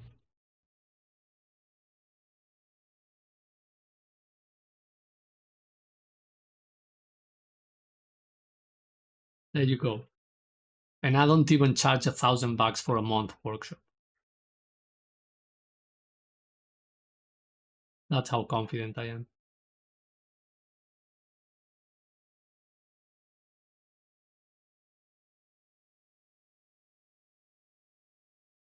As an artist finally taps into that creative divinity and all they see is fit.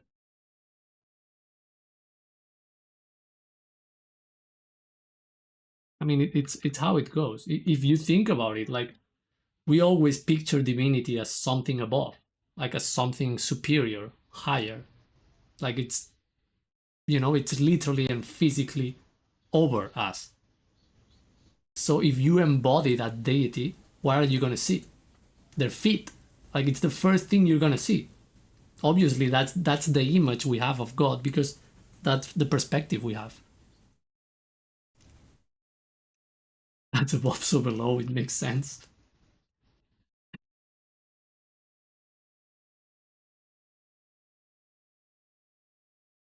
Oh, I can't wait to see Kyo's next work. It's gonna be so good. It's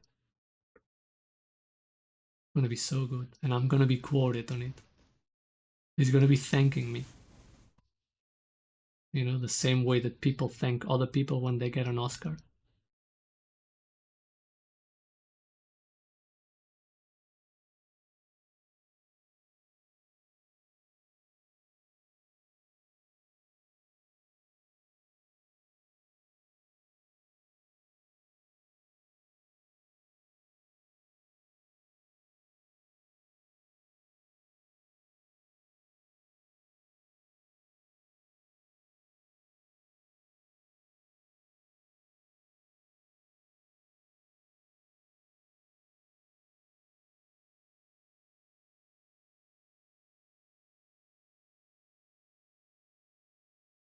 course, of course. Well, that's what you say now, but wait until you're famous. Then you're gonna forget about your roots. We'll become arrogant and forget about your masters.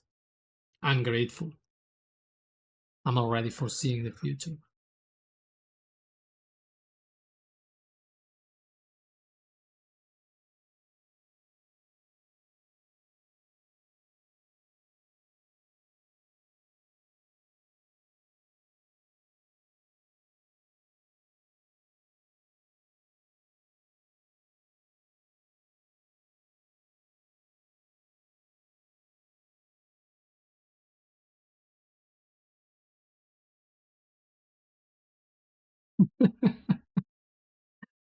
Cozy. Oh no, I just checked out Kyo's artwork.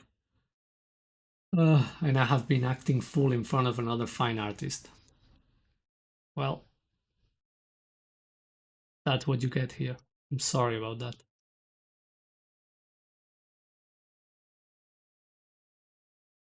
But I'm really picky with my company. I only surround myself with the finest artists. Like it's like you're not gonna find regular folk here. That doesn't work. would have been doing the same.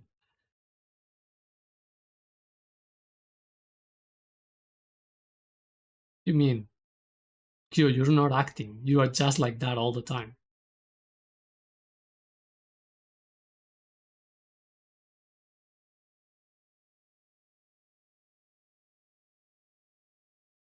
I think I belong here. Just gotta grind those art skills. The art skills don't matter. What matter is the reasons. Like your opinion about art and the reason you're doing it, it's the only thing that's gonna make you an artist. Everything else is just meaningless. It's not necessary. Just a bunch of excuses we need to build to allow ourselves to do what we want to do.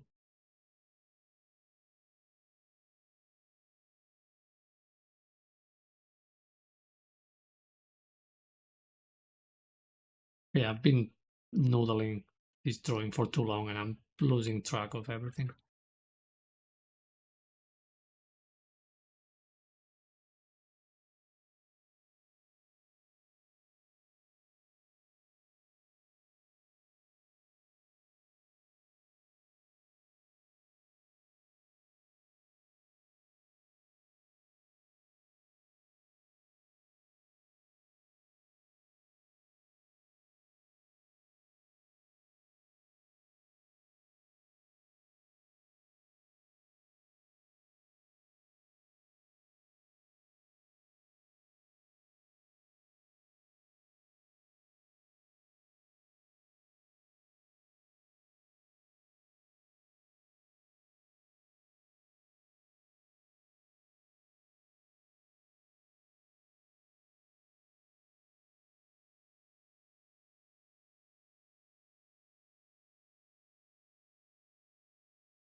I just see art as like a conversation. Highly skilled artists are speaking in a way I don't understand, and I just really want to understand.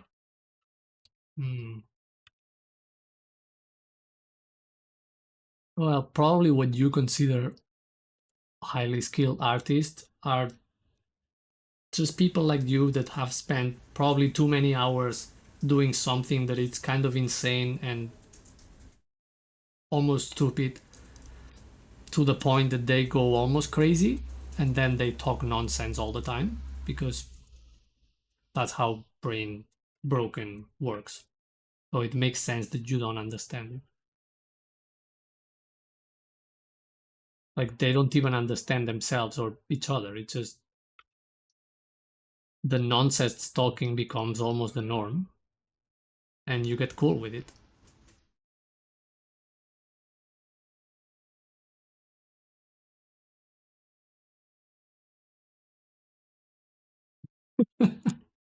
I wish this was a voice chat because I have a lot to say on that. And text box is too small for, yeah, I get that.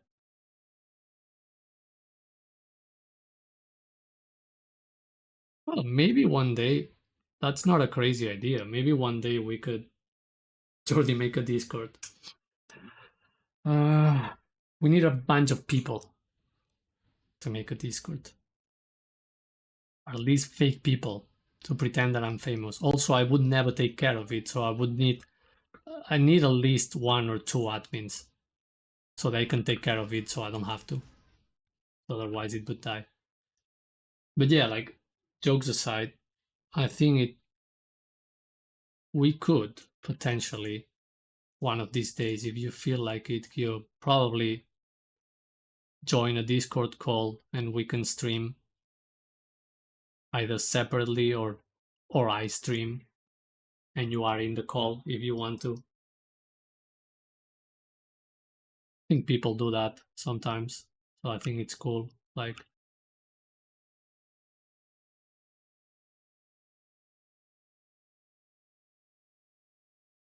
I know in Twitch they have this feature to stream together. I don't even know how it works, but I don't know if YouTube has anything like that. But the Discord call plus streaming, I think it's a format that people do.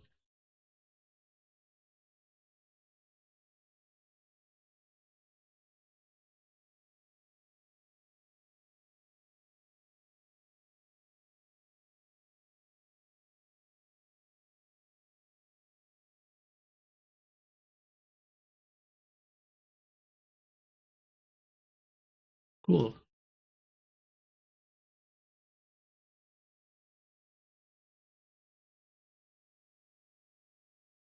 Cozy. I'm creating an art community. I will be there one day.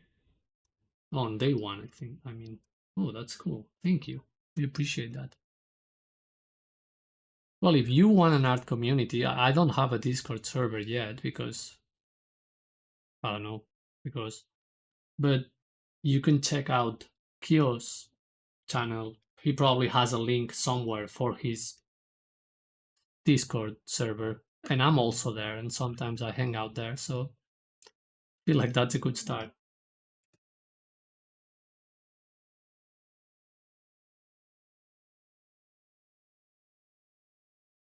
You don't need admins or anything. You're a cool person, so you will attract cool people, I'm sure. I guess, but doesn't it require for, people to fidget with things and do things and make things work and fix things, and people are gonna be like, "Oh, Jordi, this is not working. Can you add this channel? Can you remove this?" Someone's calling me names, and I'm like, I'm not gonna do any of that. It's gotta be self-managed. It's gotta be self-managed.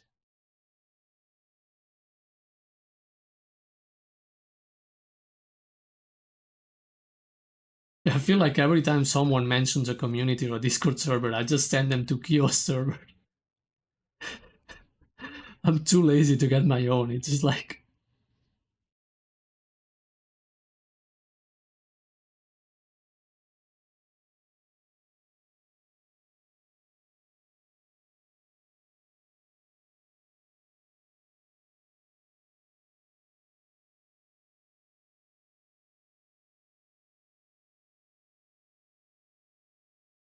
the server is only ever as active as you are early on, and you can keep it super limited with just a couple of channels.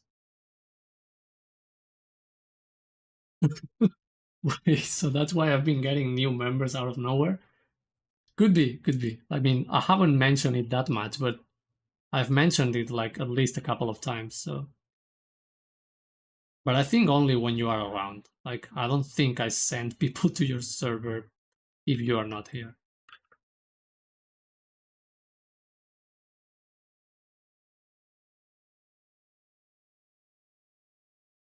Yeah, definitely. If I make a Discord server, I want to make it relatively small and keep there like mostly people I kind of know directly. So I don't think it would be like an open server. It would be like an invite only type of thing or something like that.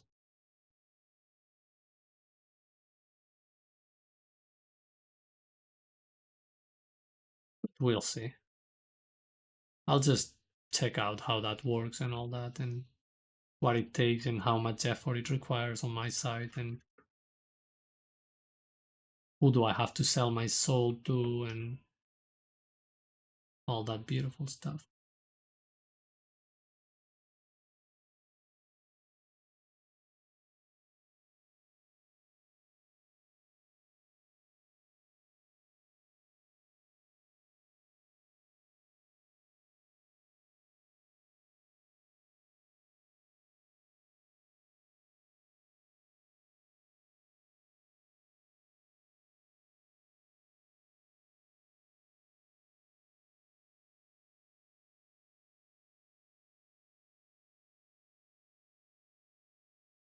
All right, people. Think we got a bunch of studies and sketches going on. This was a cool experiment. I don't know if you got to see this skill, but this is what the chrome brush with color looks like, or at least in my hands. It feels a lot like working with wash because you have to like pick the exact color you want to use and lay it down. So it's kind of sometimes you can mix the colors almost like colored pencil if you are careful with it, but generally speaking, it works like really similar to wash. So it's kind of fun. It's a slow process, but something I'm willing to explore a little bit more and see where it takes me. Yeah, leave it here. so we can first bait some random unaware potential viewers for when the stream is over.